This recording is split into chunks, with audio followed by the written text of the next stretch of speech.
ಅಲ್ಲ ಮಣಿ ತರ್ಬೇಕಾಯ್ತದ ಅಲ್ಲ ನೀವು ಬೇಡ ಮಾಡಬೇಡ್ರಿ.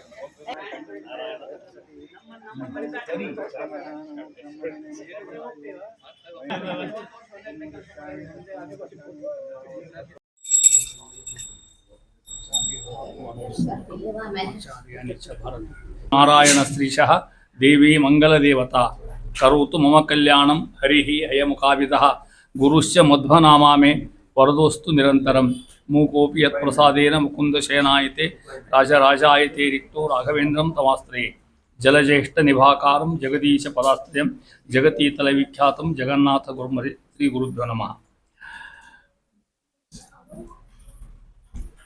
ಭಾಗವತ ಮುಗಿದ ಮೇಲೆ ಕಲಘಟ್ಟಿಯವರು ನಾ ಎಲ್ಲಿ ಭೇಟಿ ಆದ್ರೂ ಹರಿಕಥಾಮೃತ ಯಾವಾಗ ಸ್ಟಾರ್ಟ್ ಮಾಡ್ತೀನಿ ಅಂತ ಕೇಳ್ತಿದ್ದೆ ನಾನು. ನೀವೆಲ್ಲ ಕೂಡಿ ಯಾವಾಗ ಹೇಳ್ತೀರಪ್ಪ ಅವಸರ ಮಾಡ್ತೀನಿ ಅಂತ ಹೇಳ್ತಿದ್ದೆ ನಾನು. ಅಂದರೆ ಅಷ್ಟು ಹುರುಪು, ಆಸಕ್ತಿ, ಕುತೂಹಲ ತಿಳ್ಕೋಬೇಕು ಅಂತಕ್ಕಂಥ ವಿಷಯ ಇಲ್ಲೆಲ್ಲ ಜನರಿಗೆ ಇದ್ದದ್ದರಿಂದ ಈ ಕಾರ್ಯಕ್ರಮ ನಡೆದಂತೆ ವಿಶೇಷವಾಗಿ ಮಹಿಳಾ ಮಣಿಗಳು ನಿನ್ನೆ ನಾನು ಕಲಘಟ್ಟಿರು ಮಾತಾಡ್ತಿದ್ರು, ದಶಮಿನೇ ಶುರು ಮಾಡ್ಬೇಕು ಅಂತಿದ್ರಲ್ಲಿ ಹಿಂಗೆ ತಿಳ್ಕೊಂಡು 4 ದಿನಕ್ಕೆ ಇಟ್ಕೋಬೇಕು ಅಂತ ಇಟ್ಕೊಂಡೆ ನಾ ಇದನ್ನು. ಮತ್ತು ಅದನ್ನು ಜಾಸ್ತಿ ಮಾಡೋದು ಬೇಡ ಅಂತ ತಿಳ್ಕೊಂಡು ಹೇಳಿ ಒಂದು 10-15 ನಿಮಿಷ ಜಾಸ್ತಿ ಆಗಬಹುದು. ಆದರೆ 4 ದಿನಕ್ಕೆ ಕೂಸು ಮತ್ತು 5ನೇ ದಿನ ಹಾಕೋದು ಬೇಡ ಅಂತ. ನಿಮಗೆಲ್ಲ ಭಾಳ ಕೆಲಸ ಇರ್ತಾವೆ, ನಿಮಗೆಲ್ಲ 1-1.5 ತಾಸು ಕೊಡೋದು ಕಷ್ಟ ಇರ್ತದೆ ಮೊದಲೇಕೆ. ಅದಕ್ಕೆ ತಿಳ್ಕೊಂಡು ನಾ ಎಷ್ಟಿದ್ದು 4 ದಿನಕ್ಕೆ ಮುಗಿಸೋದು ಅಂತ ನಿಮ್ಮ ಕಾರ್ಯಕ್ರಮನ ಹಾಕೊಂಡದ್ದಕ್ಕೆ.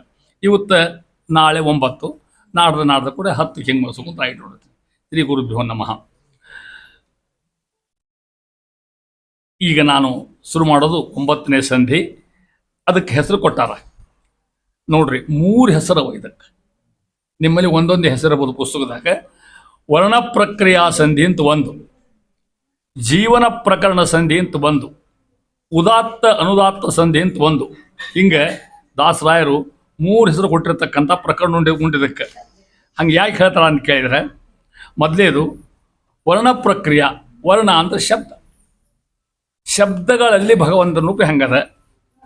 ನಾರಾಯಣನ ಹೆಸರು ಎಲ್ಲ ಅಕ್ಷರಗಳಲ್ಲಿ ತುಂಬಿವೆ ಅಂತಾರ. ಓಂ ಶಿಕ್ಷಾಮ್ಯಾಖ್ಯಾಶ್ಯಾಮ ವರ್ಣಸ್ವರ ಮಾತ್ರಾಬಲಂ ಸಾಮ ಸಂತಾನ ಇತ್ಯಾದಿಯಾಗಿ ಹೇಳ್ತಕ್ಕಂಥ ಮಂತ್ರರು. ಈ ಸಂಧಿ ಒಳಗೆ ಅಕ್ಷರಗಳನ್ನು ಉಚ್ಚರಿಸುತ್ತಿರತಕ್ಕಂಥ ನೋಡಿ ಸಹಾಯಕ ಅಕ್ಷರ ಉಚ್ಚಾರ ಮಾಡ್ತೀರಿ ನೀವು. ಉದಾತ್ತ ಅನುದಾತ್ತ ಮೊದಲಾಗಿರ್ತಕ್ಕಂಥ ಪರಮಾತ್ಮನ ವೇದಸ್ವರಗಳು ಮತ್ತು ಅಲ್ಲಿರ್ತಕ್ಕಂಥ ಬಹುದ್ರೂಪಗಳ ವರ್ಣನೆ ದಾಸರು ಮಾಡ್ಕೊತ ಹೋಗ್ತಾರೆ. ಉದಾತ್ತ ಅನುದಾತ್ತ ಅಂದರೆ ಏನು ಅದನ್ನು ಹೇಳ್ತಾರೆ ಮುಂದರಲ್ಲಿ ಅಂತಾರೆ ದಾಸರಾಯರು. ಹರಿಕಥಾಮೃತ ಸಾರ ಗುರುಗಳ ಕರುಣದಿಂದ ಆಪನಿತು ಪೇಳುವೆ ಪರಮ ಭಗವದ್ಭಕ್ತರು ಇದನ್ನು ಆದರದಿ ಕೌಂತ. ಯಾಕಂತ ಕೇಳಿದ್ರೆ ಮತ್ತು ಪುನಃ ಇಲ್ಲಿ ಹೇಳಿದರು ಆಪನಿತು ಅಂತ. ಈಗ ನೋಡಿರಿ ನೀವು, ನಂಗೆ ಸ್ವಲ್ಪ ಹೇಳಿದೆ ಅಂತ ಪನಿ ಶಬ್ದಕ್ಕೆ ಅರ್ಥ ಹೇಳಿದೆವು. ಪನಿ ಅಂದ್ರೆ ಹನಿ, ಒಂದು ಹನಿ ಹೇಳಿ ಅಂತಾರೆ. ಹನಿ ಅದನ್ನ ಎಲ್ಲೇ ಇದು ಈಗ ತಲೆ ಕೆಟ್ಟು ಹೋಗಿದ್ದು ಭಾಳಷ್ಟು ಎಷ್ಟು ವಿಚಾರಗಳು ಎಂತಾನ ಅಂತಕ್ಕಂಥದ್ದು. ಹನಿ ಎಲ್ಲಿದೆ ಅದು ಕಲ್ಪನಾ ಹೆಂಗೆ ನೋಡಿದ್ರೆ ಹೇಳ್ತಾ ಇದ್ದಾರೆ.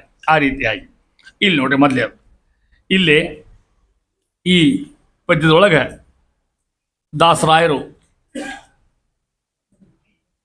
ಈ ಸಂಸ್ಕೃತ ವರ್ಣ ಒಟ್ಟು 50 ಅಕ್ಷರ, ಕ್ಷ ಹಿಡ್ಕೊಂಡ್ರೆ 51 ವರ್ಣಮಾಲೆ. ಸಂಸ್ಕೃತ ವರ್ಣಮಾಲೆ 50 + 1 50 ಅಕ್ಷರ, 51 ಅಕ್ಷರ 51 ಆಗ್ತದೆ. ಹೌದಾ? ಹಿಂಗೆ ಯಾಕಂತ ಅದು ಕೇಳಿದ್ರೆ ಏಕೋತ್ತರ 50 ವರ್ಣ. 50 ನಿಮ್ಗೆ ಅರ್ಥ ಭಾಳ ಸಹ ಬಂದದ. 50 ಏಕ ಉತ್ತರ, ಅದ್ರ ಮೇಲೆ ಮತ್ತೊಂದು ಅಷ್ಟೋತ್ತರ ಶತ ಅಂದಂಗೆ ಆ ರೀತಿಯಾಗಿ ಹೇಳ್ತಾ ಇದ್ದಾರೆ. ಇಲ್ಲಿ ಪದಗಳ ಉತ್ಪತ್ತಿ, ಪದಗಳ ಸಂಯೋಗ, ವಾಕ್ಯ ಉತ್ಪತ್ತಿ, ಅಕ್ಷರ ನೋಡ್ರಿ. ಮೊದಲೇ ಹುಟ್ಟೋದು ಅಕ್ಷರ ಹುಡ್ತದೆ. ಅಕ್ಷರ ಆದಮೇಲೆ ಅನೇಕ ಅಕ್ಷರ ಕೂಡಿ ಶಬ್ದ ತಯಾರಾಗ್ತದೆ. ಅನೇಕ ಶಬ್ದ ಕೂಡಿ ಒಂದು ವಾಕ್ಯ ಆಗ್ತದೆ. ಅನೇಕ ವಾಕ್ಯ ಕೂಡಿ ಒಂದು ಪ್ಯಾರಾಗ್ರಾಫ್ ಆಗ್ತದೆ. ಇದು ಕ್ರಮ. ಹಿಂಗೆ ಬರೀ ಒಮ್ಮೆಲೆ ಶಬ್ದ ಹುಟ್ಟೋದೇನಿಲ್ಲ, ಮೊದಲೇ ಅಕ್ಷರ ಹುಟ್ಟತಾವೆ. ಎಲ್ಲ ಅಕ್ಷರಗಳು ಭಗವಂತನ್ನೇ ಹೇಳ್ತಾವ ನಮ್ಮ ಸಿದ್ಧಾಂತ. ಅದು ಹೇಳ್ತಾ ಇದ್ದಾರೆ ಇಲ್ಲಿ. ಹರಿಯು 50 ವರ್ಣ, ಸುಸ್ವರ, ಉದಾತ್ತ, ಅನುದಾತ್ತ, ಪ್ರಚಯ, ಸ್ವರಿತ, ಸಂಧಿ, ವಿಸರ್ಗ ಬಿಂದುಗಳೊಳಗೆ ತದ್ವಾಚ್ಯ.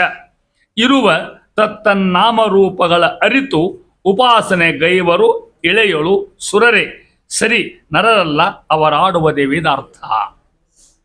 ಹೆಂಗೆ ಮಾತಾಡ್ಬೇಕು ಹೇಳ್ಕತ್ತ ನೋಡ್ರಿ. ಉತ್ತಮ ಜೀವರು ಸ್ವರೂಪ ಹೇಳಿಕತ್ತಾರ ಹೆಂಗಿರ್ತದನ್ನ. ಪರಮಾತ್ಮ ಆಗಿರ್ತಕ್ಕಂಥವ ಪಂಚಾಶದ್ವರ್ಣ ಅದಿಂದ ಹಿಡ್ಕೊಂಡು ಅಲ್ಲಿ ಳ ತನಕ ಮಧ್ಯಕ್ಕೆ 50. ಳ ಆದ್ಮೇಲೆ ಕ್ಷ ಬರ್ತದೆ, ಅದು 51 ಅಂತ ಅರ್ಥ. ಕ್ಷ ಪ್ರತಿಗೆ ಯಾಕೆ ತೊಗೊಂಡು ಅಂತ ಕೇಳಿದ್ರೆ ನೋಡ್ರಿ, ಅದಿಂದ ಳವರೆಗೆ ಏನು ರೂಪವಲ್ಲ, ಅವೆಲ್ಲ ಕ್ಷದ ಹೊಟ್ಟೆ ಆಗವಂತಷ್ಟು. ಇಷ್ಟು ವಿಸ್ತಾರದ ಶಾಸ್ತ್ರ. ಹಾಗೆ ನಿಮ್ಗೆ ಉದಾಹರಣೆ ಕೊಡ್ತೇನೆ, ನಿಮಗೆ ಕೇಳ್ಬೋದು. ನಮ್ಮ ಸ್ವಾಮಿ ಮಾತಾಡೋ ಮುಂದೆ ಒಂದು ಶಬ್ದಕ್ಕೆ ಎಷ್ಟು ಅರ್ಥ ಹೇಳ್ಕೊತ ಹೋಗ್ತಾರೆ ಅನ್ನೋದನ್ನ. ಹಂಗೆ ಅಕ್ಷರಕ್ಕೆ ಸಂಸ್ಕೃತ ಒಂದು ಡಿಕ್ಷನರಿ ಇದೆ, ಅದಕ್ಕೆ ಹೆಸರು ಏಕಾಕ್ಷರ ಕೋಶ ಅಂತ ಹೆಸರು. ಏಕಾಕ್ಷರ ಕೋಶ ಅಂತ ಏಕಾಕ್ಷರ ಡಿಕ್ಷನರಿ, ಒಂದು ಅಕ್ಷರ ಡಿಕ್ಷನರಿ, ಒಂದು ಒಂದು ಡಿಕ್ಷನರಿ, ಒಂದು ಅರ್ಥ ಬಾರಿ ಹಿಂಗಿರ್ತಕ್ಕಂಥದ್ದು ಅದನ್ನ ಹೇಳ್ತಾ ಇದ್ದಾರೆ. ಅಲ್ಲಿ ಹೆಂಗೆ ನಾವು ಸುಸ್ವರ ಮಾತು ಹೆಂಗಿರ್ಬೇಕು ಗೊತ್ತಾ, ಮಂದಿಗೆ ಅರ್ಥ ಹಂಗಿರ್ಬೇಕು. ಮಾತು ಇರೋದನ್ನ ಮಾತು ಶಬ್ದ ಇದಕ್ಕೆ ಅರ್ಥ ಹೆಂಗೆ ಗೊತ್ತಾ ನಿಮಗೆ, ನಮ್ಮ ಭಾವನೆ ನಾವು ಹಾಕ್ತಕ್ಕಂಥ ಹಂಗಿದ್ದಂಗೆ ಅದು ಅರ್ಥ ಆತಲ್ಲ ಹೇಳೋದು. ನಮ್ಮ ಭಾವನೆ ಅನೇಕ ಮನಸ್ಸಿನಾಗಿರ್ತಾವ, ಅವಕ್ಕೆ ನಾವು ಅಂಗಿ ಹಾಕಿದಾಗ ಏನಾಗ್ತದೋ ಮಾತಾಗ್ತದೆ. ಮಾತಾಗ್ಬೇಕಾರ ಅಲ್ಲಿ ಹೇಳ್ತಾರ ಉದಾತ್ತ ಅನುದಾತ್ತ. ಉದಾತ್ತ ಅಂದ್ರೆ ಸ್ವಲ್ಪ ಏರಿಸಿ ಮಾತಾಡೋದು, ಅನುದಾತ್ತ ಸ್ವಲ್ಪ ಕೆಳಗೆ ಮಾತಾಡೋದು. ಹಂಗೆ ಹಿಂಗೆ ಮಾತಾಡ್ತಿರಲ್ಲ ನೀವು. ಯಾರು ಹೆದರ್ಸ್ಬೇಕಾದ್ರೆ ಜೋಡ್ತೀನಿ ಒಳಗೆ ಅಲ್ಲ, ಯಾರು ಸಾವಕಾಶ ಹೇಳ್ಬೇಕಾದ್ರೆ ಹುಡುಗರು ಸಣ್ಣ ಹುಡುಗಬೇಕಾದ್ರೆ ಸಾವಕಾಶ. ಉದಾತ್ತ ಅನುದಾತ್ತ ಅಂತ ಹೇಳ್ಬೇಕು. ಉದಾತ್ತ ಅನುದಾತ್ತ ಸ್ವರ ಹೆಚ್ಚಿಸೋದು. ಅದರಂತೆ ಪ್ರಚಯ ಸಮಾನ ಸ್ಥಿತಿ. ಒಮ್ಮೆ ಒಮ್ಮೆ ಇಲ್ಲ ಹೆಚ್ಚಿಗೆ ಮಾತಾಡ್ತೀವಿ ಜೋರಾಗಿ, ಇಲ್ಲ ಕಮ್ಮಿ ಮಾತಾಡ್ತೀವಿ, ಇಲ್ಲ ಸರಿಯಾಗಿ ಮಾತಾಡ್ತೀವಿ. ಇದು ಮೂರೇ ರೀತಿ ಒಳಗಿರ್ತಕ್ಕಂಥದ್ದು. ಪ್ರಚಯ ಉಚ್ಚ ನೀಚ. ಸ್ವರಿತ ಅಂದ್ರೆ ಅನುಸ್ವಾರ, ಅಂ ಕಂ ಪೂಜೆ ಬರ್ತಾವಲ್ಲ ಮುಂದೆ ಅನುಸ್ವಾರ ಅಂತ ಹೇಳ್ಬೇಕ ಸ್ವರಿತಲ್ಲೇ. ಸಂಧಿ ಆತ್ಮ ಇನ್ನೊಂದು ಅನುಸ್ವಾರ ಮೇಲೆ ವಿಸರ್ಗ ಬರ್ತದ. ಆಹಾ ಕಹ ಮಹಾ ಅಂತ ತಿಳ್ಕೊಂಡು ಹೇಳಿ. ಸಂಧಿ ಸಂಧಿ ಗೊತ್ತು ಕಲ್ತೀರಿ ನೀವು, ಎರಡು ಶಬ್ದ ಕೂಡಿಸಿ ಸಂಧಿ ಆಗ್ತಕ್ಕಂಥದ್ದು. ತನ್ ಅದಕ್ಕೆ ಹಿಟ್ಟು ತಂಬಿಟ್ಟು, ಹೌದಿಲ್ಲ ಹಂಗ ಆಗಿರ್ತಕ್ಕಂಥದ್ದು. ವಿಸರ್ಗ ಎರಡು ಸೊನ್ನೆಗಳಿಂದ ಕೊಡ್ತಕ್ಕಂಥದ್ದು. ಅರ್ ಮುಂದೆ ಎರಡು ಪೂಜೆ ಬಂದ್ವ ಆಹಾ ಆತಿಲ್ಲ, ಕದ್ ಮುಂದೆ ಎರಡು ಪೂಜೆದಾಗ ಕಹ ಆತಿಲ್ಲ ನೋಡ್ರಿ, ಸಹ ಆತಿಲ್ಲ, ಸ ಸಾ ಸಿ ಸಿ ಕ ಕ ಗಂಗೆಲ್ಲ ಕದ್ದೇ ಇರ್ತದೆ. ಅದನ್ನ ಹೇಳ್ತಾ ಇದ್ದಾರೆ. ಇವಾಗ ಎಲ್ಲಿ ನಿಲ್ಲಿಸ್ಬೇಕು, 7 ಹಂತ ಬಟ್ಟಿ ಇಷ್ಟೊಳಗೆ. ಅಂದ್ರೆ ಉದಾತ್ತ ಅನುದಾತ್ತ ಪ್ರಚಯ ಸ್ವರಿತ ಸಂಧಿ ವಿಸರ್ಗ ಬಿಂದು ಇಷ್ಟು ಅಷ್ಟು 7 ಆಗಿತ್ತು ಹೇಳ್ಬಿಟ್ಟಾರಲ್ಲಿ. 7 ಹಂತಗಳಲ್ಲಿ ಉಚ್ಚಾರಣಾ ಕ್ರಿಯೆ ಇಟ್ಟಿರ್ತದೆ, ಉಚ್ಚಾರ ಮಾಡ್ಬೇಕಾದ್ರೆ ಈ ರೀತಿ ಒಳಗೆ. ಇಲ್ಲಿ ತದ್ವಾಚ್ಯನಾಗಿ ಪರಮಾತ್ಮ ಆಯಾ ಅಕ್ಷರಗಳ ವಾಚ್ಯನಾಗಿ, ಅ ಅಂದ್ರು ಅವನ, ಆ ಅಂದ್ರು ಇವನ, ಈ ಅಂದ್ರು ಆ ಪರಮಾತ್ಮನೇ. ತದ್ವಾಚ್ಯ ಆ ಶಬ್ದಗಳಿಗೆ ಅರ್ಥರೂಪನಾಗಿರ್ತಕ್ಕಂಥ ಪರಮಾತ್ಮ. ಅದಕ್ಕೆ ಏನು ಕೊಡ್ತಾನೆ ಗೊತ್ತಾ, ಇರುವ ಅಂತ ಹೇಳಿ ದಾಸರ ಭಾಳ ಚಂದ. ಆ ಶಬ್ದಕ್ಕೊಂದು ಶಕ್ತಿ ಕೊಡ್ತಾನೆ ದೇವರು. ಅ ಅಂದ್ರಲ್ಲಿ ಅದಕ್ಕೆ ನಿಮ್ಮ ಮೊನ್ನೆ ಹೇಳಿನೆ, ಅದಕ್ಕೆ 3 ಕ್ರಿಯಾ. ಅಕ್ಕೆ ಒಂದು ಧ್ವನಿ ಅದ ಮಧ್ಯಕ್ಕೆ, ಆ ಬೇರೆನ ಈ ಬೇರೆನ ಧ್ವನಿ ಅದಲ್ಲ ಒಂದದಕ್ಕೆ, ಅದಕ್ಕೊಂದು ಆಕಾರದಿಲ್ಲ. ಮತ್ತೆ ಅಕ್ ಆಕಾರ ಬೇರೆ, ಆಕ್ ಆಕಾರ ಬೇರೆ, ಒಂದನಕ ಇದಕ್ಕೊಂದು ಅರ್ಥ ನೋಡಿ. ಇಷ್ಟು ರೀತಿ ಒಂದು ಅಕ್ಷರಕ್ಕೆ ಇಷ್ಟು ಮಹತ್ವ ಇರ್ತದೆ. ಆ ರೀತಿಯಾಗಿ ಹೇಳ್ತಾ ಇದ್ದಾರೆ. ಅವುಗಳಲ್ಲಿ ಆಯಾ ವರ್ಣವಾಚ್ಯನಾಗಿ ಪರಮಾತ್ಮನೇ ಅಂ ಅಜಾಯ ನಮಃ, ಆಂ ಆನಂದಾಯ ನಮಃ, ಇಂ ಇಂದ್ರಾಯ ನಮಃ ಆ ಶಿವದೊಳಗೆ. ಅದಕ್ಕೆ ಭಗವಂತ ಅಭಿವ್ಯಂಜಕ ಶಕ್ತಿ ಕೊಡ್ತಾನಂತ ಅದಕ್ಕೆ, ಆ ಶಬ್ದಕ್ಕೆ ಆ ಅಕ್ಷರಕ್ಕೆ ಉಚ್ಚಾರಕ್ಕೆ ಶಕ್ತಿ ಕೊಡ್ತಕ್ಕಂಥ ಪರಮಾತ್ಮನ ಹೇಳ್ತಾರೆ. ತನ್ನಾಮ ರೂಪದ ಆಯಾ ವರ್ಣಗಳ ಹೆಸರಿಂದ ಪ್ರಖ್ಯಾತವಾಗಿರ್ತಕ್ಕಂಥ ರೂಪಗಳ ಧ್ವನಿ ಪ್ರತಿಪಾದ ರೂಪಗಳಲ್ಲಿ ಅರಿತು ಅಂತ ಮಾತಾಡ್ತಾರೆ. ಹಿಂಗೆ ತಿಳ್ಕೊಂಡು ಯಾಮ ಉಪಾಸನ ಮಾಡ್ತಾನ. ಅವ್ರು ಯಾರು ಗೊತ್ತಾ, ಸಾಮಾನ್ಯ ಮನುಷ್ಯರು ಅಲ್ಲೇ ಅಲ್ಲಂತವ್ರೇನೋ ಅವರು. ಶಬ್ದ ವರ್ಣಗಳಿರ್ತಕ್ಕಂಥ ಭಗವದ್ವಾಚ್ಯವಾಗಿರ್ತಕ್ಕಂಥ ಅವನ ರೂಪಗಳನ್ನು ಆ ರೀತಿ ತಿಳ್ಕೊ ಉಚ್ಚಾರ ಮಾಡ್ತಕ್ಕಂಥ ಮಹಾನುಭಾವರು ಇಳೆಯೋಳು. ಇಳೆ ಅಂದರೆ ಭೂಮಿ ಒಳಗಂತ ಅರ್ಥ. ಈ ಭೂಮಿಯಲ್ಲಿ ಸುರರೇ ಸರಿ, ದೇವತೆಗಳೇ ಹೌದವರು, ಅವರು ನರರಲ್ಲ ಅಂತಾರೆ ಮಹಾನುಭಾವರು. ಮನುಷ್ಯರಲ್ಲೇ ಅಲ್ಲ ಅವ್ರನ್ನ ತಿಳ್ಕೊಳ್ಳೋರು. ಎಲ್ಲೋ ಕೆಲವು ಋಷಿಗಳು ಮುನಿಗಳು ಮಾತಾಡ್ತಿದ್ರು ನೋಡ್ರಿ. ಹಂಗೆ ನಾವು ಭಾಳ ಮಾತಾಡ್ತೀವಿ, ಎಲ್ಲ ವ್ಯರ್ಥ ನಾವು ಮಾತಾಡೋದಿಲ್ಲ. ಭಾಳ ಶಾಣೆರು ನಮ್ಮಂಗೆ ಮಾತಾಡ್ಲಿಕ್ಕೆ ಹೋದಿಲ್ಲ ಅವರು. ಸುಮ್ಮನೆ ಇರುತ್ತೆ, ಶಾಂತಿ ಇರುತ್ತೆ ಭಾಳಷ್ಟು. ಯಾಕಂತ ಕೇಳಿದ್ರೆ ಅವ್ರು ಯಾವಾಗಲೂ ಭಗವಂತರು ಉಪಾಸನೆ ಮಾಡ್ತಕ್ಕಂಥ ಮಹಾನುಭಾವರು. ಪ್ರತಿಯೊಂದು ವರ್ಣ ಶಬ್ದ ಅಕ್ಷರ ಮುಂದೆ ಬರ್ತೀನಿ ನಾವು ಅಲ್ಲಿ ಬಿಡಿಸಿ ಹೇಳ್ತೇನೆ ನಮಗೆ. ಎಲ್ಲ ಐತರೆಯ ಭಾಷೆ ಇಷ್ಟು ಇದು. ಅದು ಮುಂದೆ ಹೋದ ಮೊನ್ನೆ ಅವ್ರ ಮ್ಯಾಗ ಹೇಳೋದು ಕಾರ್ಡಿಯೋ ಮ್ಯಾಗ ಐತರೆಯ ಭಾಷೆ ಮಾತ್ರ ಹೇಳಿ ನಿಮಗೆ ಹೇಳೋತ್ತಾಗಂತಾರ. ಇವರಲ್ಲೂ ಅವರಾಡುವುದೇ ವೇದಾರ್ಥ. ಆ ಜ್ಞಾನಿಗಳು ಬಾಯಿ ಬಿಟ್ರೆ ಅದು ಸಾಕ್ಷಾತ್ ವೇದ ಮಾತಾಡ್ದಂಗೆ ಆಗ್ತಂತ ಅವ್ರೇನು. ಉದಾಹರಣೆಗೆ ಹಂಗೆ ತಿಳ್ಕೊಡ್ರಿ ನಿಮಗೆ. ಶ್ರೀಮದಾಚಾರ್ಯ ಮಾತಾಡ್ತಿದ್ರು, ಅವ್ರ ಮಾತು ವೇದಾರ್ಥ ಇದ್ದಂಗನ ಅವರು. ಅದಕ್ಕೆ ಕೆಳಗೆ ಬರ್ರಿ ಹಂಗೆ ಪದ್ಮನಾಭ ತೀರ್ಥರು, ನರಹರಿ ತೀರ್ಥರು, ರಘುತ್ಮ ಸ್ವಾಮಿಗಳು, ಮಂತ್ರಾಲಯ ಸ್ವಾಮಿಗಳು ಅವರು ಮಾತಾಡುವುದೇ ವೇದಾರ್ಥ. ನಮ್ಮ ಹಂಗೆ ವ್ಯರ್ಥ ಮಾತಾಡಲಿಲ್ಲ ಅವ್ರಿಗೆ ಮಾತ್ರ ಕೂಡ ಅದೆಲ್ಲ ವೇದಾರ್ಥ. ಯಾಕೆ ಹಂಗೆ ತಿಳ್ಕೊಂಡು ಮಾತಾಡ್ತಕ್ಕಂಥ ಮಹಾನುಭಾವರು ಅಂತ ಇದ್ದಾರೆ. ಆ ರೀತಿಯಾಗಿ ಸುಸ್ವರ ಲಘುಸ್ವರ ಹೇಳ್ಕೊಂಡು ಹೋಗ್ತಾರೆ. ಉಕ್ತಂಚ ಶ್ರೀಮನ್ ಆನಂದ ತೀರ್ಥೈಹಿ ನೋಡ್ರಿ, ನೇರ ಈ ಇಷ್ಟೊತ್ತ ಹೇಳಿಲ್ಲ ಆಚಾರದ ಮಾತು ಹೇಳ್ಬಿಡ್ತೀನಿ ನಮಗೆ. ದಾರ್ಢ್ಯಮೇವಾನುದತ್ತಾರ್ಥ ಉದಾತ್ತ ಶೋಚ್ಯತಾರ್ಥತ ನೀಚನ ಸುರಿತಾಶ್ರತ ಪ್ರಜೆಯಸ್ಯ ಯಥಾಸ್ಥಿತಿ. ಈ ಪ್ರಮಾಣ ಹೇಳ್ತಕ್ಕಂಥದ್ದು ಅಂತಾರ. ಅಂದು ಉಪಾಸನೆ ಮುಖ್ಯ, ಭಗವಂತನ ಉಪಾಸನೆ ಇರತಕ್ಕಂಥದ್ದು ಅಂತಾರ. ಸರ್ವೇ ವೇದಾಹ ಎಲ್ಲ ವೇದಗಳು, ಸ ಘೋಷಾಶ್ಚ ಘೋಷ ಅಂದ್ರೆ ಧ್ವನಿ ಘೋಷಗಳು, ಸರ್ವೇ ವರ್ಣಾಹ ಎಲ್ಲ ವರ್ಣಗಳು, ಸ್ವರ ಅಪಿ ಸ್ವರ ಇರಲಿ, ವ್ಯಂಜನ ಇರಲಿ, ಅದು ಆಹ ಇರಲಿ, ಅಕ್ಕ ಇರಲಿ, ಸ ಮಾತ್ರಾಹ ಮಾತ್ರ ಇರಲಿ, ಸಪಿ ಸಾರ್ಗಾಶ್ಚ ನಾನು ಸ್ವರ ಪದಾರ್ಥತ ಗುಣಸಾಂದ್ರೇ ತಥಾ ವಿಷ್ಣು ಮಹಾತಾತ್ಪರ್ಯ ಗೋಚರ. ಅವೆಲ್ಲ ಗುಣಸಾಂದ್ರ, ಭಗವಂತ ಗುಣ ಹೇಳ್ತಕ್ಕಂಥದ್ದು ಮಹಾತಾತ್ಪರ್ಯ ಮೇಯಲ್ಲಿ ಭಗವಂತನಲ್ಲಿ. ಇದಕ್ಕೆ ನಿಮಗೊಂದು ಇನ್ನೊಂದು ಹರಿಕೆ ನಿಮ್ಗೆ ಗೊತ್ತಾಗ್ತದೆ ನಿಮಗೆ. ಅಲ್ಲಿ ಹೇಳ್ತಾರ ಮಂಗಳಾಷ್ಟಕದಾಗ ವೇದಾಶ್ಚೋಪನಿಷದ್ಗಣಶ್ಚ ವಿವಿಧ ಸಾಂಗ ಪುರಾಣಾನ್ವಿತ ವೇದಾಂತ ಅಪಿ ಮಂತ್ರ ತಂತ್ರ ಸಹಿತ ತರ್ಕ ಸ್ಮೃತೀನಾಂ ಗಣಾ ಕಾವ್ಯಾಲಂಕೃತ ನೀತಿ ನಾಟಕಯುತ ಶಬ್ದಶ್ಚ ನಾನಾವಿಧ. ಶಬ್ದಶ್ಚ ನಾನಾವಿಧ, ಅದು ಮೋಟ್ರ್ ಸಪ್ಳಿರಲಿ, ಹಾರ್ನ್ ಸಪ್ಳಿರಲಿ, ಬಯೋ ಸಪ್ಳಿರಲಿ, ಏನು ಬಾಂಡಿ ಒಗ ಸಪ್ಳಿರಲಿ, ಎಂದು ಕೂಡ ಶಬ್ದಾಶ್ಚನ ಏನಾಗ್ತವೆ ಶ್ರೀ ವಿಷ್ಣುರ್ ಗುಣ ನಾಮ ಕೀರ್ತನ ಪರ. ನಮ್ಮ ಎಲ್ಲ ಶಬ್ದಕ್ಕೂ ಅವನೇ ವೈಶಿಷ್ಟ್ಯ. ಮುಂದಿನ ಪ್ರಕರಣ ಅಲ್ಲ ಹೇಳ್ತೀನಿ ನಮಗೆ. ಯಾವ ಶಬ್ದ ಇರಲಿ ಮತ್ತೊಂದರಲ್ಲಿ ಭಗವಂತನ ಒಂದೊಂದು ಗುಣಗಳ ಉದ್ಘೋಷ ಇರ್ತಂಥ ಶಬ್ದೊಳಗೆ ಆ ಹೇಳ್ತಕ್ಕಂಥ ಹೇಳ್ತಾ ಇದ್ದಾರೆ. ಆ ರೀತಿಯಾಗಿ ಆ ಭಗವಂತನ ಮಹಿಮೆಯನ್ನು ಹೇಳ್ಕೊತ ಹೋಗ್ತಾರೆ. ವೇದ ಮಂತ್ರ ಎಲ್ಲವೂ ಕೂಡ ಸ್ವರ ಅವು ವ್ಯರ್ಥ ಅಲ್ಲ ಅನ್ನೋ ಮಾತು ಹೇಳ್ತಾ ಇದ್ದಾರೆ. ಈ ರೀತಿಯಾಗಿ ಈಗ ಅದರಲ್ಲಿ ನಿಮಗೆ ಹೇಳಿ ನಾನು ಇದು 3 ಪ್ರಕರಣ ಕರೀತಾ ಅಂತ ತಿಳ್ಕೊಂಡು ಹೇಳಿ. ಒಂದನೇದು ಉದಾತ್ತ ಅನುದಾತ್ತ ಸಂಧಿ ಅಂತ ಒಂದು, ಯಾಕೆ ಬಹುದ್ರೂಪೋಪಾಸನೆ ಇರ್ತಕ್ಕಂಥದ್ದು ಒಂದು ಸಂಧಿ. ಇದಕ್ಕೆ ಜೀವ ಪ್ರಕರಣ ಸಂಧಿ ಇನ್ನೊಂದು. ಪರಮಾತ್ಮ ಬಿಂಬಕ್ರಿಯಾದ್ವಾರ ಜೀವರಿಗೆ ಉಂಟಾಗತಕ್ಕಂಥ ಅನುಭವ ಹೆಂಗೆ ತಂದು ಕೊಡ್ತಾನೆ ಅಂತ ಹೇಳಿಕ್ಕೆ ಜೀವ ಪ್ರಕ್ರಿಯಾ ಅಂತ ಮತ್ತೊಂದು ಹೆಸರು ಇಟ್ಟಿದ್ದಕ್ಕೆ. ಇದರೊಂದಿಗೆ ವರ್ಣ ಪ್ರಕ್ರಿಯಾ ಸಂಧಿ, ಎಲ್ಲ ವರ್ಣಗಳು ನೇರವಾಗಿ ಭಗವಂತನ್ನೇ ಹೇಳ್ತಾವ ಅಂತಕ್ಕಂಥದ್ದು. ಇಷ್ಟು ಕೂಡಿಸಾರ ವಿಷಯದಾಗ ಅದಕ್ಕೆ 3 ಹೆಸರು ಕೊಟ್ಟಾರೆ ಸಂಧಿಗೆ ಅಂತ ಹೇಳ್ತಾ ಇದ್ದಾರೆ ಆ ಮಹಾನುಭಾವರು. ನೋಡಿ ಸ್ವರ ಅಂತಕ್ಕಂಥದ್ದು 7 ಪ್ರಕಾರ ಹೇಳಿ ನೀವು ನಾನು ಹೇಳಿದ್ ನಿಮಗೆ ನಾನು. ಉದಾತ್ತ ಅನುದಾತ್ತ ಪ್ರಚಯ ಸ್ವರಿತ ಸಂಧಿ ವಿಸರ್ಗ ಮತ್ತು ಬಿಂದು ಅಂದ್ರೆ ಕೊನೆ ಇರ್ತಕ್ಕಂಥದ್ದು. ಆ ರೀತಿಯಾಗಿ ಕೊನೆದು ಅದನ್ನು ವಿಸರ್ಗ ಬಂದಾಗ ಸೊನ್ನೆ ಅಹ ಬಂದುದಲ್ಲೇ. ಬಿಂದು ಅಂದ್ರೆ ಕ ಅರ್ಧ, ಅದನ್ನು ಪೂಜೆ ಕೂಡ ಕಮ್ ಮಾತದು, ಅದರಿಂದ ರ ಅರ್ಧ, ಅದರಿಂದ ರಮ್ ಮಾತು. ಇದು ಈ ರೀತಿ ಇರ್ತಕ್ಕಂಥದ್ದು. ಆ ರೀತಿಯಾಗಿ ಅದರಂತ ಹೇಳ್ತಾರೆ. ಈಗ ಉದಾಹರಣೆ ಸಂಗೀತ ಕಲಿತಿರ್ತಾರೆ. ಸರಿಗಮ ಪದನಿ ಇಲ್ಲ ನೀವೆಲ್ಲ ಹಾಡೋರು ಪಾಡೋರು ಇರ್ಬೋದು, ನೀವೆಲ್ಲ ಇಲ್ಲಿ ಕಲ್ತವ್ರು ಸಂಗೀತ ಸ್ಕೂಲ್ಗೆ ಹೋದ್ರು. ಸರಿಗಮ ಪದನಿ ಏರಿಕೋತ ಹೋಗ್ತದಲ್ಲ, ಮುಂದೆ ನಿಧ ಪಮಗರಿಸ ಇಳ್ಕೋತ ಬರ್ತದೆ. ಒಂದು ಉದಾತ್ತ ಒಂದು ಅನುದಾತ್ತ ಅಂತ ಅರ್ಥ. ಹಿಂಗೆ ಶಬ್ದ ಇರ್ತಾವ. ಇದೆಲ್ಲ ಕೂಡ ಭಗವಂತನ ವರ್ಣಮಹಿಮ ಹೇಳ್ತಾ ಇದ್ದಾರೆ. ವರ್ಣ ಸ್ವರ ಉಂಟು ಗೊತ್ತಾಗುತ್ತೆ. ಅದರಂತೆ ಇನ್ನು ಉದಾಹರಣೆ ಕೆಲವು ಹೇಳ್ತಾರೆ ಹಂಗೆ ನಿಮಗೆ. ಯಾವ ಧ್ವನಿ ಕೂಡ ಪರಮ ಮುಖ್ಯ ವೃತ್ತಿಯಿಂದ ಪರಮಾತ್ಮನ ಗುಣಗಳನ್ನೇ ಹೇಳ್ತಾ ತಿಳ್ಕೊಂಬಿಡ್ರಿ. ಕೆಲವು ಉದಾಹರಣೆ ಕೊಡ್ತೀನಿ, ಅಷ್ಟು ಹೇಳಲಿಕ್ಕಾಗೋದು. ಒಂದೇ ಹೇಳ್ತಾರೆ ಸಾಮಾನ್ಯವಾಗಿ. ಒಂದೇದು ಮೊಸರು ಕಡಿತಿರ್ತೀರಿ ನೀವು. ಮೊಸರು ಕಡಿದು ನೀವೆಲ್ಲ ಕಡಿತೀರಿ. ಇನ್ನು ಮುಂದೆ ಕಡಿದು ಮಜ್ಜಿಗೆನ ರೆಡಿ ಸಿಗ್ತಾವಲ್ಲ, ಮಜ್ಜಿಗೆ ಪಾಕೆಟ್ ಮಜ್ಜಿಗೆ ಸಿಕ್ಬಿಡ್ತಾರೆ. ಯಾಕೆ ಮಜ್ಜಿಗೆ ಕಡಿತೈತ, ಮಜ್ಜಿಗೆ ಕಡಿ ಮುಂದೆ ಸಪ್ಪಳ ಆಗೋದಿಲ್ಲ, ಮೊಸರು ಕಡಿ ಮುಂದೆ ಭರ ಸಪ್ ಕಡಗೋಲು ಶಬ್ದ ಆಗ್ತಲ್ಲ. ಅದು ಏನು ಗೊತ್ತ ನಿಮಗೆ ಹೇಳ್ತಾ ಇದ್ದಾರೆ ಬೇರೊಳಗೆ. ಅದು ಶಬ್ದ ಹಲ್ಲಿ, ಅದು ಒಂದು ಅದಂತ ಇದೇನು ಹೇಳ್ತಂತ ಹೇಳ್ತಾ ಇದ್ದಾರೆ. ಭಗವಂತನ ವಿಶಿಷ್ಟವಾಗಿರ್ತಕ್ಕಂಥ ಸರ್ವೋತ್ತಮತ್ವ ಹೇಳ್ತಂತ ಆ ಧ್ವನಿಯನ್ನು ಹಾಗೆ ತಿಳ್ಕೊಬೇಕಂತ. ಹಲ್ಲಿ ಲೊಚ್ಚಿಗುಡ್ತದಲ್ಲ, ಹೌದಾ, ಹಲ್ಲಿ ಲೊಚ್ ಅಂತದ, ಅದು ಕೆಟ್ಟಲ್ಲ. ಯಾವ್ಯಾವ ಹೇಳ್ತಾವೆ ಎಲ್ಲವೂ ಕೂಡ ಒಂದೊಂದು ಭಗವಂತನ ಗುಣಗಾನ ಮಾಡ್ತಕ್ಕಂಥವು. ಅದನ್ನೆಲ್ಲಿ ಹೇಳಿ ಗೊತ್ತಾ, ಉದಾಹರಣೆ ಹೇಳ್ತೀನಿ. ಐತರಿಯ ಉಪನಿಷತ್ತು, ಅದಕ್ಕೆ ಆಚಾರ ಭಾಷ್ಯ. ಉಪನಿಷತ್ತು ಮೂಲ ಋಷಿಗಳದವು ಉಪನಿಷತ್ತು, ಅದಕ್ಕೆ ಭಾಷ್ಯ ಯಾರು ಬರೆದ್ರು? ಆಚಾರ್ಯರು. ಎಲ್ಲರೂ ಮತ್ತು ಆಚಾರ ಭಾಷೆ ಬರ್ದಾರ. ಮತ್ತು ಶಂಕರಾಚಾರ್ಯ ಬರ್ದಾರ, ರಾಮಾನುಚಾರ್ಯ ಬರ್ದಾರ. ಎಲ್ಲರೂ ಉಪನಿಷತ್ತಿಗೆ ಮನೆ ತನಕ ಅರವಿಂದೋ ಬರ್ದಾರ.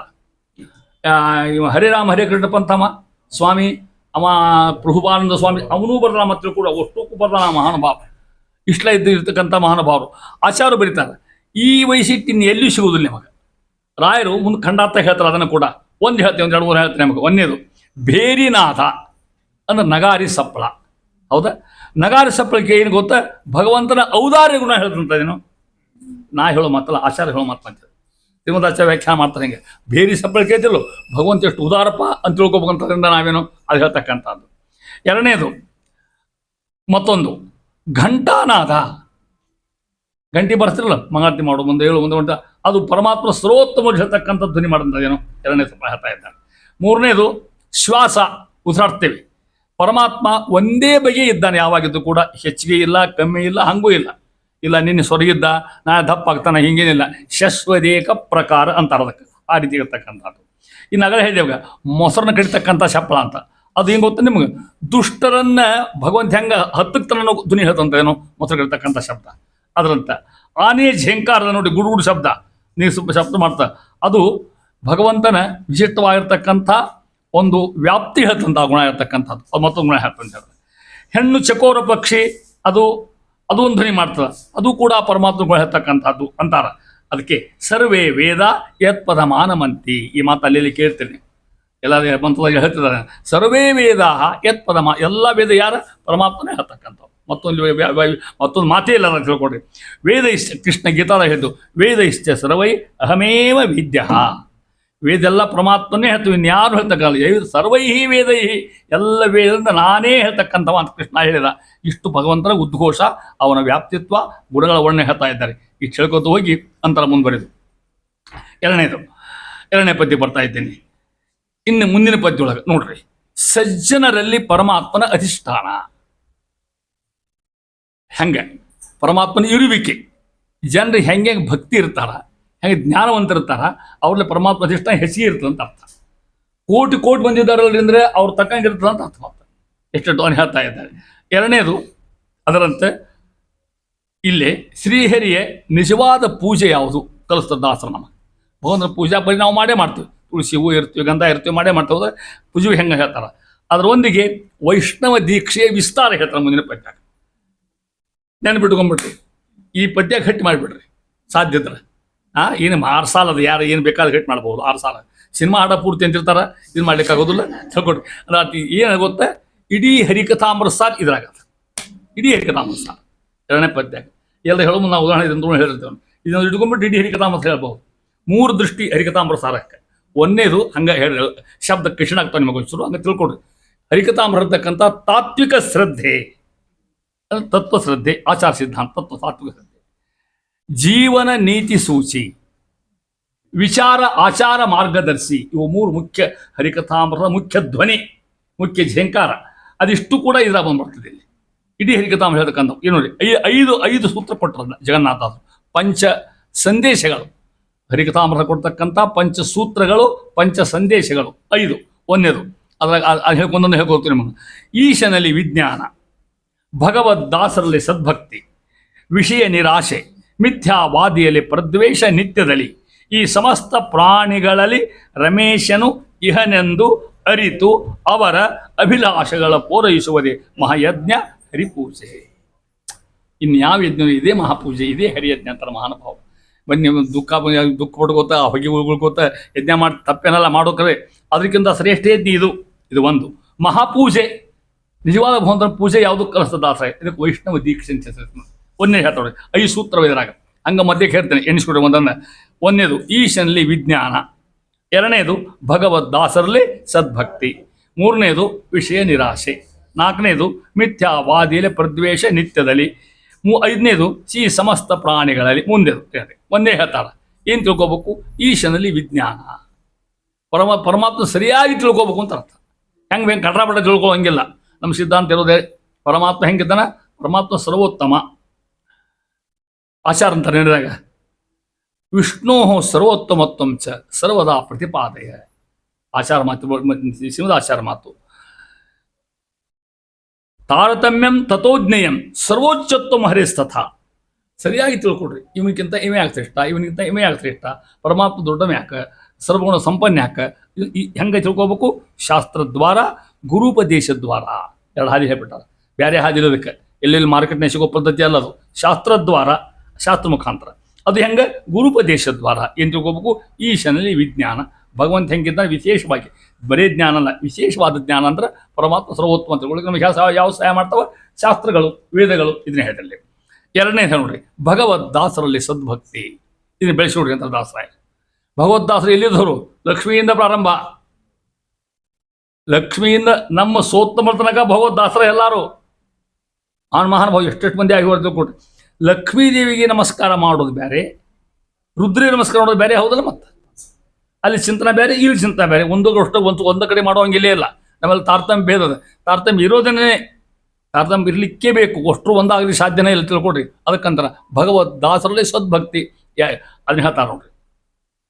ಯಶ್ಯ ದೇವಿ ಪರಾಭಕ್ತಿ ಯಥಾ ಜೇವೇ ತಥಾ ಗುರವು.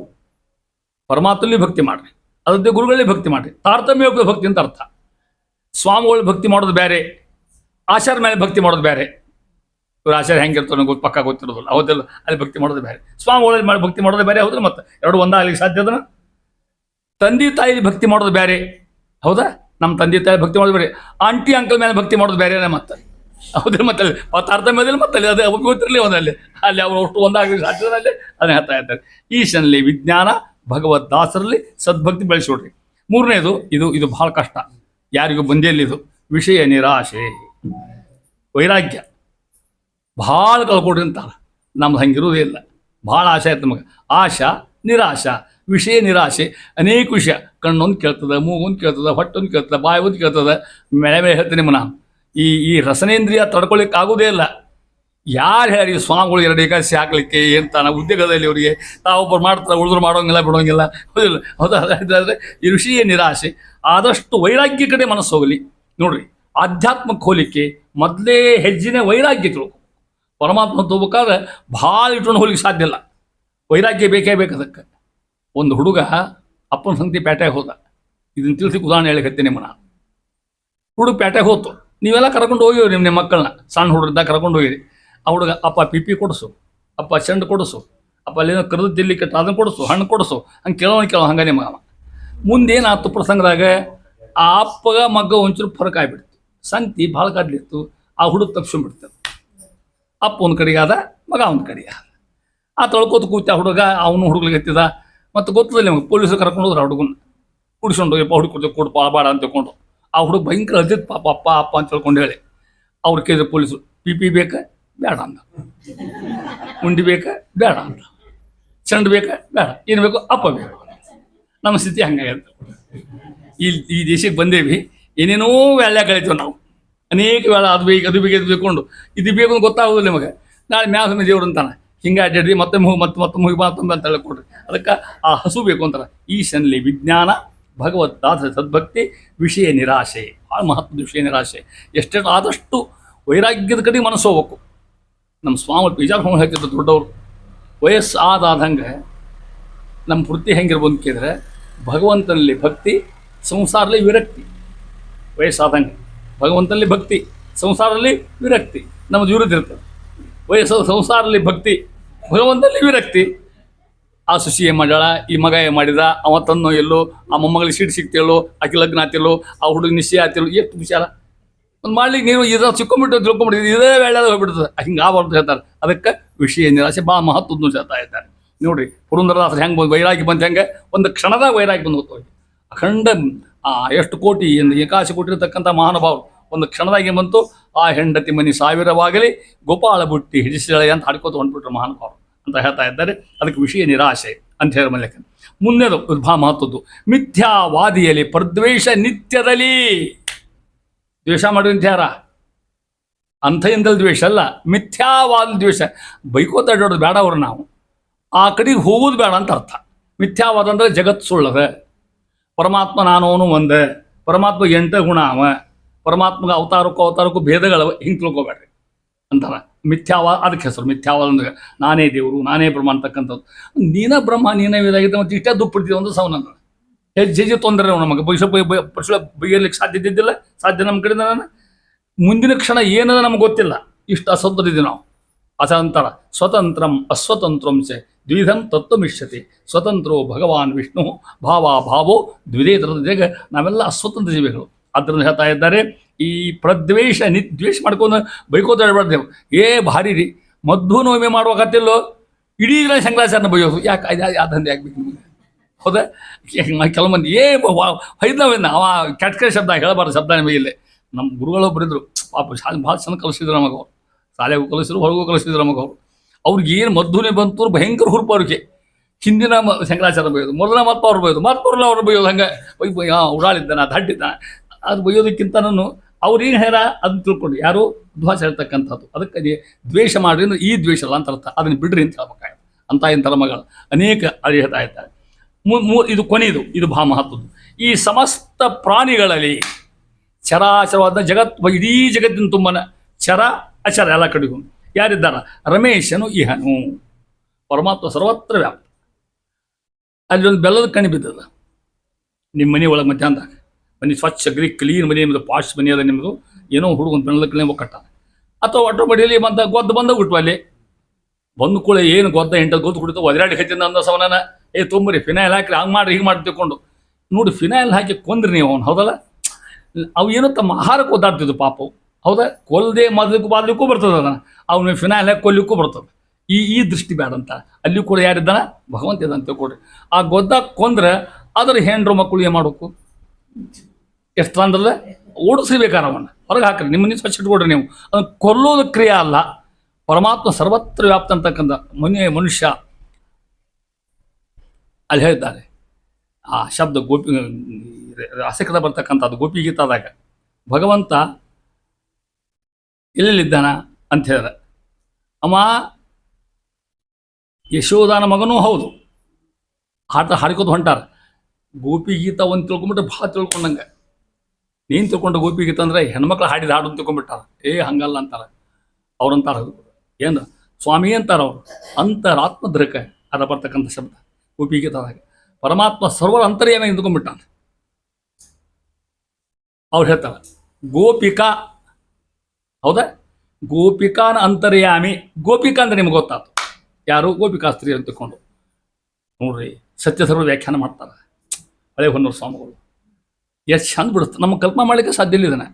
ನಾವು ಹಂಗೆ ಗೋಪಿಕಾ ನಂದನೋ ಭವ ಬರ್ತಿಲ್ಲ ಅದ್ರಾಗ. ಗೋಪಿಕಾ ಅಂದರೆ ಗೋ ಇತ್ಲ ಸರಿ, ಪಿಕ ಇತ್ಲ ಸರಿ. ಗೋ ಅಂದ್ರೆ ಆಕಳ, ಪಿಕ ಅಂದ್ರೆ ಅವು ಹಕ್ಕಿ ಪಕ್ಕಿ ಇರ್ತಕ್ಕಂಥ ಕಾಗಿಗಳು. ಗೋಪಿಕಾ ನಂದನೋ ಭವ ಪರಮ ಅಲ್ಲಿಯೂ ಅಂತರ್ಯಾಮಿಯಾಗಿದ್ದಾನೆ ಅಂತ ಅರ್ಥ. ಮತ್ತೊಂದು ಅದಕ್ಕೆ ಬರೀ ಒಂದು ಗೋಪಿಗೆ ಚಂದ ತಿಳ್ಕೊಡ್ರಿ ಮಗ. ಜಯತಿ ತೇದಿಕಂ ಜನ್ಮನಾವ್ರಜ ಅಂತ ನಮ್ಮ ಗೋಪಿಕಾಸ್ತ್ರ ಅಂದ್ರೆ ಸ್ವಾಮಿ ಅಂತಾರ, ಹಾಡ್ಕೋತಾರ. ಅವನ ಮೇಲೆ ಕಾಮಭಕ್ತಿ ಅಲ್ಲ, ಅವ್ರು ತಿಳ್ಕೊಡ್ರಿ. ನಿಜವಾದ ಭಕ್ತಿ ಇರ್ತಕ್ಕಂಥ ಮಹಾ ತಪಸ್ ಮಾಡಿ ಹುಟ್ಟಿರ್ತಕ್ಕಂಥ ಮಹಾನುಭಾವರು. ಸ್ವಾಮಿ ನೀ ಹುಟ್ಟಿದ್ದಕ್ಕೆ ಜಗತ್ತೇ ಪವಿತ್ರ ಆತು ಅಂತ ಹಾಡ್ತಾರೆ. ಜಯತಿ ತೇ ಅಧಿಕಂ ಈ ಜಗತ್ತು ಅಂತ ಅದನ್ನ ಹೇಳ್ತಾ ಇರ್ತಾರೆ. ಆ ರೀತಿಯಾಗಿ ರಮೇಶನ್ ಏನಾಯಿತು? ಅವರವರ ಅಭಿಲಾಷೆಗಳ ಪೂರೈಸುವುದೇ. ನೋಡ್ರಿ ಎಷ್ಟು ಸಾಧ್ಯದನ್ನ ಅಷ್ಟಿಂದನ ನಮಗೆ ನಮ್ಮಿಂದ ಏನು ನಮ್ಮ ಹತ್ರ ಬರ್ತಾರ. ಅನೇಕ ಮಂದಿ ನಮ್ಗೆ ನಾವು ಅಂಥ ದರಿದ್ರನ ಹತ್ರ ಕೆಲವು ಮಂದಿ ಬರ್ತಾರೆ, ಶ್ರೀಮಂತನ ಹತ್ರ ಬರ್ತಾರೆ. ಅವ್ರಿಗೇನು ಒಳ್ಳೆ ಇಚ್ಛಾ ಅದ, ಕೆಟ್ಟ ಇಚ್ಛಾ ಅಲ್ಲ. ಮತ್ತು ಅವ್ರ ಇಚ್ಛಾ ಪೂರೈಸ್ತಕ್ಕಂಥದ್ದೇ ದೊಡ್ಡ ಯಜ್ಞ ಇದ್ದಂಗೆ. ಅವ್ರು ಭಗವದ್ಭಕ್ತ ಹಿಂಗಿದ್ದವ್ರು ಅಂತ ಅರ್ಥ. ಆ ರೀತಿ ಉಪಾಸನಾ ಕ್ರಮ ಹರಿಕಥಾಮೃತ ಸಾರಲಿ ಉಪಾಸನಾ ಕ್ರಮ ಹೇಳ್ತಾ ಇದ್ದಾರೆ. ಆ ರೀತಿ ಇದೇ ಪರಮಾತ್ಮನ ಪೂಜಾ ರೂಪ ಇರ್ತಕ್ಕಂಥ ಆಚಾರ ಅಂತ ತಿಳ್ಕೊಬೇಕು ಅಂತ ಹೇಳ್ತಾ ಇದ್ದಾರೆ. ಆ ರೀತಿ ಇರ್ತಕ್ಕಂಥ ಮಹತ್ವನ ಹೇಳ್ತಾ ಇದ್ದಾರೆ. ಈ ರೀತಿ ಅವರು ಸಾಮಾನ್ಯ ಅಲ್ಲ, ಛಲ ಪ್ರತಿಮಾ ಜೀವಂತ ಅಡ್ಡಾಡೋ ದೇವ್ರು ಇದ್ದಂಗೆ ಅಂತವ್ರೇನೋ ಅಂಥ ಮಂದಿ ನೋಡಿರಿ ನೀವು. ಸ್ವಾಮಿಗಳನ್ನ ಬೇಕಾದ್ರೆ ನೋಡ್ರಿ ಅಂಥ ಮಂದಿ ಭಗವದ್ ಇದ್ದಂಗನ ದೇವರು ಅವ್ರ ಹಿಂದೆ ಅಡ್ಡಾಡಿ ತಿರುಗ್ತಿದ್ದಾನೆ. ವೈಷ್ಣವ ದೀಕ್ಷಾ ಹೇಳ್ತಕ್ಕಂಥ ಮಾತು ಹೇಳ್ತಾ ಇದ್ದಾರೆ. ಈ ರೀತಿ ದಾಸರು 5 ಸಂದೇಶವನ್ನು ಕೊಟ್ಟರು. ಈಶನಲ್ಲಿ ವಿಜ್ಞಾನ, ಭಗವದ್ ದಾಸರಲ್ಲಿ ಸದ್ಭಕ್ತಿ, ವಿಷಯ ನಿರಾಶೆ, ಮಿಥ್ಯಾವಲೆ ಪ್ರದ್ವೇಷ ನಿತ್ಯದಲ್ಲಿ. ಈ ಸಮಸ್ತ ಪ್ರಾಣಿಗಳಲ್ಲಿ ರಮೇಶನು ಇಹನು ಎಂದು ಅರಿತು. ಇದನ್ನು ತಿಳ್ಕೊಡ್ರಿ ಅಂತಾರ. ಹಂಗೆ ತಿಳಿಗೆ ಸಾಧ್ಯ ಇದೆ. ಇದಕ್ಕೆ ಶಾಸ್ತ್ರ ಬೇಕು, ಗುರುಗಳ ಜ್ಞಾನ ಬೇಕು. ಅವರ ಅಭಿಲಾಷ ಇಚ್ಛಾ ಪೂರೈಸುವುದೇ ಮಹಾಪೂಜೆ, ಹರಿಯಜ್ಞ ಅಥವಾ ಮಹಾಯಜ್ಞ, ಹರಿಪೂಜೆ ಅಂತ ಹೇಳಂಗೆ ಹೇಳ್ತಾರೆ. ಇಷ್ಟು ಹೇಳಿ ಮುಂದುವರೆದು ಅಂತಾರೆ, ಜ್ಞಾನಪೂರ್ವಕ ಪೂಜೆಯನ್ನೇ ಪರಮಾತ್ಮ ಸ್ವೀಕರಿಸ್ತಕ್ಕಂಥ ಮಹಾನುಭಾವ. ಸಾದಾ ಪೂಜೆ ಮಾಡ್ತೇವೆ ಒಂದು. ಇನ್ನೊಂದು ಜ್ಞಾನಪೂರ್ವಕ ಪೂಜೆ ಮಾಡ್ತಕ್ಕಂಥದ್ದು. ದೇವ್ರನ್ನ ಕೂಡಿಸ್ಕೊಂಡ್ವಿ, ಪೂಜಾ ಶುರು ಮಾಡಿದ್ವಿ. ಆ ಪೂಜೆ ಹೆಂಗಿರ್ಬೇಕು? ಜ್ಞಾನಪೂರ್ವಕ ಇರಬೇಕು ಅಂತ ಯಥಾಶಕ್ತಿ. ಅಷ್ಟು ತಿಳಿಲಿಕ್ಕೆ ಸಾಧ್ಯ ಇಲ್ಲ ಅಂತ ತಿಳ್ಕೊಡ್ರಿ. ಅಖಂಡ ಅಂಥ ಜ್ಞಾನ ಪೂಜೆ ಹೇಳ್ತಾ ಇದ್ದಾರೆ. ಅಲ್ಲಿ ನೋಡ್ರಿ, ತ್ರಿದಶ ಏಕಾತ್ಮಕ ನೆನೆಸಿ ಭೂ ಉದಕ ಶಿಖಿಯೊಳು 10 ಕರ್ಣದಿ ಅಧಿಪರೆನಿಸುವ ಪ್ರಾಣ ಮುಖ್ಯ ಆದಿತ್ಯರೊಳು ನೆಲೆಸಿ ವಿದಿತನಾಗಿದ್ದು ಅನವರತ ನಿರವಧಿಕ ಮಹಿಮನು ಸಕಲ ವಿಷಯವ ನಿಧನ ನಾಮಕ ಸಂಕರ್ಷಣಾವಯ ಸ್ವೀಕರಿಪ. ಪರಮಾತ್ಮ ಸ್ವೀಕರಿಸುತ್ತಾನೆ, ರಿಸೀವ್ ಮಾಡ್ಕೋತಾನೆ, ತಗೋತಾನೆ, ಅವ ಅನುಗ್ರಹ ಮಾಡ್ತಾನೆ. ಏನು ತಿಳ್ಕೊಂಡು ಹೆಂಗೆ? ಸಂಕರ್ಷಣ ಆಹ್ವಯ ಅದ್ರ ಹೆಸರು. ಸಂಕರ್ತಕ್ಕಂಥ ಪರಮಾತ್ಮ ಅವನ ಹೆಸರೇನು? ನಿಧನ ನಾಮಕ ಅಂತ ಹೆಸರು. ಅನಾದಿ ನಿಧನು ದಾತ ವಿಧಾತ ಧಾತುರುತ್ತಮ. ಹೆಸರು ವಿಷ್ಣು ಸಹಸ್ರನಾಮದ್ದು. ನಿಧನ ಶಬ್ದಕ್ಕೆ ಅರ್ಥ ಅಂತ ಕೇಳಿದ್ರೆ ಜಗತ್ತನ್ನು ಲಯ ಮಾಡ್ತಕ್ಕಂಥವ ನಿಧನ ಅಂತ ಹೆಸರು. ಯಾರು ಮಾಡ್ತಾರೆ ಕೆಲಸ? ರುದ್ರರು ಮಾಡ್ತಾರೆ. ಅಂತರ್ಯಾಮಿಯಾಗಿ ಪರಮಾತ್ಮ ಕೆಲಸ ಮಾಡ್ತಕ್ಕಂಥವ. ಅದಕ್ಕೆ ನಿಧನ ನಾಮಕ, ನಿಧನ ಎಂಬ ಹೆಸರುಳ್ಳ ಯಾರವ? ಸಂಕರ್ಷಣ. ಸಮ್ಯಕ್ ಕರ್ಷೈತಿ ಸಂಕರ್ಷಣ. ಅವ ಸ್ವೀಕರಿಪ, ನಮ್ಮ ಪೂಜೆ ಸ್ವೀಕಾರ ಮಾಡ್ತಾನಂತ. ಅದು ಹೆಂಗೆ ಹೇಳ್ತಾ ಇದ್ದಾರೆ? ತ್ರಿದಶ ಅಂದ್ರೆ ಎಷ್ಟು ಗೊತ್ತಾತ ನಿಮಗೆ? 13 ತ್ರಿದಶ. ಈ ತ್ರಿದಶ ಅಂತಕ್ಕಂಥವ 13 ತ್ರಿದಶ ಏಕಾತ್ಮಕ ನೆನೆಸಿ ಇವುದೇ ಹೆಸರು ಮತ್ತೊಂದು ಏಕಾತ್ಮ ಅಂತ. ತ್ರಿದಶ ರೂಪ ಅಂದ್ರು ಒಂದ, ಏಕಾತ್ಮ ಅಂದ್ರು ಒಂದ. ಎಲ್ಲಿದ್ದಾನಂತೆ? ಭೂ ಉದಕ ಶಿಖೆಯೊಳು 3 ಕಡೆಗಿದ್ದಾನ. ಭೂ ಅಂದ್ರೆ ಭೂ ಒಳಗೆ, ಉದಕ ಅಂದ್ರೆ ನೀರು, ಶಿಖಿ ಅಂದ್ರೆ ಅಗ್ನಿ ಒಳಗೆ. 10 ಕರ್ಣರಿ, 10 ಇಂದ್ರಿಯ, ಪಂಚ ಜ್ಞಾನೇಂದ್ರಿಯ, ಪಂಚಕರ್ಮೇಂದ್ರಿಯ. ಇಲ್ಲಿ ನೋಡ್ರಿ, ಅವು 10 ಆದವ. ಭೂ ಉದಕ ಶಿಖೆ ಎಷ್ಟಾದವು? 3. ಭೂ ಒಂದ, ಉದಕ ಒಂದ, ಶಿಖೆ ಒಂದು, ಮ್ಯಾಲ 10, ಉಷ್ಟು ಕೂಡ ಎಷ್ಟದು? 13. ಅದಕ್ಕೆ ತ್ರಿದಶ ಅಂದ್ರೆ ಅರ್ಥ. ಅದು ತ್ರಿದಶ ಅಂತ ಬಿಡಿಸಿದ ದಾತ್ರ ಇಲ್ಲಿ ಲಘು ಅರ್ಥ ಆಗ್ಲಿಕ್ಕಂತೀವಿ. ತ್ರಿದಶ ಅಂದ್ರೆ ಒಂದ. ಆ ತ್ರಿದಶ ಹೆಂಗನ್ನು ಹೇಳು? ಭೂ ಒಂದು, ಉದಕ ಒಂದು, ಶಿಖೆ ಒಂದು. ಶಿಖೆ ಅಂದ್ರೆ ಅಗ್ನಿ ಅಂತ ಅರ್ಥ.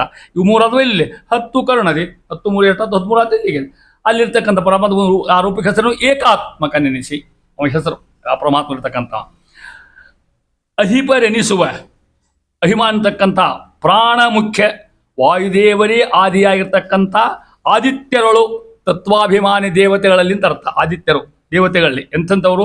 ಅಲ್ಲಿ ವಿದ್ಯಮಾನನಾಗಿದ್ದು ಪರಮಾತ್ಮ ಮುಖ್ಯ ಪ್ರಾಣ ಹಿಡ್ಕೊಂಡು ಎಲ್ಲ ದೇವತೆಗಳಲ್ಲಿ ಯಾರ್ಯಾರು? ತಾತ್ವಿಕ ದೇವತೆಗಳು, ತತ್ವಪತಿಗಳು. ನಮೋಸ್ತು ತಾತ್ವಿಕ ದೇವಾಹ ವಿಷ್ಣುಭಕ್ತಿ ಪರಾಯಣ ಧರ್ಮ ಮಾರ್ಗೇ ಪ್ರೇರೆಯಂತು ಭವಂತ ಸರ್ವ ಇವ ಅಂತ ಹೇಳ್ದಂಗೆ ಆ ರೀತಿ ಹೇಳ್ತಾ ಇದ್ದಾರೆ.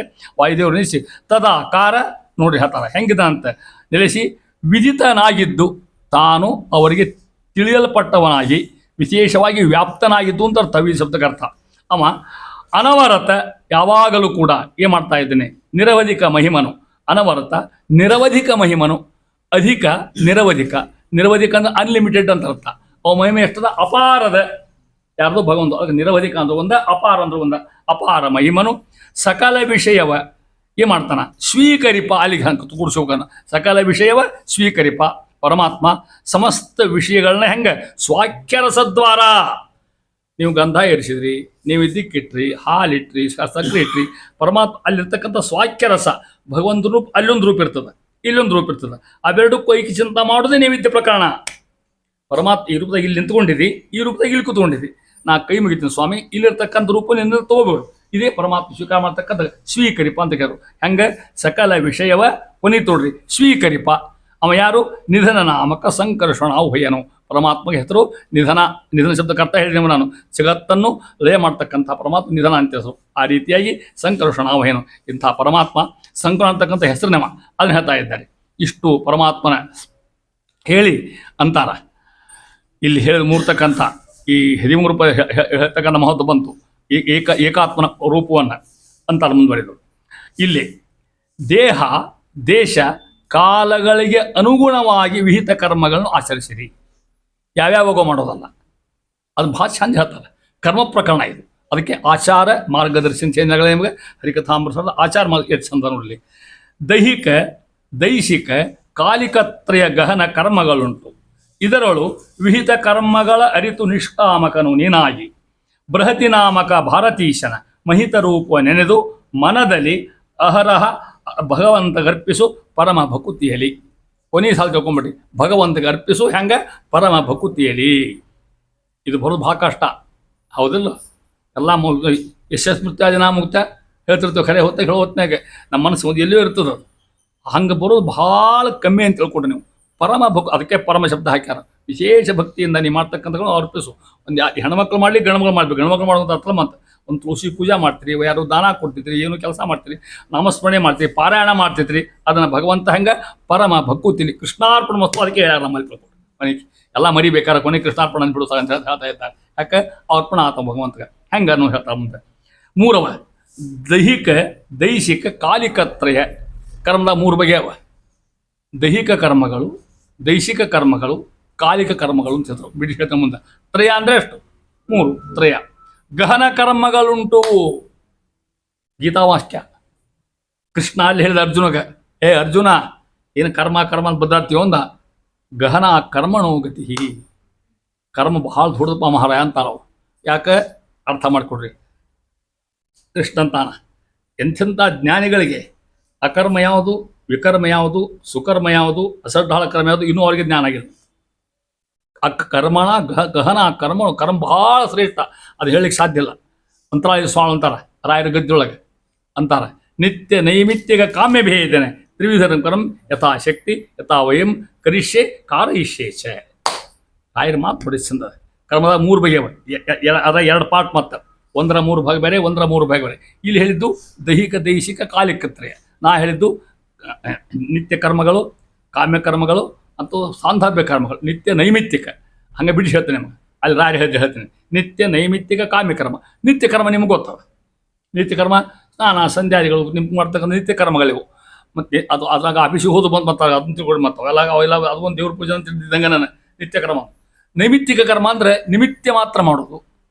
ಒಂದು ನಾಳೆ ಗಣಪತಿ ಕೂಡಿಸ್ತಾರೆ ಯಾರು, ಗಣಪತಿ ಹೇಳ್ತಾರೆ ಒಮ್ಮೆ ಕೂಡಿಸಿದಾಗ ಅದಾಗ ಬಾರ ಯಾಕೆ ಹೋಗಿ ಬಾರಲ್ಲ ನಮ್ಮ ಉದ್ಧಾರ ಮಾಡೋದು ಕೈ ಮುಗಿ ಹೇಳ್ತಾ ಕೂತಿದ್ವಿ ನಾವು. ಅದ ನಿಮಿತ್ತ ಮಾತ್ರ. ದಿನ ಯಾರ ತಂಬಿಟ್ಟು ಮಾಡ್ತಾರೆ ಯಾರ, ಹೌದೇ ಪಂಚ ಬಂದಾಗ ಮಾಡೋದು ಅರ್ಥ. ಅದು ನೈಮಿತ್ತಿಕ ಕರ್ಮ. ಕಾಮ್ಯ ಕರ್ಮ ಅಂತಿರ್ತಾರೆ ಕೆಲವು. ಅಂದ್ರೆ ನಮ್ಮ ಕಾಮಗಳು ನಮ್ಮ ಇಚ್ಛೆಗಳನ್ನ ಪೂರೈಸಲಿಕ್ಕೆ ಏನೋ ಕೆಲಸ ಆಗ್ಬೇಕಾಗಿರ್ತದೆ. ಸತ್ಯನಾರಾಯಣ ಪೂಜೆ ಮಾಡು, ಏನೋ ಕೆಲಸ ಆಗ್ಬೇಕಾದ್ರೆ ಪವಮಾನ ಹೋಮ ಮಾಡು, ಅದು ಖರೆ ಗಮ್ಮಿ. ಅದು ಕೂಡ ಪರಮಾತ್ಮ ಉದ್ದೇಶ ಮಾಡ್ತಕ್ಕಂಥದ್ದು ನಿತ್ಯ ನೈಮಿತ್ತಿಕ ಕಾಮ್ಯ ಕರ್ಮ. ಇವು ಮತ್ತೊಂದು ಕರ್ಮ ಇಲ್ಲ ಅಂತ ಕೊಡ್ರಿ. ಇಲ್ಲಿ ಬೇರೆ ಹೇಳ್ತಾರೆ. ಅದರ ಮತ್ತೊಂದು ಪ್ರಕಾರ ಇದು ದೈಹಿಕ ದೈಹಿಕ ಕಾಲಿಕ ತ್ರಯ. ತ್ರಯ ಅಂದರೆ ಎಷ್ಟು? 3. ಯಾವ್ಯಾವು? ದೈಹಿಕ ದೈಹಿಕ ಕಾಲಿಕ ತ್ರಯ. ಎಂತೂ ಗಹನ ಕರ್ಮಗಳುಂಟು. ಇದರೊಳು ವಿಹಿತ ಕರ್ಮಗಳನ್ನು ಅರಿತು ನಿಷ್ಕಾಮಕನು ನೀನಾಗಿ. ಏನು ಹರಿಕತಾಮಸ ಅದು ಒಟ್ಟು ವಿಚಾರ ಮಾಡ್ರಿ. ಹೆಂಗ ಒಂದು ಶಬ್ದ ಎಷ್ಟಾಗ್ತದೆ ಮಹಾನುಭಾವ ಅಲ್ಲ. ಬೃಹಿತಿ ನಾಮಕ ಭಾರತೀಶನ ಮಹಿತ ರೂಪವ ನೆನೆದು ಮನದಲ್ಲಿ, ಎಲ್ಲೇ ಮನದಲ್ಲಿ ನೆನೆದು ಅಹರಹರ ಭಗವಂತ ಅರ್ಪಿಸು ಹಂಗೆ ಪರಮ ಭಕುತಿಯಲ್ಲಿ. ಒಂದು ಶಬ್ದ ವ್ಯರ್ಥ ಏನದ. ಈಗಿನ ಕವಿತೆ ಬರೀತಾರ ಎಷ್ಟು ಅಸಡ್ಡ ಇರ್ತಾವು ಎಂತಾನ ಬೇಡಾದೋ ಭಾಳ ಇರ್ತಾವ. ಅದ್ರಾಗ ಅದೇ ಬೇಕಾ ಶಬ್ದಗಳು ಒಂದು ಶಬ್ದ ವ್ಯರ್ಥ ಅಂತ ಇಲ್ಲಿ ನೋಡಿ ಹೇಳ್ತಾ ಇದ್ದಾರೆ. ದೈಹಿಕ ಅಂತ ಗೊತ್ತಾಗ್ತದೆ ನಿಮಗೆ. ದೇಹಕ್ಕೆ ಸಂಬಂಧಪಟ್ಟಿರ್ತಕ್ಕಂಥ ಕರ್ಮಗಳು ದೈಹಿಕ ಕರ್ಮ ಅಂದ್ರೆ. ದೇಹದಿಂದ ಮಾಡ್ತಕ್ಕಂಥ ಕರ್ಮ ಯಾವ ಹೇಳಿರೋಣ ಅಂತ ನಿಮಗೆ ಗೊತ್ತಾಗ್ತದೆ. ನಿಮಗೆಲ್ಲ ನಮಸ್ಕಾರ ಮಾಡೋದು ಹೌದಾ, ದೈಹಿಕ ಕರ್ಮ ಹೌದು. ಮತ್ತು ದೇವ್ರ ಸಲುವಾಗಿ ತುಳಸಿ ಹೂ ತೊಗೊಂಬರೋದು ದೈಹಿಕ ಕರ್ಮ ಹೌದು. ಮತ್ತು ದೈಹಿಕ ಕರ್ಮ ಅಲ್ಲ, ದೈಹಿಕ ಕರ್ಮ ದೇಹದಿಂದ ಮಾಡ್ತಕ್ಕಂಥ ಕರ್ಮಗಳು. ಸ್ನಾನಾದಿಗಳನ್ನು ಶುದ್ಧವಾಗಿ ಮಾಡೋದು ಭಾಳ ಕರ್ಮ. ಹಂಗೆ ದೈಹಿಕ ಕರ್ಮಗಳು ದೇಹದಿಂದ ಮಾಡ್ತಕ್ಕಂಥ ಅನೇಕ ಕರ್ಮಗಳುಂಟು.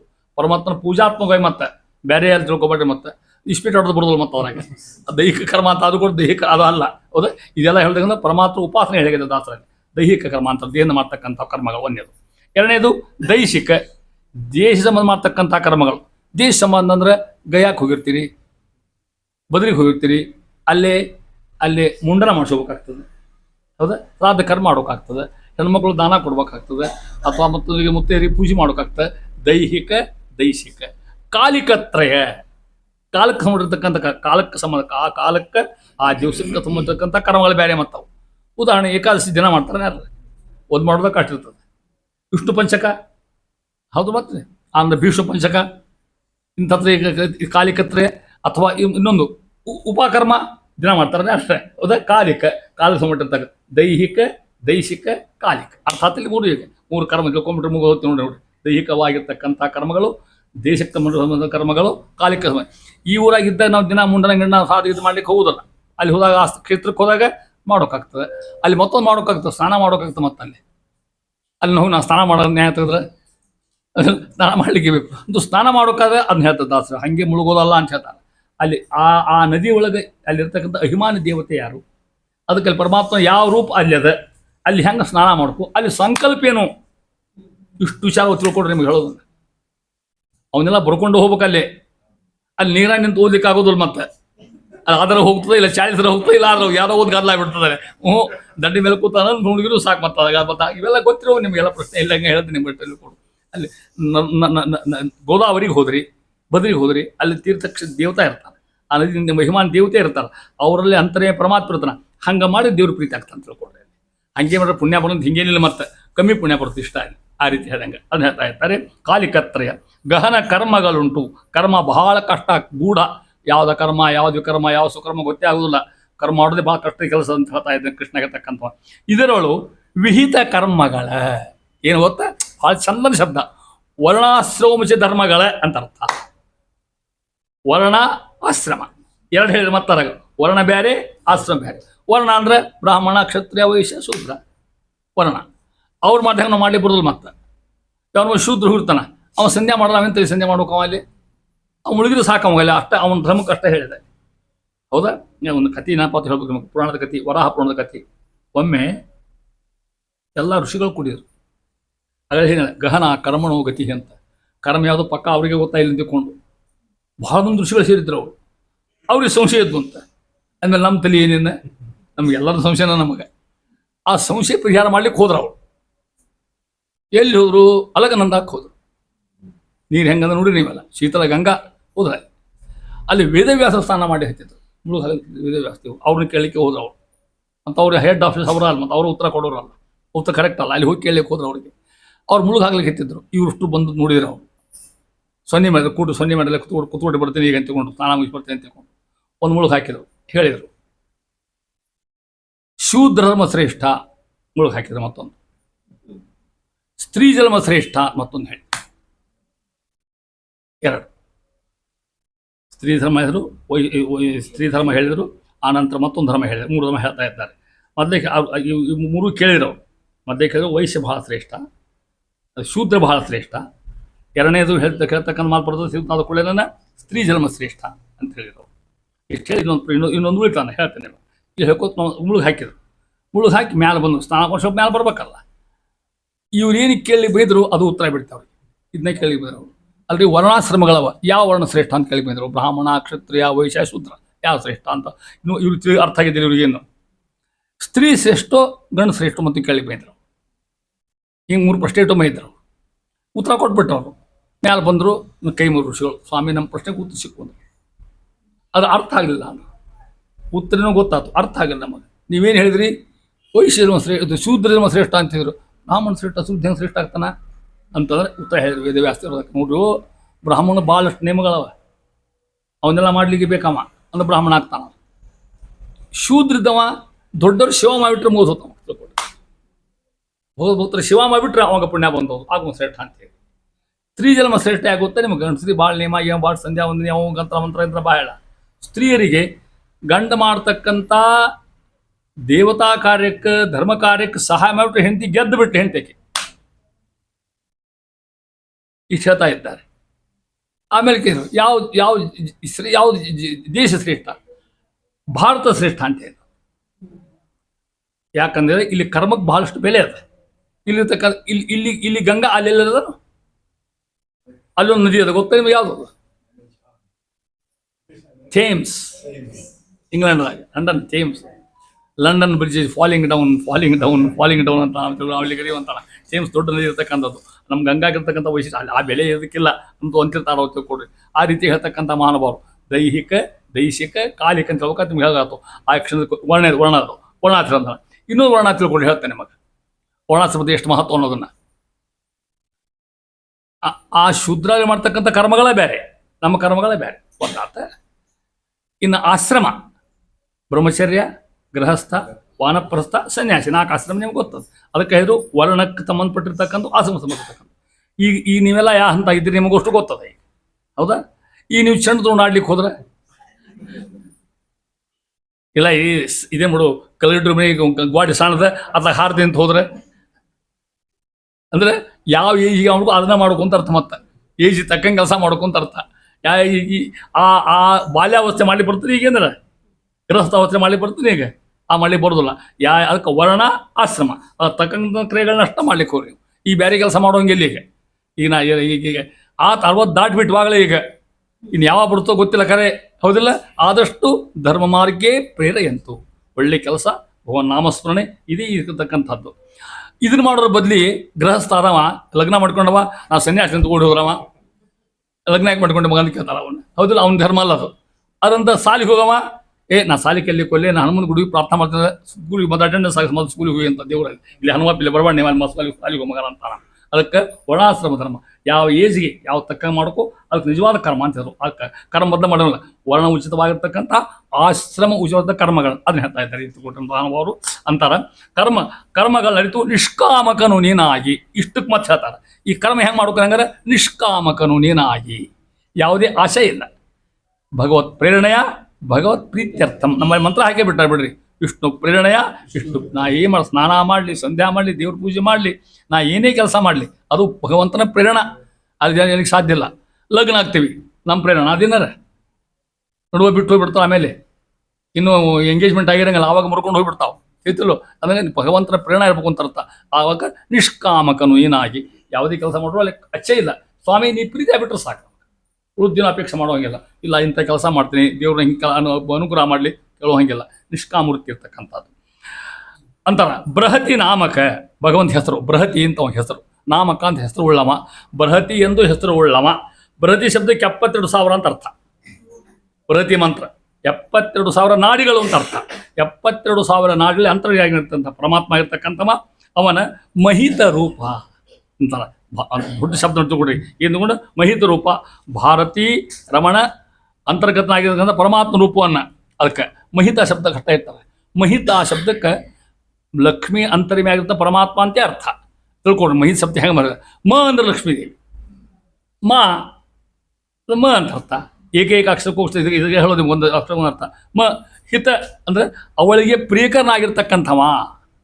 ಲಕ್ಷ್ಮೀದೇವಿಗೆ ಅತ್ಯಂತ ಪ್ರಿಯ ಯಾವುದೋ ಮಂಡಿಗೆನು ಪರಮಾತ್ಮ, ಅವನ ಸೇವಾ ಹೌದಿಲ್ಲ. ಮತ್ತು ಅದಕ್ಕೆ ಮ ಹಿತ, ಲಕ್ಷ್ಮೀದೇವಿಗೆ ಅತ್ಯಂತ ಪ್ರಿಯನಾಗಿರ್ತಕ್ಕಂಥ ಪರಮಾತ್ಮ ಅಂತ ಅರ್ಥ. ಮಹಿತ ರೂಪಗಣ ಪರಮಾತ್ಮನ ರೂಪ ವಿಶೇಷಗಳನ್ನು ನೆನೆದು ಮನಸಾ ಸ್ಮರಿಸುತ್ತ ಗಟ್ಟ ಮನಸ್ಸನ್ನು ಹಿಡ್ಕೋಬೇಕಂತ ಭಗವಂತ ರೂಪವನ್ನು ಮನದಲ್ಲಿ ಮನೋಮಂದಿರದಲ್ಲಿ ಹೆಂಗೆ ಪರಮ ಭಕುತಿಯಲ್ಲಿ ಅದನ್ನು ಹೇಳಿ. ಮತ್ತೆ ಎಷ್ಟು ಬ್ರಿಕ್ ಹಾಕ್ತಾರೆ ಜಗನ್ನಾಥದಾಸರು. ಹೌದಾ? ಒಂದು ಶಬ್ದ ಬರ್ತಂದ್ರೆ ಪರಮ ಭಕುತಿಯಲ್ಲಿ ಅತ್ಯಂತ ಇಷ್ಟವಾಗಿರ್ತಕ್ಕಂಥ ಅಂತಃಕರಣಪೂರ್ವದಿಂದ ನಿರ್ಮಲ ಭಕ್ತಿ. ಭಾಗ ಭಕ್ತಿ ಶಬ್ದ ಖಂಡ ವ್ಯಾಖ್ಯಾನ ಮಾಡ್ತಾರೆ ನಮ್ಮಲ್ಲಿ. ಶ್ರೀಮದ್ ಆಚಾರ್ಯರಾಗಲಿ ಭಕ್ತಿ ಶಬ್ದಕ್ಕೆ ಶಂಕರಾಚಾರ್ಯರು ಹೇಳಾರ, ರಾಮಾನುಜಾರು ಹೇಳ್ತಾರೆ, ಶ್ರೀಮದಾಚಾರ್ಯರು ಹೇಳ್ತಾರೆ ಕೂಡಿ. ರಾಮಾನುಜಾರಲ್ಲಿ ಅತ್ಯಂತ ಪ್ರಪನ್ನ ಭಕ್ತಿ, ಭಾಳ ಚಲೋ ಭಕ್ತಿ ಅವರಲ್ಲಿ ಕೂಡ, ಸರ್ವೋತ್ತಮತ್ವ ಭಕ್ತಿ ಇರ್ತಾರೆ ಅವರಲ್ಲಿ ಕೂಡ. ನಮ್ಮಲ್ಲಿ ಕೂಡ ಅದಕ್ಕೂ ವಿಶಿಷ್ಟವಾಗಿರ್ತಕ್ಕಂಥ ಅಂತಿಕಾರಂತರ ಸುಧಾದಾಗ ಅಂತರಾಯ ಸಹಸ್ರೇಣಾಪಿ ಅಪ್ರತಿಬದ್ಧ ನಿರಂತರ ಪ್ರೇಮ ಪ್ರವಾಹ. ಆ ಭಕ್ತಿ ಮಾಡುವಾಗ, ಧರ್ಮ ಕೆಲಸ ಮಾಡುವಾಗ ಎಷ್ಟೇ ಕಷ್ಟ ಎಷ್ಟೇ ತಾಪತ್ರ ಬರಲು ಅವಕ್ಕೆ ಯಾವಕ್ಕೂ ಲಕ್ಷ್ಯ ಕೊಡದಂಗೆ ಅಂತ ಅರ್ಥ. ನಿರಂತರ ಪ್ರೇಮ ಪ್ರವಾಹ, ನಿರಂತರ ಭಕ್ತಿ ಹೇಳಬೇಕು. ಭಕ್ತಿ ಅಂತ ಹೇಳ್ತಾ ಇದ್ದಾರೆ. ಆ ರೀತಿಯಾಗಿ ಹಂಗೆ ಅಹರಹ ಅಂದರು. ಇದೇನ್ರಿ ಮತ್ತು ಭಕ್ತಿ ರಾತ್ರಿ ಮಾಡೋಕ್ಕೂ ಹಗಲು ಮಾಡೋಕೆ ಉತ್ಸಾಹ ಅಂತಾರ. ಹಗಲು ಮಾಡೋಕ್ಕೂ ರಾತ್ರಿ ಮಾಡೋಕ್ಕೋ ಟೈಮ್ ಇಲ್ಲ. ಅಹರಹ ಪ್ರತಿ ದಿವಸ ಭಗವಂತ ಅವನಿಗೆ ಅರ್ಪಿಸು ಏನನ್ನ ಸಮಸ್ತ ಕರ್ಮಗಳನ್ನ ಅರ್ಪಣೆ ಮಾಡ್ತಕ್ಕಂಥ ಸ್ಥಿತಿ ಇಟ್ಕು ಅಂತ ಹೇಳ್ತಾ ಇದ್ದಾರೆ. ಇಷ್ಟು ಭಗವಂತನ ಮಹಿಮೆಯನ್ನು ದಾಸರು ಕಾಣುವ. ದೈಹಿಕ ಕರ್ಮ, ದೈಶಿಕ ಕರ್ಮ, ಕಾಲಿಕ ಧರ್ಮ, ಅದ್ರಾಗ ಮತ್ತು ಶುಭ ಅಶುಭ ಮಿಶ್ರ ಈ ಕರ್ಮ ಒಂದರ್ಥ. ಇಷ್ಟು ವಿಷಯ ಇರ್ತಕ್ಕಂಥದ್ದು ಅಂತ ಹೇಳ್ತಾರೆ. ಮುಂದುವರೆದು ಭಗವಂತ ತ್ರಿವಿಧ ಚೇತನರಲ್ಲಿ ತ್ರಿವಿಧ ಕರ್ಮ ಹಾಗೂ ತ್ರಿವಿಧ ಭಗವದ್ರೂಪ ಹೇಳ್ತಕ್ಕಂಥದ್ದು 3 ಮುನಿ ಹೇಳ್ತಾರೆ.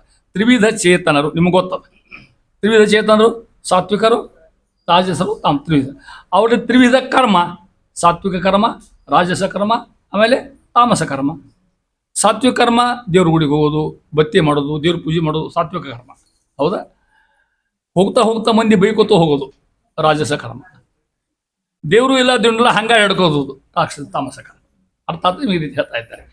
3 ವಿಧ ಕರ್ಮಗಳೊಳಗೆ ಆ ಪದ್ಯ ಹಂಗದ ನೋಡ್ರಿ. 3 ವಿಧ ಕರ್ಮಗಳೊಳಗೆ ಕೌಸಾರಿ ಭಾರ್ಗವ ಹಯವತನ ಸಂಪ್ರೇರಕನು ತಾನಾಗಿ ನವರೂಪಗಳನ್ನೇ ಧರಿಸಿ ಸೂರಿ ಮಾನವ ದಾನವರಳು ವಿಕಾರ ಶೂನ್ಯನು ಮಾಡಿಸಿ ಸಾರಭೋಕ್ತನು ಸ್ವೀಕರಿಸಿ ಕೊಡುತ್ತಿಪ್ಪ ಜೀವರಿಗೆ. ಸ್ವೀಕಾರ ಮಾಡ್ತಾನ ಮತ್ತು ಕೊಡ್ತಾನೆ ಮತ್ತಂತ ಅರ್ಥ. ನಮ್ಮ ಕರ್ಮ ಸ್ವೀಕಾರ ಮಾಡ್ತಾನೆ, ಅದಕ್ಕೆ ತಕ್ಕಂತೆ ಫಲಗಳನ್ನ ನಮ್ಗೆ ಕೊಡ್ತಕ್ಕಂಥ ಕೊಡ್ರಿ. ನಾವು ಹೆಂಗೆ ಕರ್ಮ ಮಾಡ್ತೀವಿ, ಯಾವ ರೀತಿ ಹೆಂಗೆ ಪೇಪರ್ ಬಿಡ್ತೀವಿ ಹಂಗಂಗೆ ಮಾರ್ಕ್ಸು. ಹಾಗೆ ನಾವು ಎಷ್ಟು ವಿಶಿಷ್ಟವಾಗಿ ಕರ್ಮ ಮಾಡ್ತೀವಿ ಅಷ್ಟು ಫಲ ನಮಗಂತ ಅರ್ಥ. ದಿವಸ ಹೇಳ್ತಾರ 3 ವಿಧ ಕರ್ಮಗಳು ಅನ್ನೋದು ಹೇಳಿದರು. ದೈಹಿಕ, ದೈಶಿಕ, ಕಾಲಿಕ. ಕಂಸಾರಿ, ಭಾರ್ಗವ, ಹಯವದನ 3 ರೂಪ ಒಂದರಲ್ಲಿ. ಒಂದರೊಳಗೆ ಕಂಸಾರಿ ಅಂದರೆ ಕೃಷ್ಣ ರೂಪ, ಇನ್ನೊಂದರಲ್ಲಿ ಭಾರ್ಗವ ದೈಹಿಕ, ದೈಶಿಕ, ಕಾಲಿಕದಾಗ. ಹಯವದನ ಕಾಲಿಕ, ದೈಹಿಕ, ದೈಶಿಕ, ಕಾಲಿಕ, ಕಂಸಾರಿ, ಭಾರ್ಗವ, ಹಯವದನ. ಅರ್ಥಾತ್ ನಿಮಗೆ 3 ಕ್ರಿಯೆಗಳು, 3 ಭಗವಂತನು. ಹೆಂಗಿದ್ದಾನಂತ ಸಂಪ್ರೇರಕನು ತಾನಾಗಿ. ಪರಮಾತ್ಮನೇ ಪ್ರೇರಣೆ ಮಾಡೋಕೆ ನಮಗೆ. ಅವ್ನು ಪ್ರೇರಣೆ ನಾವೇನು ಮಾಡ್ಲಿಕ್ಕೆ ಸಾಧ್ಯ ಅಂತ ಕೊಡಿ. ವಿಷ್ಣು ಪ್ರೇರಣೆಯ ಅಂತ ಸರ್ಸು ನಮ್ಮಲ್ಲಿ ಕಳುಹಿರಿಕೆ. ನಾವು ಹೇಳಲಿ, ಮಲ್ಕೊಳ್ಳಿ, ಬೀಳಲಿ, ಯಾತ್ರಾ ಮಾಡಲಿ, ಯಾರು ಹರ್ಕತ್ತಿ ಅಂದ್ರೆ ಕಿಸಿದ ರೊಕ್ಕವ, ಫ್ಲೈಟ್ ಅದ, ಬುಕ್ ಮಾಡಿಸಿದ್ರೆ ಆರಾಮ್ ಹೋಗಿಬಿಡ್ತೀನಿ ಕೇಳಿದ್ರೆ ಉತ್ಸಾಹ ನಿಂತಲಿ ಅಂತಾರೆ. ವಿಮಾನ ಎಲ್ಲಿ ಬೀಳ್ತೋ ಪಕ್ಕ ಗೊತ್ತಿಲ್ಲ. ಹೌದಿಲ್ಲ? ಮತ್ತೆ ಅವನ ಇಚ್ಛಾ ಇದ್ರೆ ಮಾತ್ರ ಯಾತ್ರಾ ಮುಗಿತದೆ. ಅದಕ್ಕೆ ಹೋಗೋ ಮುಂದೆ ಯಾಕೆ ಪ್ರಾರ್ಥನೆ ಮಾಡ್ಕೋದ್ರೆ ಇದಕ್ಕಂತ ಅರ್ಥ. ಆ ರೀತಿ ಹೇಳ್ತಾ ಸಂಪ್ರೇರಕನು ಯಾವುದೇ ಕೆಲಸಕ್ಕೆ ದೈಹಿಕ ಕರ್ಮ ಇರಲಿ, ದೇಶಿಕ ಕರ್ಮ ಇರಲಿ, ಅಥವಾ ಕಾಲಿಕ ಕರ್ಮ, ಅಥವಾ ಸಾತ್ವಿಕ, ರಾಜಸ, ತಾಮಸ ಇರಲಿ ಅಂತ ಅರ್ಥ. ತಾನಾಗಿ ನವರೂಪಗಳನ್ನೇ ಧರಿಸಿ, ನವ ಅಂದರೆ ಎಷ್ಟು? 3 ಕರ್ಮ, 3 ರೂಪ, 3 9 ಅಂತ ಅರ್ಥ. ಹಿಂಗೆ ಲೆಕ್ಕ ಹಾಕೋದು. ನವರೂಪಗಳನ್ನ ಧರಿಸಿ ಪರಮಾತ್ಮ ಸೂರಿ ಮಾನವ ದಾನವರುಳು. ಸೂರ್ಯ ಅಂದ್ರೆ ಜ್ಞಾನಿಗಳು, ಮಾನವ ಅಂದ್ರೆ ಮನುಷ್ಯರು, ದಾನವರು ಅಂದ್ರೆ ಹೋಗುತ್ತೆ ನೀವು ಯಾರು? ರಾಕ್ಷಸರು. ವಿಕಾರ ಶೂನ್ಯನು ಪರಮಾತ್ಮ ಆಗಿರ್ತಕ್ಕಂಥವ ಹೆಂಗೆ ಮಾಡೋದು ಗೊತ್ತಾ? ನವೃದಶಿ ಮಾನವ ಮತ್ತು ಮೊದಲೇಕ ಸೂರಿಗಳಲ್ಲಿ ಅಂತ. ಈ ಸೂರ್ಯಗಳ ಶಬ್ದಕ್ಕೆ ನಾವಂತ ಅರ್ಥಲ್ಲ, ಮತ್ತೆ ವಿಶೇಷವಾಗಿ ಜ್ಞಾನಿಗಳು ಅಥವಾ ದೇವತೆಗಳು ಅಂತ ಅರ್ಥ ಹೇಳ್ಬೋದು. ವಿಶೇಷವಾಗಿ ದೇವತೆಗಳಲ್ಲಿ ಮಾನವರಂದ್ರೆ ಮಧ್ಯಮ ಜೀವವರ್ಗ ನಮ್ಮಲ್ಲಿ ಅಂತ ಅರ್ಥ. ದಾನವರಲ್ಲಿ, ದೈತ್ಯರಲ್ಲಿ. ವಿಕಾರ ಶೂನ್ಯನು ಪರಮಾತ್ಮ ಹೆಸರು. ವಿಕಾರ ಇಲ್ಲ ಭಗವಂತಗೆ. ಯಾಕೆ ಹೇಳಿ ಗೊತ್ತಾ ನಿಮ್ಗೆ? ನೋಡ್ರಿ, ಜ್ಞಾನಿಗಳಿದ್ದು ಕರ್ಮ ಮಾಡಿಸ್ತಾನೆ, ರಾಜಸರಲ್ಲಿದ್ದು ಕರ್ಮ ಮಾಡಿಸ್ತಾನೆ, ತಾಮಸಲ್ಲೂ ಕರ್ಮ ಮಾಡಿಸೋ ಅವನೇ. ಈ ಕರ್ಮ ಮಾಡೋದನ್ನ ಅವಾಗೇನ ಕೆಟ್ಟ ಆಗ್ತಾನೆ, ಅವಾಗೇನು ಪುಣ್ಯ ಬರ್ತಾನೆ, ಅವಾಗೇನ ವಿಕಾರ ಶೂನ್ಯ, ಯಥೋ ಪ್ರಕಾರ ಹಂಗೆ ಇರ್ತಾನೆ. ಹಂಗಾರೆ ಹಂಗೆ ಯಾಕೆ ಮಾಡೋದಕ್ಕೆ? ಅವ್ರ ಯೋಗ್ಯತಾ, ಅವ್ರ ಸ್ವರೂಪ, ಅವ್ರ ಕರ್ಮ ಅನುಸರಿಸಿ ಅನಾದಿ ಕರ್ಮದಲ್ಲ ಅದಂತ ಮಾಡಿಸ್ತಾನೆ. ನೀವು ಬೇಕಾದ ಅನ್ಕೊಂಡಿರ್ತೀರಿ, ನಾನು 1000 ಗಾಯತ್ರಿ ಮಾಡಿದ್ದೀನಿ ಅನ್ಕೊಂಡಿರ್ತೀರಿ, ಅಷ್ಟು ಮಾಡ್ಲಿಕ್ಕೆ ಆಗೋದಿಲ್ಲ. ನಮ್ಮ ಯೋಗ್ಯತದ ಅಷ್ಟೇ ಮಾಡಿಸ್ತಾನೆ ಭಗವಂತ. ವಿಶ್ವಾಚಾರಿಗೆ ಸಾಧ್ಯ ಆಗಿಲ್ಲ, ವಿಶ್ವಾಸರಿಗೆ ಮಾಡೋ ಸಾಧ್ಯ ಆಗಿಲ್ಲ. ಅವರಂತರಿಗೆ ಬೇಕಾ ಭಗವಂತ ತಡೆ ಹಿಡಿದವ್ರನ್ನು ಕೂಡ ನಾವು ಅತಿ ಪುಣ್ಯ ಮಾಡಿಕೊಡೋದಿಲ್ಲ, ಅತಿ ಪಾಪ ಮಾಡ್ಕೊಳ್ಳೋದು. ನಮ್ಮ ಯೋಗ್ಯತೆ ಎಷ್ಟು ಅಷ್ಟು ಮಾತ್ರ ಮಾಡ್ತಾನೆ. ನೀವು ಯಾವ ಕೊಡ ತೊಗೊಂಡ್ರಿ ಆ ಕೊಡ ಅಷ್ಟು ತುಂಬ್ತು. ಜೀವನ ಒಂದು ಕೊಡ ಕೊಟ್ಟು ದೇವ್ರು ನಮಗೆ ಇಷ್ಟೇ ಕೊಡ, ಇಷ್ಟು ಅಧಿಕಾರದಿಂದ ಇಷ್ಟು ಲೆಕ್ಕ ಅಂತ ಜಾಸ್ತಿ ಮಾಡಿಸ್ಕೊಡೋದಿಲ್ಲ, ಕಮ್ಮಿನೂ ಮಾಡಿಸ್ಕೊಡೋದಿಲ್ಲ. ವಿಕಾರ ಶೂನ್ಯ ಪರಮಾತ್ಮ ಆಗಿರ್ತಕ್ಕಂಥವ ಯಾವುದೇ ವಿಕಾರ ಒಳಗಾಗೋದಿಲ್ಲ. ಅಲ್ಲಿ ಒಬ್ಬ ಕಳ್ಳಿದ್ದಾನೆ, ಕಳ್ಳರಕ್ಕಂದ ಒಂದು ಬ್ಯಾಂಕ್ ಲೂಟಿ ಮಾಡಿಸ್ತಾನವ. ಆಗ ಅವನ ಸ್ವಭಾವ ಮುಂದೆ ಜೈಲಿಗೆ ಹೋಗ್ಬೇಕಾಗಿರ್ತದವ, ಮುಂದೆ ಯಾರು ಸಿಕ್ಕೋಬೇಕಾಗಿರ್ತದೆ. ಸಿದ್ದರಾಮಯ್ಯ ನಂಗೆ 3 ಮಂದಿ ಸಿಕ್ಕೋಬೇಕಾಗಿರ್ತದೆ ಅಂದ ಅವ್ರು ಅಲ್ಲಿ ನಿಂತ್ಕೊಂಡು ಆ ಕೆಲಸ ಮಾಡಿಸ್ತಾನೆ. ಯಾಕೆ? ಅವ್ರ ಕರ್ಮ ಹಂಗಿರ್ತದೆ. ತಿಳ್ಕೊಂಡ್ರೆ ಆ ಕರ್ಮದ ಫಲ ಅವ್ಗೆ ಸಂಬಂಧ ಇಲ್ಲ. ಯಾರಿಗೆ? ಭಗವಂತರಿಗೆ. ಯಾಕಂತ ಕೇಳಿದ್ರೆ ಅವ್ರ ಕರ್ಮಕ್ಕೆ ಸಕ್ಕ ಮಾಡಿಸ್ಯಾನ. ಇಲ್ಲಿ ಚಲೋ ಬುದ್ಧ ಇದ್ದಿದ್ದಾಳೆ, ಅಖಂಡ ರಾಮ್ ರಾಮ್ ರಾಮ್ ಅಂತಿದ್ದಾಳಕ್ಕಿ, ಹೌದಾ? ಅಲ್ಲಿಗೆ ಭಾಳ ಪುಣ್ಯ ಬರುತ್ತೆ. ಆ ಪುಣ್ಯ ನಾವು ಸಂಬಂಧ ಇಲ್ಲ. ಮತ್ತೆ ಹೊರದ ಪುಣ್ಯ ಪಾಪ ಆ ಜೀವರ ಯೋಗ್ಯತೆಗೆ ತಕ್ಕಂತೆ ಮಾತ್ರ ಒಂದು ಕ್ರಿಯಾ ಮಾಡಿದರೂ ಕೂಡ ಅವ ವಿಕಾರ ಶೂನ್ಯ. ಹಂಗೆ ಇರ್ತಕ್ಕಂಥವ ಅದು ಹೇಳ್ತಾರೆ. ವಿಕಾರ ಶೂನ್ಯನಾಗಿರ್ತಕ್ಕಂಥ ಪರಮಾತ್ಮ ಮಾಡಿಸಿ ತಾನು ಬಿಂಬರೂಪಿಯಾಗಿ ಮಾಡಿಸಿ, ನಮ್ಮಲ್ಲಿ ಅಂತರ್ಯಾಮಿ ಎಂದುಕೊಂಡಾಗಿರ್ತಕ್ಕಂಥ ಪರಮಾತ್ಮ ಬಿಂಬರೂಪಿಯ ಮಾಡ್ತಕ್ಕಂಥವ. ಮಾಡಿಸಿ ಜೀವನಿಂದ ಮಾಡಿಸಿ ಅಂತ ಅರ್ಥ. ನಾಳೆ ಮೇಲೆ ಬರ್ತಕ್ಕಂಥ ಮಾತು ಪರಮಾತ್ಮ ಅಂತವ ಸಾರಭೋಕ್ತನು. ಪರಮಾತ್ಮ ಸಾರಭೋಕ್ತ ಭಗವಂತ. ನಾವು ನೈವೇದ್ಯ ಬಂದಿರ್ತೀವಿ, ಸ್ವಾಮಿ ಎಲ್ಲ ನೈವೇದ್ಯಕ್ಕೆ ಇಟ್ಟಿರ್ತೀವಿ ಪದಾರ್ಥಗಳನ್ನ ಅನ್ನಬೇಕು. ಶಬ್ದ ಸರ್ವಸಾರಭುಕ್ತ ಪರಮಾತ್ಮ ಅನ್ಬೇಕಂತವ. ಎಲ್ಲ ಸಾರ ಅಷ್ಟೇ ನೀವು ಅಂತಾನೆ. ಅಪ್ಪಿ ತಪ್ಪಿ ನಾವು ದೇವ್ರಿಗೆ ಇಟ್ಟಿದ್ದು ನೈವೇದ್ಯ ಇಡ್ತಿಲ್ಲ, ದೇವ್ರು ಉಂಡಿದ್ದು ನಾವು ಇಡದಿದ್ದಿಲ್ಲ, ಹೌದಿಲ್ಲ? ಮತ್ತೆ ಅವನ ಎಷ್ಟು ಉತ್ಪನ್ನ ಗೊತ್ತಿಲ್ಲ, ಹಾಗೆ ಕೈ ಮುಗಿಡು ಸಾಕಾಗ್ತೀವಿ ನಾವು. ಭಗವಂತ ಮಂಡಿ ಇಟ್ಟಿರ್ತೀರಿ, ಕೋಸಂಬರಿ ಇಟ್ಟಿರ್ತೀರಿ, ಚಟ್ನಿ ಇಟ್ಟಿರ್ತೀರಿ, ಏನೇನೋ ಇಟ್ಟಿರ್ತೀರಿ. ಪರಮಾತ್ಮ ಆ ರೂಪದಾಗ ಅಲ್ಲಿ ಇರ್ತಾನೆ, ಈ ರೂಪದಾಗ ಇಲ್ಲಿ ತಗೋತಾನೆ. ಸ್ವಾಮಿ ಅಲ್ಲಿ ಕುತ್ಕೊಂಡಿದ್ದಿ, ಇಲ್ಲಿ ತಗೊಂಡಿದ್ದಿ, ನಾ ಕಿಂಚಿತ್ ಕೆಲಸ ಮಾಡಿ ಸ್ವಾಮಿ ಉದ್ಧಾರ ಮಾಡ್ತೀಯಪ್ಪ, ನೀ ಕೊಟ್ಟದ್ದನ್ನೇ ಅರ್ಪಣೆ ಮಾಡ್ತೀನಿ. ಕೆರೆಯ ನೀರನ್ನು ತಿಳ್ಕೊಟ್ಟೆ, ಹೌದಲ್ಲ? ಆಡ್ಲಿಕ್ಕೆ ಸ್ವಾಮಿ ಅನುಗ್ರಹ ಮಾಡಿ ನನಗೆ. ನೀನು ನೋಡಿದ್ರೆ ಸಾಕು, ನೀನು ನೋಡಿ ಪದಾರ್ಥ ಪವಿತ್ರ ಆಗ್ತಾವೆ. ನಿನಗೆ ಅರ್ಪಣೆ ಮಾಡೋದು ಉಣ್ಣೋದು ಅಲ್ಲೇ ಅಲ್ಲ. ಈ ಇಸ್ಕಾನ್ ಧರ್ಮದ ನೋಡ್ರಿ, ಅದರ ಭಾಳ ಶ್ರೇಷ್ಠ ಅದು. ಮತ್ತು ಅದು ಮಾಡಿ ಅಂತ ಹೇಳಿ ಹೇಳ್ತೀನಿ ಮತ್ತೆ ನಿಮಗೆ. ಹಂಗೆ ಒಂದಿನ ಹೇಳ್ತೀನಿ, ಅವ್ರ ಸಂಪರ್ಕ ಭಾಳ ಬಂದಿತ್ತು ನನಗೆ, ಭಾಳ ಇನ್ನೂ ಸಂಪರ್ಕ ಅದವ್ರು ನನ್ನ ಹತ್ರ.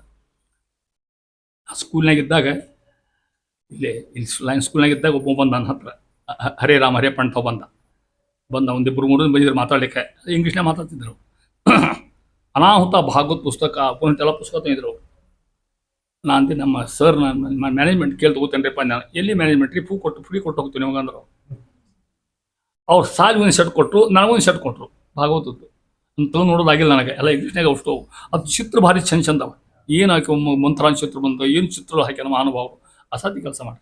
ಯಾಕೆ ಹೇಳಿದ್ರೆ ಅವ್ರು ಏನೇ ಮಾಡಲಿ ಅವ್ರಲ್ಲಿ ಒಂದು ಸಿದ್ಧಾಂತ, ಆಫರಿಂಗ್. ಅದು ಸ್ಟೋವ್ ಮೇಲೆ ಮಾಡಲಿ, ಗ್ಯಾಸಿನ ಮೇಲೆ ಮಾಡಲಿ, ಎಲ್ಲಾರು ಮಾಡಲಿ, ಆಫರಿಂಗ್. ನಾನು ನೋಡಿ ಒಂದು ಉತ್ತತ್ತಿ ಇಡಲಿ, ಪರಮಾತ್ಮ ಆಫರ್ ತಿಂತಕ್ಕಂಥ ಪದ್ಧತಿ ಅವರು. ಇಷ್ಟು ಒಂದು ತಪ್ಪದ ಏಕಾಶಿ ಮಾಡ್ತಾರೆ ನೋಡ್ರಿ ಅವರು. ಕೆಲವು ಮಂದಿ ನೋಡ್ರಿ ಭಾರಿ ಏಕಾಶಿ ಹೊಡ್ತಾರೆ, ಭಾರಿ ಮಹತ್ವ. ಇನ್ನೊಂದು ನಿಮ್ಗೆ ಹೇಳಿ ಬೇಡ, ಸಂಶಯ ಬರ್ತದೆ ನನಗೆ. ಅಪ್ಪಿ ತಪ್ಪಿ ಉಳ್ಳಾಗಡ್ಡಿ ಬಳ್ಳಿ ತಿನ್ನೋದಿಲ್ಲ ಅವರು. ನೋಡಿರ್ಬೇಕು ನೀವೆಲ್ಲ, ಕಲ್ಪನೆ ಇರ್ಬೇಕು ನೀವು. ಭಾರಿ ನೇಮ. ಕೃಷ್ಣ ಕೃಷ್ಣ ಕೃಷ್ಣ ಕೃಷ್ಣ ಹರೇ ಕೃಷ್ಣ ಹರೇ ರಾಮ. ಅಲ್ಲಿ 5 ಮಹತ್ವ ಇಲ್ಲೇ ಅಲ್ಲ. ಭಗವಂತ ನಾಮಸ್ಮರಣೆ ಏನೋ ಹಚ್ಚಂದು ದೇವರು ನೋಡೋದು ಇದು ಜಗತ್ತಿಂದು ಪ್ರಸಾರ ಆಗಿಲ್ಲ ಆ ಧರ್ಮ. ಅವ್ರು ಆಫ್ರಿಗೆ ಯಾಕೆ ಹೇಳ್ತೀನಿ, ಇದು ಯಾಕೆ ಹೇಳ್ಬೇಕತ್ತಿ ಮಾತ್ರ ಸಾರ ಹೋಗ್ತಾ ಪರಮಾತ್ಮ ನಾವು ಕೊಟ್ಟಿರ್ತಕ್ಕಂಥ ಸಾರ ಮಾತ್ರ ಸ್ವೀಕಾರ ಮಾಡ್ತಾನೆ. ಅದಕ್ಕೆ ಸರ್ವಸಾರ ಭೋಕ್ತಾ ಸ್ವಾಮಿ ಇದೆಲ್ಲ ಪದಾರ್ಥದಿಂದಪ್ಪ ನೀ ಕೊಟ್ಟದ್ದು ಯಥಾಶೀಘ್ರ ಅರ್ಪಣೆ ಮಾಡ್ಲಿಕ್ಕತ್ತೀನಿ, ನೀ ಅರ್ಪಣೆ ಮಾಡಿ ಹೂ ಅಂದ್ಮೇಲೆ ನಾ ತಗೋತೀನಿ ಅಂತಿಕೊಂಡು ಈ ಕೃತಜ್ಞತಾ ಭಾವ ಚಲೋ ಹೌದು ಹೇಳಿದ್ರೆ ಮತ್ತೋಣಂತ. ಇದು ಯಾವ ಧರ್ಮದಾಗೂ ಹೇಳಿದ್ದೀರ. ಮನುಷ್ಯ ಒಂದು ಕಿಂಚಿತ್ ಉಪಕಾರ ಮಾಡೋ ಕೃತಜ್ಞತೆ ಹೇಳ್ಬೇಕಾಗ್ತದೆ. ನಾವು ಭಾಳ ಬೇಡ ಬಸ್ನಾಗ ಹತ್ತಿರ್ತೀರಿ, ಭಯಂಕರ ರಶ್ ಇರ್ತದೆ, ಹೌದಾ? ಯಾರೋ ಒಬ್ರು ನಮ್ಮ ವಯಸ್ಸು ನೋಡಿ ನಮ್ಮ ಬರ್ಕು ಸರ್ ಕೂಡ ಬರೀ ಇಲ್ಲಿ ಅಂತ ನಾವು ಕರಿತಲ್ಲ ನಮ್ಮನ್ನು. ಇಳಿಯೋದ್ರಾಗ ಥ್ಯಾಂಕ್ಸ್ಪಾ ಅಂತ ಹೇಳ್ತೈತಿ ಅವ, ನಿಂತ್ರಿದ್ದ ಹಾಡಾಗ್ತಿರೋದು ಕರೆ ಮಗ. ಇಲ್ಲೇ ಕೃತಜ್ಞತೆ ಹೇಳ್ತೀವಿ. ಇಷ್ಟು ಕೊಟ್ಟಿರ್ತ ಭಗವಂತ ಎಷ್ಟು ಕೃತಜ್ಞತೆ ಹೇಳ್ಬೇಕು ನಾವು. ಹಂಗಾರೆ ಕೃತಜ್ಞತೆ ಹೇಳೋದು ಅಂದ್ರೆ ಅವನ ಮಾತು ಕೇಳೋದು ಅಂತ ಅರ್ಥ. ಅವನ ಮಾತು ಕೇಳೋಣ ಅವನ ಧರ್ಮ ಅನುಸರಿಸಬೇಕು ಅಂತ ಅರ್ಥ. ಯಥಾಶಕ್ತಿ ಒಟ್ಟು ಮಾಡ್ಲಿಕ್ಕೆ ಆಗ್ಲಿಕ್ಕಿಲ್ಲ ಅಂತ ಹೇಳ್ತಾ ಇದ್ದಾರೆ. ಅವಾಗ ಪರಮಾತ್ಮ ಸಾರಭೂಕ್ತನು ತಾನು ಸ್ವೀಕರಿಸಿ ಜೀವರಿಗೆ ಕೊಡುತ್ತಿಪ್ಪ. ಜಡವಾದ ಕರ್ಮ ಭೋಗವನ್ನು ಜೀವರಿಗೆ ಅವರವರ ಯುಗಿತ ಅನುಭವವನ್ನು ಕೊಡ್ತಕ್ಕಂಥವ, ಆ ರೀತಿ ಕೊಡ್ತಕ್ಕಂಥ ಹೇಳ್ತಾ ಇದ್ದಾರೆ. ಆ ರೀತಿ ಭಗವಂತನ ಮಹಿಮೆಯನ್ನು ಹೇಳ್ತಾರೆ. ವಿಷ್ಣುರ್ವಾಯುಂ ಪುರಸ್ಕೃತ್ಯ ಸರ್ವೇಶ್ವತ್ಯೇಷು ಸಂಚರನ್ ಕರೋತಿ ಕಾರ್ಯತ್ಯದ್ವಾ ಜಗತ್ ಕಾರ್ಯೇಂ ಅಂದ್ರಿತಃ. ಪರಮಾತ್ಮ ವಿಷ್ಣುರ್ವಾಯುಂ, ಈ ಶಾಂಡಿಲ್ ತತ್ವ ಮಾತು. ವಿಷ್ಣುರ್ವಾಯುಂ ಪುರಸ್ಕೃತ್ಯ ಏನಂತ ಸರ್ವೇಷು ಏತೇಷು ಸಂಚರನ್, ಎಲ್ಲ ಕಡೆ ಆಡ್ತಕ್ಕಂಥವ. ಕರೋತಿ ಕಾರಯತಿ, ಆ ಕರೋತಿ ಬಿಂಬ್ರುವಿಗೆ ಮಾಡ್ತಾನ, ಕಾರಯತಿ ನಮ್ಮಿಂದ ಮಾಡಿಸ್ತಾನ ಅಂತ ಅರ್ಥ. ಆ ರೀತಿ ಹೇಳ್ತಾ ಇದ್ದಾರೆ. ಹಂಗೆ ಅಂದ್ರಿತಃ ಅಂದ್ರೆ ಅಗ್ದಿ ಲೇಜಿನೆಸ್ ಇಲ್ಲ ಪರಮಾತ್ಮಗೆ. ಆ ರೀತಿ ಅವನ ಮಹಿಮೆಯನ್ನು ಹೇಳಿ ಜೀವರು ದಾಸರು ಸಂದೇಶ ಕೊಡ್ತಕ್ಕಂಥ ಮಹತ್ವ ಇಷ್ಟು ಅದ್ಭುತವಾಗಿರ್ತಕ್ಕಂಥದ್ದು ಅಂತಾರೆ. ಕೃಷ್ಣ ಭಾರ್ಗ ದಿವ್ಯಾಶ್ಚ ಕಂಠಾಸ್ ತ್ರಿವಿಧ ಕರ್ಮಗಾಹ ಅನ್ನೋ ಮಾತ್ರ ಹೇಳಿ ಮುಂದಂತಾರೆ ದಾಸರಾಯರು. ಕರ್ಮಫಲ ಸಮರ್ಪಣೆಯ ರಹಸ್ಯ ನೋಡಿ, ಶ್ರೇಷ್ಠವಾಗಿರ್ತಕ್ಕಂಥ ಒಂದು ಸಿದ್ಧಾಂತ ಇದು. ಕರ್ಮ ಫಲ ಸಮರ್ಪಣೆ, ನಾವು ಕರ್ಮ ಮಾಡ್ತಕ್ಕಂಥ ಅರ್ಪಣೆ ಮಾಡ್ತಕ್ಕಂಥ ಸಿದ್ಧಾಂತ ಹೇಳ್ತಾರೆ. ಕರ್ಮಾಂತರ್ಗತ ರೂಪಕ್ಕೂ ದೇಹಾಂತರ್ಗತ ರೂಪಕ್ಕೂ ಐಕ್ಯ ಚಿಂತನೆ ಮಾಡುವುದೇ ಕರ್ಮ ಸಮರ್ಪಣೆ. ನಮ್ಮ ದೇಹಾಂತರ್ಗತ ಒಂದು ರೂಪ ಪರಮಾತ್ಮ ರೂಪದ, ಅಲ್ಲಿ ಕರ್ಮ ರೂಪಕ್ಕೆ ಕ್ರಿಯಾ ಮಾಡ್ತೀವಿ, ಅಲ್ಲಿ ಒಂದು ಪರಮಾತ್ಮ ರೂಪದ. ಇದಕ್ಕೂ ಈ ಚಿಂತೆ ಮಾಡಿ ಇಲ್ಲಿ ನಿಂತ್ಕೊಂಡು ಮಾಡಿಸ್ತೀವಿ, ಅಲ್ಲಿ ಒಂದು ಶಿವ ತಗೋತೀವಿ. ಹಿಂಗೆ ಚಿಂತೆ ಮಾಡಿರ್ತಕ್ಕಂಥದ್ದು ಕರ್ಮ ಸಮರ್ಪಣೆ ಮಾತಾಡ್ತಾ ಇದ್ದಾರೆ. ಅದಕ್ಕೆ ಉದಾಹರಣೆ ಕೊಡ್ತಾರೆ, ಚಂದ ಉದಾಹರಣೆ ಕೊಡ್ತದೆ ದಾಸರಾಯ ನೋಡ್ರಿ. ಅನಳ ಪಕ್ವ ಗೈಸಿದ ಅನ್ನವ ಅನಳನೊಳು ಹೋಮಿಸುವ ತೆರದಂದೆ ಅನಿವಿಶೇಷನ ಮಾಡಿಸಿದ ಅಖಿಲ ಕರ್ಮಗಳ ಮನ ವಚನ ಕಾಯದಲ್ಲಿ ತಿಳಿದು ಅನುದಿನದಿ ಕೊಡು ಶಂಕಿಸದೆ ವೃಜಿನಾರ್ಧನ ಸದಾ ಕೈಕೊಂಡು ಸಂತೈಸುವನು ತನ್ನವರ. ಕೊನೆಯ ಸಾಲು ನೋಡಿ, ವೃಜಿನಾರ್ಧನ, ವೃಜಿನ ಅಂದ್ರೆ ಪಾಪ, ಅರ್ಧನ ಸಂಹಾರ ಮಾಡ್ತಕ್ಕಂಥವು ಪರಮಾತ್ಮ. ಜನಾರ್ದನ ಅಂದ್ರೂ ಒಂದು ವೃಜಿನಾರ್ಧನ, ಪಾಪಗಳನ್ನ ಸಂಹಾರ ಮಾಡ್ತಕ್ಕಂಥ ಪರಮಾತ್ಮ. ಸದಾ ಕೈಕೊಂಡು ನಮ್ಮ ಕರ್ಮನ ಸ್ವೀಕಾರ ಮಾಡಿ ಏನು ಮಾಡ್ತಾನ, ಸಂತೈಸುವನು ತನ್ನವರ, ತನ್ನ ಭಕ್ತರನ್ನ ಅಂತ ಅರ್ಥ. ಎಲ್ಲ ಉಡಾಳರನ್ನ ಮತ್ತು ಟೆರರಿಸ್ಟ್ ಅಂತ ಅರ್ಥ. ಮತ್ತೆ ತನ್ನವರ, ತನ್ನ ಭಕ್ತರು, ತನಗೆ ಬೇಕಾಗಿರೋದಕ್ಕಂದ್ರು ಮತ್ತು ಬೇಕಾದ್ರು ಬೇಡ ಅಂದ್ರೆ ಪರಮಾತ್ಮ ಪಾರ್ಶಾಲಿಟಿ ಅಂತ ಹೇಳಿ ಹಂಗಲ್ಲ ಮಗ, ಅವರು ಸಾತ್ವಿಕರು ಅಂತ ಅರ್ಥ. ಅಂಥವ್ರ ಪರಮಾತ್ಮ ಸಂತೈಸುವನು, ಜೀವನದಾಗ ಅಖಂಡ ಭಾಗ್ಯ ಕೊಡ್ತಂಥವ್ರಿಗೆ. ಒಳ್ಳೆಯದನ್ನು ಮಾಡ್ತಾನೆ, ಒಳ್ಳೆಯ ಮಕ್ಕಳು, ಒಳ್ಳೆ ಪ್ರಪಂಚ, ಒಳ್ಳೆ ಧನ, ಒಳ್ಳೆ ಐಶ್ವರ್ಯ, ಒಳ್ಳೆ ಜ್ಞಾನ ಕೊಡ್ತಕ್ಕಂಥ ಪರಮಾತ್ಮ. ಹೆಂಗೆ ಕೊಡ್ಬೇಕು ಹಂಗಾರ ಉದಾಹರಣೆ ಕೊಡ್ತಾರೆ, ಒಂದು ದೃಷ್ಟಾಂತ. ಅನಳ ಅಂದ್ರೆ ಅಗ್ನಿ. ಅನಳ ಪಕ್ವ ಗೈಸಿದ ಅನ್ನವ. ಅನ್ನ ಮಾಡೋರು ಯಾರು? ನೀವು ಮಾಡ್ತಾ ಖರೆ, ಅದನ್ನು ಪಚನ ಮಾಡೋರು ಯಾರು? ಮಾಡೋರು ಅಗ್ನಿ. ಅನಳ ಅಂದ್ರೆ ಅಗ್ನಿ. ಅದೇ ಮಾಡ್ತಾ ಪಕ್ವ ಮಾಡ್ತಕ್ಕಂಥದ್ದು ಅನ್ನವ. ಅನಲೊಳನು ಹೋಮಿಸುವ ತೆರದಿ, ಹೊಳ್ಳಿ ಬೆಂಕಿಯಾಗ ಹಾಕ್ತೀವಿ ಮತ್ತು ನಾವು. ಏನು ಹಿಂಗಂದ್ರೆ ಗೊತ್ತಾತ ನಿಮಗೆ? ವಯಸ್ಸುದೇವ ಹೌದಿಲ್ಲ? ಆಗಲೇ ಹೇಳಿದ್ನಲ್ಲಿ ಕೆರೆಯ ನೀರು ಕೆರೆ ಅದೇ ರೀತಿ ಇರ್ತಕ್ಕಂಥವು. ಅನ್ನ ಮಾಡೋದು ಅಗ್ನಿನ ಹೌದು, ಪಕ್ಕು ಮಾಡ್ತಕ್ಕಂಥವ್ರು ಹೊಳ್ಳಿ ಅಲ್ಲೇ ಹಾಕ್ತೀವಿ ನಾವು. ಅದರಂತೆ ಅಂತ ಅರ್ಥ ತಗೊಳ್ರಿ. ಆ ರೀತಿಯಾಗಿ ತೆರದಂತೆ ಅನಿಮಿಷೇಷ ಅಂದರೆ ಭಗವಂತ, ಅನಿಮಿಷ ದೇವತೆಗಳು, ಈಶಾಂದ್ರ ಒಡೆಯ ಪರಮಾತ್ಮ ಮಾಡಿಸಿದ ಅಖಿಲ ಕರ್ಮಗಳ, ಎಲ್ಲ ಕರ್ಮಗಳನ್ನ ಹೆಂಗೆ ಮಾಡ್ಬೇಕಂತ ಮನ ವಚನ ಕಾಯದಲ್ಲಿ ತಿಳಿದು. ಮನಸ ಅಂದೇಳು, ಕಾಯ ವಾಚ ಮನಸ ಅಂತ ಅರ್ಥ. ಮನ ವಚನ ಕಾಯ, ಮಾನಸಿಕವಾಗಿ ಕಾಯಿಕವಾಗಿ ವಚನಾಸವಾಗಿ ತಿಳಿದು, ಹೆಂಗೆ ಶಾಸ್ತ್ರದ್ವಾರ ತಿಳ್ಕೊಂಡು ಅನುದಿನದಿ ಕೊಡು, ಪರಮಾತ್ಮ ಅರ್ಪಣೆ ಮಾಡು. ಶಂಕಿಸದೆ, ಸಂಶಯ ಮಾಡಬಾರ್ದ್ರಾಗ ವೃಜಿನಾರ್ಧನ ಅಂತ ಕರ್ಮ ಕೊಟ್ರೆ ಕೈಕೊಂಡು ಸಂತೈಸುವನು ತನ್ನವರ. ಪರಮಾತ್ಮ ಅಂತ ಭಕ್ತರನ್ನ ಯಾರು ಕಾಯ ವಾಚ ಮನಸ ಏನು ಕರ್ಮ ಮಾಡ್ತಾರೆ ಅವೆಲ್ಲ ಕರ್ಮಗಳನ್ನ ಪರಮಾತ್ಮ ಅರ್ಪಣೆ ಮಾಡಿ. ಸ್ವಾಮಿ ಇದು ನಿಂದಪ್ಪ, ನಂದೇನಿಲ್ಲ. ಒಂದು ದಾಸರ ಹಾಡು ನೋಡ್ರಿ, ನಿಂದೇನದನು ಸ್ವಾಮಿ, ಹೌದಾ? ಹಂಗೆ ಹಾಡು ಅಂತಿರ್ತಾರ, ಹೌದಲ್ಲ? ಹಾಡು ಚಂದ ಅಂತ ಭಜನಾ ಮಾಡ್ಲಾಗ ಅಂತಿರ್ತಾರೆ. ಹಾಡು ನಿಂದೇನು ಸ್ವಾಮಿ, ನಂದೇನು ಎಲ್ಲ ಮಸ್ತ್ ಭಜನೆ ಮಾಡ್ತಾರೆ. ಒಂದು 4 ಸಿರಿ ಕೊಡ್ರಿ ನಿಮ್ಮ ಅಂದ್ರೆ ಏನ್ರಿ ಎಲ್ಲಿದು ಕೊಡ್ತೀರಿ ನೀವು? ಸಾಧ್ಯನೇ ಇಲ್ಲ, ಹಂಗೆ ಆಗೋದಿಲ್ಲ. ಅದಕ್ಕೆ ಸಂತೈಸುವನು ತನ್ನವರ, ತನ್ನ ಭಕ್ತ ಅಂತ ಹೇಳ್ತಾ ಇದ್ದಾರೆ. ಇಷ್ಟು ಅರ್ಪಣಾ ಮನೋಭಾವ ಹೇಳ್ತಾರ. ಜೀವರ ಸ್ವರೂಪ ಪರಿಮಿತಿ, ಅತ್ಯಣುತ್ವ, ತಿಳ್ಕೊಡ್ರಿ. ಇದು ನೇರ ಸುಧಾದ ಮಾತು. ಓಂ ಅಣವಶ್ಯ ಓಂ ಅಂತ ಒಂದು ಸೂತ್ರ ಸೂತ್ರ. ಜೀವ ಅಣು ನಿಮಗೆ ಅಲ್ಲೇ ಇಲ್ಲೇ ಕಲ್ತೀರಿ ನೀವು, ಅಟಮ್ ಇದ್ದಂಗೆ. ಎಷ್ಟು ಅಣು ಅದು ಗೊತ್ತಾನೆ? ಇದು ಎಷ್ಟು ಪಾಯಿಂಟ್ ಅದ ಇದು? ಇದ್ರದ್ದು ಡೈಮೆನ್ಷನ್ ಎಷ್ಟದ, ಆಕಾರ ಎಷ್ಟು ಇಂಚ್ ಅದ ಇದು ಅಲ್ಲಿ ಹೇಳ್ತಾನೆ ನೋಡಿ. ಬಹಳ ಆಶ್ಚರ್ಯ ಆಗ್ತದೆ ನಿಮಗೆ. ಕುದುರೆ ಬಾಲದ ಕೊನೆಯ ಕೂದಲ ತುದಿ ವಿಭಾಗವ ಮಾಡಿ ಶತವಿಧವು ಅದರೊಳು ಒಂದನು 100 ಭಾಗವ ಮಾಡಲಿ ಎಂತಿಹುದು. ವಿಧಿಭವಾದಿ ಸಮಸ್ತ ದಿವಿಜರ ಮೊದಲು ಮಾಡಿ ತೃಣಾಂತ ಜೀವರೊಳು ಅಧಿಕ ನ್ಯೂನತೆ ಇಲ್ಲ ಎಂದಿಗೂ. ಜೀವ ಪರಮಾಣು. ಜೀವ ಪರಮಾಣು, ಒಂದು ಪರಮಾಣು ಇದ್ದಂಗೆ, ಒಂದು ಸಣ್ಣ ಅಟಮ್ ಇದ್ದಂಗೆ ಜೀವ. ಎಷ್ಟದ ಹಂಗಾರದು ದೃಷ್ಟಾಂತ ಕೊಡ್ತಾರೆ. ಎಲ್ಲಿಯೂ ಕೊಡೋದಿಲ್ಲ ಅಂತ ತಿಳ್ಕೊಟ್ರಿ. ಹರಿಕತಾಂಸಾರ ಕೊಡ್ಲಿಕ್ಕೆ ಸಾಧ್ಯ. ಇದೇ ಹರಿಕತಾಂಸ ವೈಶಿಷ್ಟ್ಯ. ಎಷ್ಟು ಚಂದ ಹತ್ರ ಹೇಳೋದು ನೋಡಿ. ಕುದುರೆ ಬಾಲ ಗೊತ್ತಾ? ಅದರ ಕೊನೆ ಒಂದು ಕೂದಲ ತೋಡ್ರಿ, ಕುದುರೆ ಬಾಲ ತೋಡ್ರಿ, ಇಡೀ ಬಾಲ ಅಲ್ಲ, ಒಂದು ಕೂದಲ, ಅದರ ಕೊನೆ. ಅದನ್ನು 100 ಭಾಗ ಮಾಡ್ರಿ. ಏನು 100 ಭಾಗ ಮಾಡ್ತೀರ ಅದನ್ನ? ಯಾರು ಮಾಡ್ಲಿಕ್ಕೆ ಸಾಧ್ಯ? ಕಲ್ಪನಾ ಸುನೆ ಇದು, ಹೌದಾ? ಅರ್ಥ ಆಗ್ತದೆ. ಅದು ಕೊನೆಯ ಭಾಗ.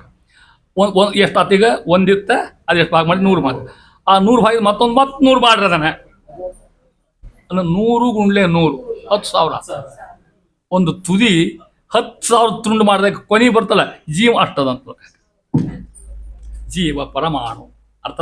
ಕುದುರೆ ಬಾಲದ ಕೊನೆಯ ಕೂದಲು ತುದಿ ವಿಭಾಗವ ಮಾಡಿ ಶತವಿಧ, ಶತ ಅಂದರೆ ಎಷ್ಟು? 100 ವಿಧ. ಅದರೊಳು ಒಂದನ್ನು ಮತ್ತೊಂದು ತಗೊಂಡು 100 ಭಾಗವ ಮಾಡಲು ಎಂತಿಹುದು. ಎಷ್ಟದಲ್ಲ ಅಷ್ಟು ಜೀವ ನಮ್ಮ ಜೀವ ಇರ್ತಕ್ಕಂಥ ಒಳಗಿರ್ತಕ್ಕಂಥ ಜೀವ ಅಷ್ಟು ಸಣ್ಣದು. ಎಲ್ಲೆಲ್ಲಿದೆ ಇದು? ವಿಧಿ ಭವಾದಿ. ವಿಧಿ ಅಂದ್ರೆ ಬ್ರಹ್ಮದೇವರು, ಭವ ಅಂದ್ರೆ ರುದ್ರದೇವರು. ಅವರಲ್ಲಿಯೂ ಕೂಡ ಇಷ್ಟೇ ಅದ. ಮತ್ತದು ಅವರಲ್ಲಿ ದೊಡ್ಡದ. ಇಲ್ಲಿ ಬ್ರಹ್ಮದೇವ್ರ ಮೇಲೆ ಭಾಳ ಜೀವದ. ಅವರಲ್ಲಿ ಒಣನ, ಅಲ್ಲಿ ಒಣನ ತಿಳ್ಕೊಡ್ರಿ. ವಿಧಿ ಭವಾದಿ ಸಮಸ್ತ ದಿವಿಜರ ಎಲ್ಲ ದೇವತೆಗಳಲ್ಲಿ ಮೊದಲು ಮಾಡಿ ಅವರಿಂದ ಹಿಡ್ಕೊಂಡು ತೃಣಾಂತ ಜೀವರು, ಕೊನೆಯ ಜೀವರ ತನಕನೂ, ತೃಣ ಅಂದ್ರೆ ಹುಲ್ಲು ಅಂತ, ಅಲ್ಲಿ ತನಕನೂ ಅಷ್ಟರಲ್ಲಿ ಅಧಿಕ ನ್ಯೂನತೆ ಇಲ್ಲ ಎಂದಿಗೂ. ಜೀವ ಪರಮಾಣು. ಅಧಿಕ ನ್ಯೂನತೆ. ಅವ್ರು ದೊಡ್ಡವರು, 4 ಮಾರಿ ಬ್ರಹ್ಮ ಇದ್ದ, ನಾವು ದೊಡ್ಡದದ, ನಮ್ಮ ಸಣ್ಣ, ಹಿಂಗಿಲ್ಲ. ಅಧಿಕನೂ ಇಲ್ಲ, ನ್ಯೂನತೆನೂ ಇಲ್ಲ. ಅಲ್ಲಿ ಎಷ್ಟದನೋ ಇಲ್ಲಿಯೂ ಅಷ್ಟದ. ಇಷ್ಟು ಪರಮಾತ್ಮ ವೈಶಿಷ್ಟ್ಯ. ಇಷ್ಟು ತಿಳ್ಕೊಂಡು ಜೀವ ಇಷ್ಟು ಸೂಕ್ಷ್ಮ ಜೀವ ತಿಳ್ಕೊಡ್ರಿ. ಅಳಲಿಕ್ಕೆ ಸಾಧ್ಯ ಇಲ್ಲ ಯಾರಿಗೂ ಕೂಡ. ನಾನು ಅಷ್ಟು 100 ಮಾಡಲಿಕ್ಕೂ ಸಾಧ್ಯ ಇಲ್ಲ, ಅದರ ಒಂದು 100 ಮಾಡಲಿಕ್ಕೂ ಸಾಧ್ಯ ಇಲ್ಲ. ಕಲ್ಪನಾ ಕೊಡ್ತಾರೆ ನಿಮಗೆ ಎಷ್ಟು ಮಾಡೋದನ್ನ. ಕುದುರೆ ಬಾಲ ತುದಿ ಅದನ್ನು 100 ಮಾಡಿ ಮತ್ತೊಂದು ತೊಗೊಂಡು 100 ಮಾಡಿ ಎಷ್ಟು ಬರ್ಬೋದು ಅಂತ ತಿಳ್ಕೊಡ್ರಿ. ಅಷ್ಟು ಅಣು ಪರಮ ಜೀವಂತ. ಇದು ನೇರ ಬ್ರಹ್ಮಸೂತ್ರ. ಓಂ ಅಣಮಶ್ಚ ಓಂ ಅಂತ ಸೂತ್ರ. ಏನೇ ಹೇಳ್ತಾರೆ ಅದರಾಗ, ಎಷ್ಟು ವ್ಯಾಖ್ಯಾನ ಮಾಡ್ತಾರೆ, ಅಸಾಧ್ಯ ವ್ಯಾಖ್ಯಾನ ಮಾಡ್ತಾರೆ ಆ ಸೂತ್ರ ಒಳಗೆ. ಟೈಮ್ ಸಿಕ್ಕರೆ ಹೇಳ್ತಾರೆ, ನಾಳೆ ಹೆಂಗೆ ಅಣಮಶ್ಚ ಓಂ ಅನ್ನೋದನ್ನ ಅದು ಓದಿ ಹೇಳ್ಬೇಕಾಗ್ತದನ್ನ. ಅಲ್ಲೇ ಇದನ್ನು ಯಾರು ಅಣುಭಾಷ್ಯ ಪಾಲನ ಮಾಡ್ತೇವೆ ವಿಕಲ್ಪ ಮಾಡ್ತಾರೆ. ವೃದ್ಧಿಹಾಸ ವಿವರ್ಜಿತ ಮುಕ್ತಾನಂದ ಇದೇನ ವೃದ್ಧಿಹಾಸೇನ ವಿದ್ಯತೆ ಕಿಂತು ಏಕಪ್ರಕಾರೇಣ ಅವಸ್ಥಾಂ ಕುತಃ ಸ ಏಷ ತಸ್ಮಿನ್ ಬ್ರಹ್ಮಣಿ ಸಂಪನ್ನೇನ ಜಾಯತೆ ನ ಮ್ರಿಯತೆ ನ ಹ್ರಿಯತೆ ನ ವರ್ಧತೆ ನ ಸಹತೆ ತಥೇವ ಸದಾ ಭವಿಷ್ಯತಿ. ವ್ಯಾಖ್ಯಾನ ಕೊಟ್ಟರು ಮಂತ್ರ. ಅಣುಭಾಷೆ ಹೇಳಿದೆ ನಾನು ಇರ್ತಕ್ಕಂಥದ್ದು. ಭಗವಂತ ಅಲ್ಲಿ ಶಿಷ್ಯೋಲ್ಲ, ಇಲ್ಲೂ ಕಮ್ಮಿ ಇಲ್ಲ, ಎಲ್ಲರಲ್ಲೇ ಒಂದೇ ಬರತಕ್ಕಂಥದ್ದು. ಇಷ್ಟು ಜೀವ ಪರಮಾಣು ಅನ್ನೋ ಮಾತ್ರ ಹೇಳಿ ನಂತರ ಮುಂದುವರೆದು ಅದನ್ನು ನೋಡ್ರಿ ಹೆಂಗದ. ಇದನ್ನೇ ನಾ ಈಗ ಓದಿದ್ದೀನಿ ನಿಮಗೆ. ಅದನ್ನು ಹಂಗೆ ನಾನು ಇದು ದಾಸರ ಸ್ವಂತ ಕಲ್ಪನಾ ಅಲ್ಲ, ನಮ್ಮದು ಸ್ವಲ್ಪ ಕಲ್ಪನಾ ಅಲ್ಲ, ನೇರ ಶಾಸ್ತ್ರದ ಮಾತು ಓದಲಿಕ್ಕೆ ಇದು ಓದ್ತೇನೆ ನಿಮಗೆ. ಬಾಲಾಗ್ರ ಅರ್ಥಾತ್ ಅಲ್ಲ, ಬಾಲ ಅಗ್ರ ಶತಭಾಗಶ್ಚ, ಹೌದಾ? ಶತಾಭಿದ್ಯ ಅದು ಮತ್ತು ತಶ್ಚಯ ಭಾಗೋ ಜೀವ. ಇಲ್ಲಿ ಮಾತು ಗ್ರಂಥದ ಮಾತಿದು. ಅದನ್ನೇ ದಾಸ ಭಾಷಾಂತರ ಮಾಡ್ತಕ್ಕಂಥದ್ದು. ಭಾರತ ಭಾಗವತ ಪುರಾಣ ರಹಸ್ಯಗಳ ತತ್ವಗಳ ಅರ್ಪು ಕರುಣದಲ್ಲಿ ಅಂತ ಹೇಳ್ದಂಗೆ ಇಲ್ಲಿ ಶಾಸ್ತ್ರ ತರೋಣ. ಇಷ್ಟು ಹೇಳಿ ನಂತರ ಮುಂದುವರೆದು ಜೀವರಿಗೆ ನಿಮ್ಗೆ ಗೊತ್ತದ ಸ್ವರೂಪ ದೇಹ, ಲಿಂಗ ದೇಹ, ಅನಿರುದ್ಧ ದೇಹ, ಸ್ಥೂಲ ದೇಹ. ಹೊರಗೆ ಕಾಣೋದು ಸ್ಥೂಲ ದೇಹ, ಒಳ ಸ್ವರೂಪ ದೇಹದ. ಸ್ವರೂಪ ದೇಹಕ್ಕೆಂದು ನಾಶಾಂತಿ ಇಲ್ಲೇ ಇಲ್ಲ, ಅದಕ್ಕೆ ಅನಾದಿ ಅದಿರ್ತಕ್ಕಂಥದ್ದು. ಆ ರೀತಿ ಹೇಳ್ತಾ ಇದ್ದಾರೆ. ಹೆಂಗೆ ಅನ್ನೋದನ್ನು ಅದು ಸ್ವರೂಪದಲ್ಲಿ ಅಂತರ್ಯಾಮಿ ಹೇಳ್ತಾರೆ. ಪರಮಾತ್ಮನ ಸೂಕ್ಷ್ಮ ರೂಪಗಳನ್ನು ಅವ ಬಿಂಬರೂಪ 3 ರೂಪಗಳಿಂದ ಇರ್ತಕ್ಕಂಥ ಅನ್ನೋದನ್ನು ಈ ಪದ್ಯ ಹೇಳ್ಕೊತ ಹೋಗ್ತಾ ಇದ್ದಾರೆ. ಯಾರ್ಯಾರು? ಮೂಲೇಶ, ಅಗ್ರೇಶ, ಪ್ರಾದೇಶ. ಆ ರೀತಿ ಜೀವಾಕಾರ, ಜೀವನಂಗುಷ್ಟಾಗ್ರ ಮೂರುತಿ, ಜೀವನಂಗುಟ ಮಾತ್ರ ಮೂರುತಿ, ಜೀವನ ಪ್ರಾದೇಶ ಜೀವಾಕಾರ ಮೂರ್ತಿಗಳು.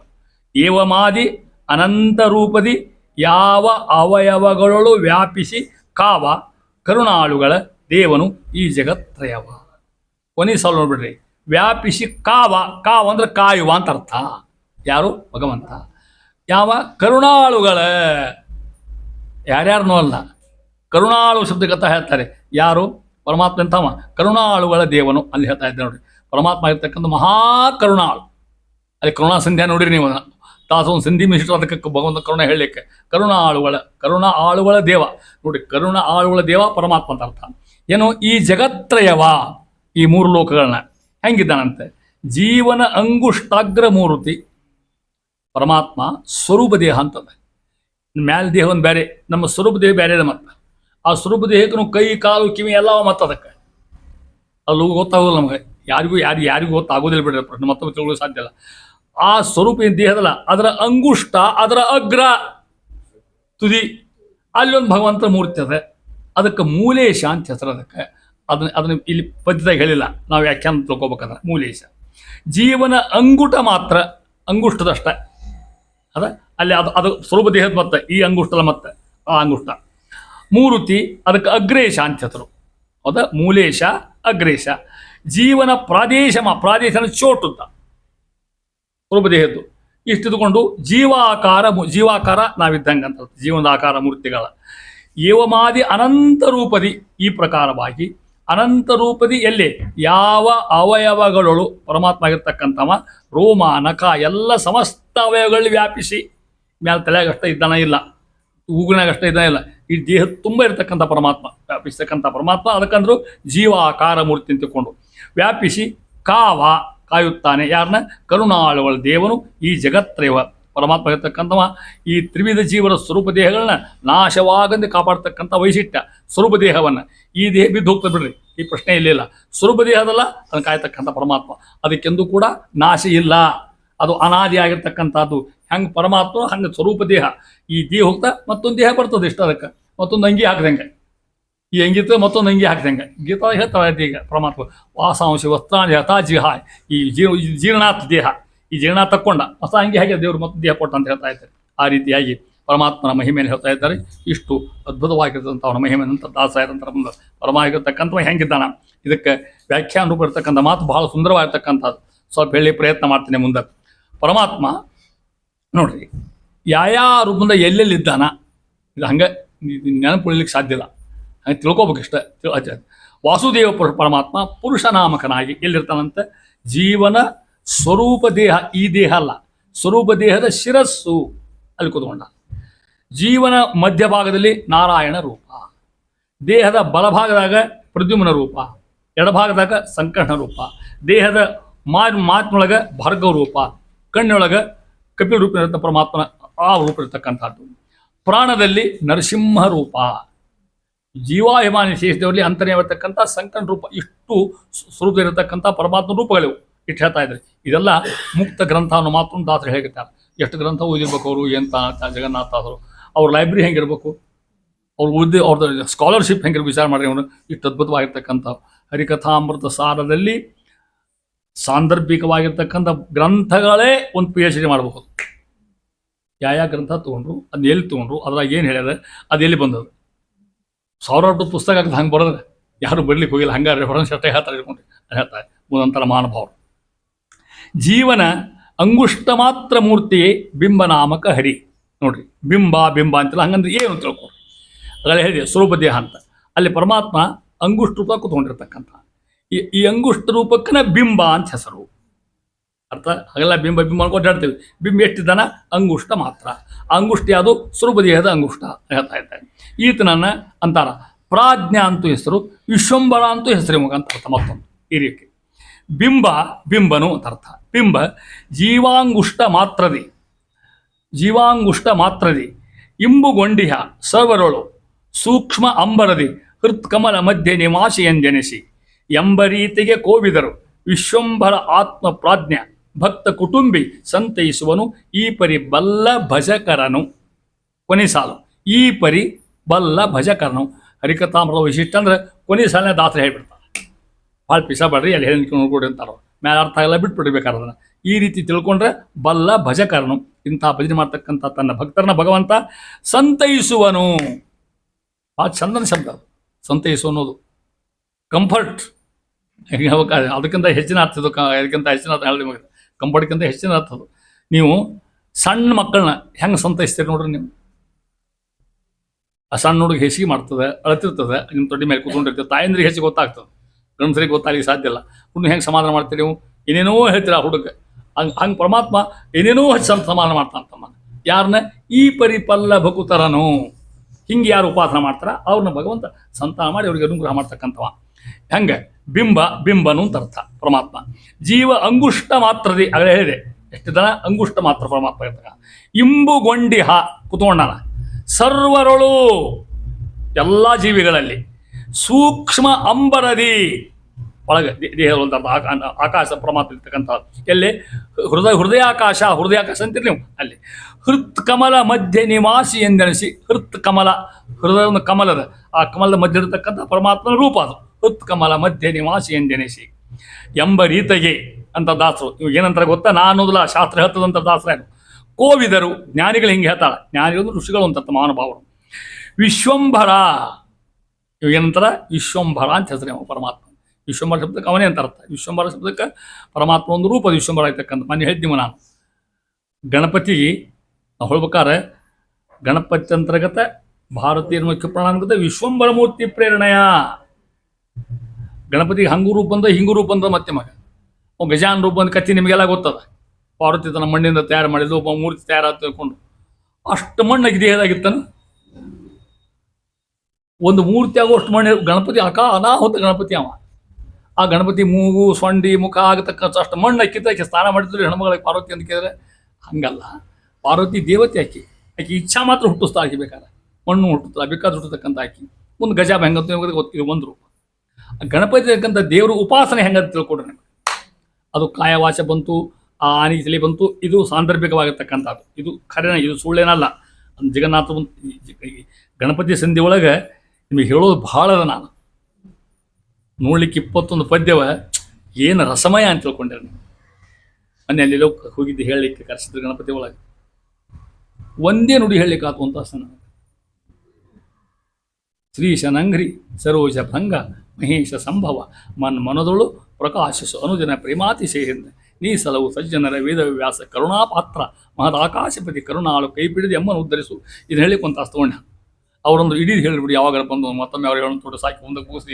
ಈಗ ಒಂದು ಮಂದಿ ಬೈಲಿಕ್ಕೆ ಊಟಕ್ಕೆ ಕಾಯಲಿಕ್ಕೆ ಮುಂದೆ ಹೊಟ್ಟು ಬಂದಂತ ಹೇಳ್ಬೇಕಾದ್ರೆ ಅಲ್ಲೊಂದು ವಿಶ್ವಂಬರ. ಯಾಕಂತ ಕೇಳಿದ್ರೆ ಗಣಪತಿಗೆ ಶಾಸ್ತ್ರದೊಳಗೆ ಪರಮಾತ್ಮ ಒಂದು ರೂಪ ಅದ, ವಿಶ್ವಂಬರ ಅಂತ ಅವನ ಹೆಸರು. ಅದಕ್ಕೆ 19 ಮುಖ ಮುಖಕ್ಕೆ ಆ ದೇವರಿಗೆ. ಹಂಗೆ ಕೃಷ್ಣ ಕೈಯ ಕೊಳಲು ಹೊಂಗನ್ನ ರೇಷ್ಮೆ ಶಾಲ ಅದನೋ ಹಂಗೆ 19 ಮುಖ. ಇತ್ಲಾಗ 9, ಇತ್ಲಾಗ 9. ಎಷ್ಟು ಉಳಿತಿನ್ನ? ಅದು ಒಂದಿನ ನಡುವಿಂದು ಗಜಮುಖ ಅದ. ಅವೆಲ್ಲ ಮನುಷ್ಯರ ಮುಖ ಅವ, ಇದು ಗಜಮುಖ ಅದ. ಪರಮಾತ್ಮ ಆನೆ ಮಾಡ್ಕೊಂಡು ಗಣಪತಿ ಇದ್ರ ಉಪಾಸನ ಮಾಡಿ ಮಾಡಿ ಮಾಡಿ ಆ ರೂಪ ಬಂದವ ತಿಳ್ಕೊಂಡು. ಅದಕ್ಕೆ ವಿಶ್ವಂಭರ ಅಂತ ಭಗವಂತ ಹೆಸರು. ವಿಶ್ವಂಭರ ಮೂರ್ತಿ ಪ್ರೇರಣೆಯ ಅಂದ್ರೆ ಗಣಪತಿ ಪ್ರೀತಿ ಆಗ್ತಾನೆ ತಿಳ್ಕೊಡ್ರಿ. ಯಾವಾಗ ವಿಶ್ವ ಬಲಗಣ್ಣ ತುದಿಯಾಗಿ ಕುತ್ಕೊಂಡ್ಬಿಟ್ಟಿರ್ತಾನೆ, ಜಾಗೃತ ಅವಸ್ಥೆ. ಗಣಪತಿ ಬಹಳ ಜಾಗೃತ. ಅದಕ್ಕೆ ಮಹಾಬುದ್ಧಿಶಾಲಿ ಗಣಪತಿ. ಅಲ್ಲಿ ಬಂದಾಗ ಪ್ರಥಮ ಹೇಳ್ತೇನೆ ನಿಮಗೆ, ಎಲ್ಲಿ ನಮ್ಮ ಕಾಳಿದಾಸಗೆ ಈ ಶ್ಲೋಕ ನೆನಪಾಗಿ ಈ ಗಣಪತಿ ನೆನಪು ಮಾಡಿ ಈ ಶ್ಲೋಕ ಬರ್ದಾನವ. ಅವನ ಕಾವ್ಯ ಅಭಿಜ್ಞಾನ ಶಾಕುಂತಲ ಬಂದು ಕಾವ್ಯ ಮಹಾಕಾವ್ಯ. ಏನು ನಿಮಗೆ ಹೇಳ್ತೀನಿ, ಗೈಠೆ ಅಂತ ಜರ್ಮನ್ ಕವಿ ಅವ. ಅದರ ಭಾಷಾಂತರ ಇಂಗ್ಲೀಷ್ ನೋಡಿ ಹುಚ್ಚಿಡು ಹೋಗ್ತಾವ. ಶಾಕುಂತಲದ ಇಂಗ್ಲೀಷ್ ಭಾಷಾಂತರ ಹುಚ್ಚಿಡ್ತಾವ. ಏನು ಕಾವ್ಯ ಇದು ಅಂದವ. ಹೊಳ್ಳಿ ಇಂಡಿಯಾಗ ಬಂದು ಸಂಸ್ಕೃತ ಕಲ್ತಾವ ಅಂತ ತಿಳ್ಕೊಳ್ಳಿಕ್ಕೆ ನಾವಿಲ್ಲೇ ದೋದಾಗಿ ತಿಳ್ಕೊಡ್ರಿ ನಮಗೆ. ಯಾಕೆ ಹೇಳಿ ಗೊತ್ತಾ? ಅಲ್ಲಿ ಒಂದೇ ಶ್ಲೋಕ, ವಾಗರ್ಥಾಮ್ಯವ ಸಂಪೃಕ್ತವು ವಾಗರ್ಥ ಪ್ರತಿಪತ್ತಯೇ ಜಗತಃ ಪಿತರವು ಒಂದೇ ಪಾರ್ವತಿ ಪರಮೇಶ್ವರವು ಅಂತ ಶ್ಲೋಕ ಹಾಕ್ಯಾನ. ಯಾರು? ಕಾಳಿದಾಸ. ಎಂತಾನ ಹೆಂಗೆ ನೀವು ಹಿಂಗೆ ಹೇಳಿದ ಕಾಣ್ತದೆ. ಪಾರ್ವತಿ ಪರಮೇಶ್ವರ ಹೆಂಗಿದ್ದಾರೆ ಗೊತ್ತಾ? ನಾವು ಎಷ್ಟು ಅನ್ಯೋನ್ಯ ಗೊತ್ತಾ? ಯಾ ಗಂಡ ಹೆಂಡು ಜಗತ್ತಿನ ಅಷ್ಟು ಇಲ್ಲೇ ಅನ್ಯೋನ್ಯ. ಏನು ಮೊನ್ನೊಬ್ರು ಯಾರು ಹೇಳ್ತಿದ್ರು, 60 ವರ್ಷ ಬದುಕ್ಯಾರ ಲಗ್ನ ಆಗಿ ಅವರು. 60 ವರ್ಷಕ್ಕೆ ವಿಚ್ಛೇದನ ಬಂದದ್ದು ಅವ್ರಿಗೇನು. ಡೈವರ್ಸ್ ಕೊಡ 50 ವರ್ಷ ಆದ್ಮೇಲೆ ಬಂದ ವಿಚ್ಛೇದ ಆಗ್ಬಿಡ್ತಾ ಬಂದದ್ದು ಅವ್ರಿಗೇನು. ಯಾಕೆ ಭಾಳ ಸುದ್ದಿ ಕೇಳಕ್ಕೆ ಹೋಗ್ಬೇಡ ಅವನು ಹೇಳ್ತಾ ಇರ್ತಾರೆ. ಪಾರ್ವತಿ ಪರಮೇಶ್ವರ ಎಷ್ಟು ಅನ್ಯೋನ್ಯ ಇದ್ದಾರ, ಎಷ್ಟು ಪ್ರೀತಿ ಅಂತ ಕೇಳಿದ್ರೆ ವಾಗರ್ಥಾಮಿವ ಸಂಪೃಕ್ತವು ವಾಗರ್ಥ ಪ್ರತಿಪತ್ತಯೇ. ಒಂದು ಶಬ್ದ ಅದ, ಅದಕ್ಕೊಂದು ಅರ್ಥ ಅದ. ಹೌದಾ? ಶಬ್ದಕ್ಕೊಂದು ಅರ್ಥ ಇರ್ತದಲ್ಲ. ಶಬ್ದ ಅರ್ಥ ಒಂದರೊಂದು ಬಿಟ್ಟು ಇರುವುದೇ ಇಲ್ಲವು. ಹೌದಾ? ಮತ್ತೆ ಶಬ್ದ ಅರ್ಥ, ಅರ್ಥ ಶಬ್ದ, ಒಂದಕ್ಕೊಂದು ಅರ್ಥ. ಶಬ್ದ ಬಿಟ್ಟು ಅರ್ಥ ಬಿಟ್ಟು ಶಬ್ದ ಇರೋದಿಲ್ಲ. ಶಬ್ದ ಹಂಗೆ ಪಾರ್ವತಿ ಪರಮೇಶ್ವರ ಇದ್ದಾರಂತ ನೋಡ್ರಿ. ಅಷ್ಟು ಅನ್ಯೋನ್ಯ ಅಂತ ಗಂಡ ಹೆಂಡತಿಯ ನಾವು. ಇದು ಇದು ಇದು ಈ ಶ್ಲೋಕ ಬರ್ಲಿಕ್ಕೆ ಕಾರಣ ಯಾರು? ಕಾಳಿದಾಸಗ ಗಣಪತಿ ಕಾರಣ. ನನ್ನ ಕಲ್ಪನಾ ಇದು, ಮತ್ತು ನಾವನ್ನೇ ಹೇಳಿ ಹೇಳೋ ಮುಂದವರಿಗೆ. ಯಾಕಂತ ಕೇಳಿದ್ರೆ ನಿಮಗೆ ಅಡ್ಡ ತೋರಿಸಿ ಹೇಳೋಣ ಇಲ್ಲಿ, ನೆನಪಾತ್ರ ಹೇಳ್ತೇನೆ. ಯಾಕಂತ ಕೇಳಿದ್ರೆ ನಿಮ್ಗೆ ಗೊತ್ತದೆ ಕಥೆ ಇದೆಲ್ಲ. ಪರೀಕ್ಷಾ ಮಾಡಿದರು ಎಲ್ಲ ದೇವತೆಗಳು ಕೂಡಿ ಏನಂತ, ಈ ಜಗತ್ತನ್ನು ಇಡೀ ಜಗತ್ತ ಬ್ರಹ್ಮಾಂಡ ಸುತ್ತ ಹಾಕಿ ಬೇರೆ ಯಾರು ಬರ್ತಾರೋ ಅವ್ರಿಗೆ ನಾವು ಇದು ಮಾಡ್ತೀನಿ ತಿಳ್ಕೊಂಡು, ಅವು ಬ್ರಹ್ಮಾಂಡ ಸುತ್ತಾಗಿ ಹೊಂಟರಲ್ಲ. ಎಲ್ಲರೂ ತಯಾರಾರು. ಯಾವ ಕೋಣ ತಗೊಂಡ ಯಮ, ಅವರನ್ನು 6 ಮುಖದವ 6 ಮಾರಿಯವ, ಯಾರವ ಷಣ್ಮುಖ ಷಟ್ಮುಖ, ಹೌದಲ್ಲ ಅವನ ವಾಹನೇನು ನಮಿಲು ಅವ ತಗೊಂಡ, ಮತ್ತೊಬ್ಬ ತಗೊಂಡ. ಗಣಪತಿ ಅಂದ ಯಾವ ವಾಹನ ಏನು ಅಲ್ಲೇ ಸುಮ್ಮನೆ ಕೂತವ. ಕೊನೆಗೆದ್ದ ಅಪ್ಪ ಅವು ನಮಸ್ಕಾರ ಮಾಡಿಬಿಟ್ಟವ. ಮತ್ತು ಪಾರ್ವತಿ ಜಗತ್ತವ್ರು ಹೊಟ್ಟೆ ಪ್ರಶ್ನೆ ಇಲ್ಲೇ ಇಲ್ಲ. ಎಲ್ಲ ಬಂದು ದಮ್ ಹಚ್ಕೊಂಡು ಸುಡುಗಾಡು ಊಟ ಇಲ್ಲದ ಸತ್ಕೋತ ಒಂದು ಅಷ್ಟು ಕೂಡಿ ನಾ ಬಂದೆ ತಿಳ್ಕೊಂಡು ಬ್ರಹ್ಮದೇವರು ನಿರ್ಣಯ ಮಾಡಿದ್ರು. ಕಾಲಿ ಕೂತ ನೋಡಿ ವಿಶ್ವಂಬರ ಮೂರ್ತಿ ಪರಮಾತ್ಮ ಗಣಪತಿ ಅವನೇ ಫಸ್ಟ್ ರ್ಯಾಂಕ್ ಅಂದರು. ಯಾಕೆ ಅಪ್ಪ ಪಾರ್ವತಿ ಪುರುಷ ನಮಸ್ಕಾರ ಬ್ರಹ್ಮಾಂಡಕ್ಕೆ ಹಾಕ್ದಂಗೆ ಆಗಲ್ಲ ಅಂದರು. ಅಯ್ಯೋ ದಾಟಿರ್ತೇವೆ ನಾವು ಅಂದರು. ಇಷ್ಟು ಶಾಣೆ ಯಾರು? ಗಣಪತಿ. ತಿಳ್ಕೊಡ್ರಿ, ಇಂಥ ಕತಿ ಗಣಪತಿ ಸ್ವಲ್ಪ 106 ಬರ್ತಾವೆ. ಅಲ್ಲಿ ಬಂದಾಗ ಹೇಳ್ತೇನೆ, ತಿಳ್ಕೊಡ್ರಿ. ಭಾಳ ಚಂದನ ಸಂಧಿ ಗಣಪತಿ ಸಂಧಿ. ಜಗನ್ನಾಥದಾಸರು ಎಷ್ಟು ಮಹಾನುಭಾವ ಪಡ್ದಾರ. ಯಾಕೆ ಅದು ಅವ್ರ ಗುರುಗಳ ಸ್ತೋತ್ರ. ಅವ್ರ ಗುರುಗಳು ಯಾರು? ಗೋಪಾಲದಾಸರು. ಗೋಪಾಲದಾಸರು ಗಣಪತಿ ಅಂಶ ಅಂತ ಕಲ್ಪನಾ. 27 ಸಂಧಿ ಬರೋದು ದಾಸರು. 28ನೇ ಸಂಧಿ 27 ಸಂಧಿ ಬರೋದು ಖುಷಿ ಆಯ್ತು ದಾಸರಿಗೆ. ದೇವರು ಎಷ್ಟು ಅನುಗ್ರಹ ಮಾಡಿದ ನನ್ನ ಮೇಲೆ. ಬರ್ಸ್ಕೊಂಡು ನಾ ಬರೋದಿಲ್ಲ, ಪರಮಾತ್ಮ ಬರ್ಷಾನ ಅಂದ್ಕೊಂಡ್ರು. ಹೆಜ್ಜೆಗೆ ಅಂತರ ಮಾತನ್ನೋರು ಕನ್ನೆ ಬಂದಂತ ಗೋಪಾಲದಾಸರು. ಏನಪ್ಪ ಅಂದ್ರೆ ಅವರು ಆಯುಷ್ಯ ಕೊಟ್ಟು ನನ್ನ ಮರೆತು ಬಿಟ್ಟಿಯಲ್ಲೋ ಅಂದ್ರಂತ ಅವರು. ನನ್ನ ಸ್ತೋತ್ರ ಮಾಡಿಯಾ ಎಲ್ಲಿದೆ? ಯಾಕೆ ಸ್ವಾಮಿ ಅಂದ್ರೆ ಇವರು ಮಾಡೇನಲ್ಲ ಎಲ್ಲಿ ಮೊದಲೇ ಸ್ತೋತ್ರ ಮಾಡಿಬಿಟ್ಟೆ ನಾನು. ಆ ಮಂಗಳಾಚರಣೆ ಕೊನೆ ಸಂಧಿ ಒಳಗೆ ಆ ರೀತಿಯಲ್ಲಿ ಹೇಳ್ತಾ ಇದ್ದಾರೆ. ಅವ್ರಿಗೆ ಗುರುಗಳನ್ನ ಸ್ಮರಿಸುವಂತ ಅಲ್ಲಿ ಬಂದದ ಕೊನೆ ಸಂಧಿ ಒಳಗೆ. ಅಲ್ಲಿ ಹೇಳಿ ನನಗೆ ಗೋಪಾಲದಾಸರು ಅಂತ. ಅಲ್ಪ ನೀನು ಗುರು ಅನ್ನೋ ಶಬ್ದಕ್ಕೆ ಇಷ್ಟ ಅರ್ಥ ಹಾಕ್ತೀನಿ, ನೀನು ಭಾಳ ಉಯ್ಕೊಂಡವ, ನಾವು ದಡ್ಡ್ರು ನಿನ್ನ ಮುಂದೆ, ನಿನ್ನಷ್ಟು ಜ್ಞಾನ ನನಗಿಲ್ಲ, ಸ್ವಾಮಿ ಕ್ಷಮಾ ಮಾಡಿ ತಪ್ಪಾತು. ಅದಕ್ಕೆ ಒಂದು ಸಂಧಿ ಮೀಸಿಟ್ಟೆ ಅಂತ ತಿಳ್ಕೊಂಡು ಅವ್ರಿಗೆ ಬರ್ತಾರೆ ಗಣಪತಿ ಸಂಧಿ ಬರ್ತಾರೆ. ಜಗನ್ನಾಥ ಕೊಡ್ರಿ ಅಲ್ಲಿ ತಪ್ಪು ಇಲ್ಲದ ಅಷ್ಟು ಅವ್ರು ಗಣಪತಿ ಉಪಾಸನೆ ಮಾಡಿಕೋತ ಅವ್ರು ಗುರುಗಳ ಪ್ರೀತಿ ಮಾಡಿರ್ತಕ್ಕಂಥ ಮಹಾನುಭಾವ. ಯಾಕೆ ಬಂತು ಇಲ್ಲಿ ಹೇಳ್ತಾರೆ, ಸರ್ವರುಗಳು ಸೂಕ್ಷ್ಮ ಅಂಬರ್ದಿ ಹೃತ್ಕಮಲ ಮಧ್ಯೆ ನಿವಾಸಿ ಎಂಜನಿಸಿ. ಹೃತ್ಕಮಲ ಪರಮಾತ್ಮ ಹೃತ್ಕಮಲ ಸ್ವರೂಪ ದೇಹಕ್ಕ ಅಲ್ಲಿ ಭಗವಂತ ಕುತ್ಕೊಂಡ್ಬಿಟ್ಟಾನೆ. ಅಲ್ಲಿ ಎಂಬರೀತಿಗೆ ಕೋವಿದರು ಜ್ಞಾನಿಗಳಂತಾರಂತೆ. ವಿಶ್ವಂಭರ ಇದು ಹೇಳಲಿಕ್ಕೆ ಇಷ್ಟ ತೊಗೊಂಡು ನಿಮ್ಮನ್ನ ಇಷ್ಟ ಏನಂತ ವಿಶ್ವಂಭರ ಆತ್ಮ ಪ್ರಾಜ್ಞ ಇಷ್ಟ ಹೆಸರು ಅವ ಏನು ಮಾಡ್ದ? ಭಕ್ತ ಕುಟುಂಬಿ.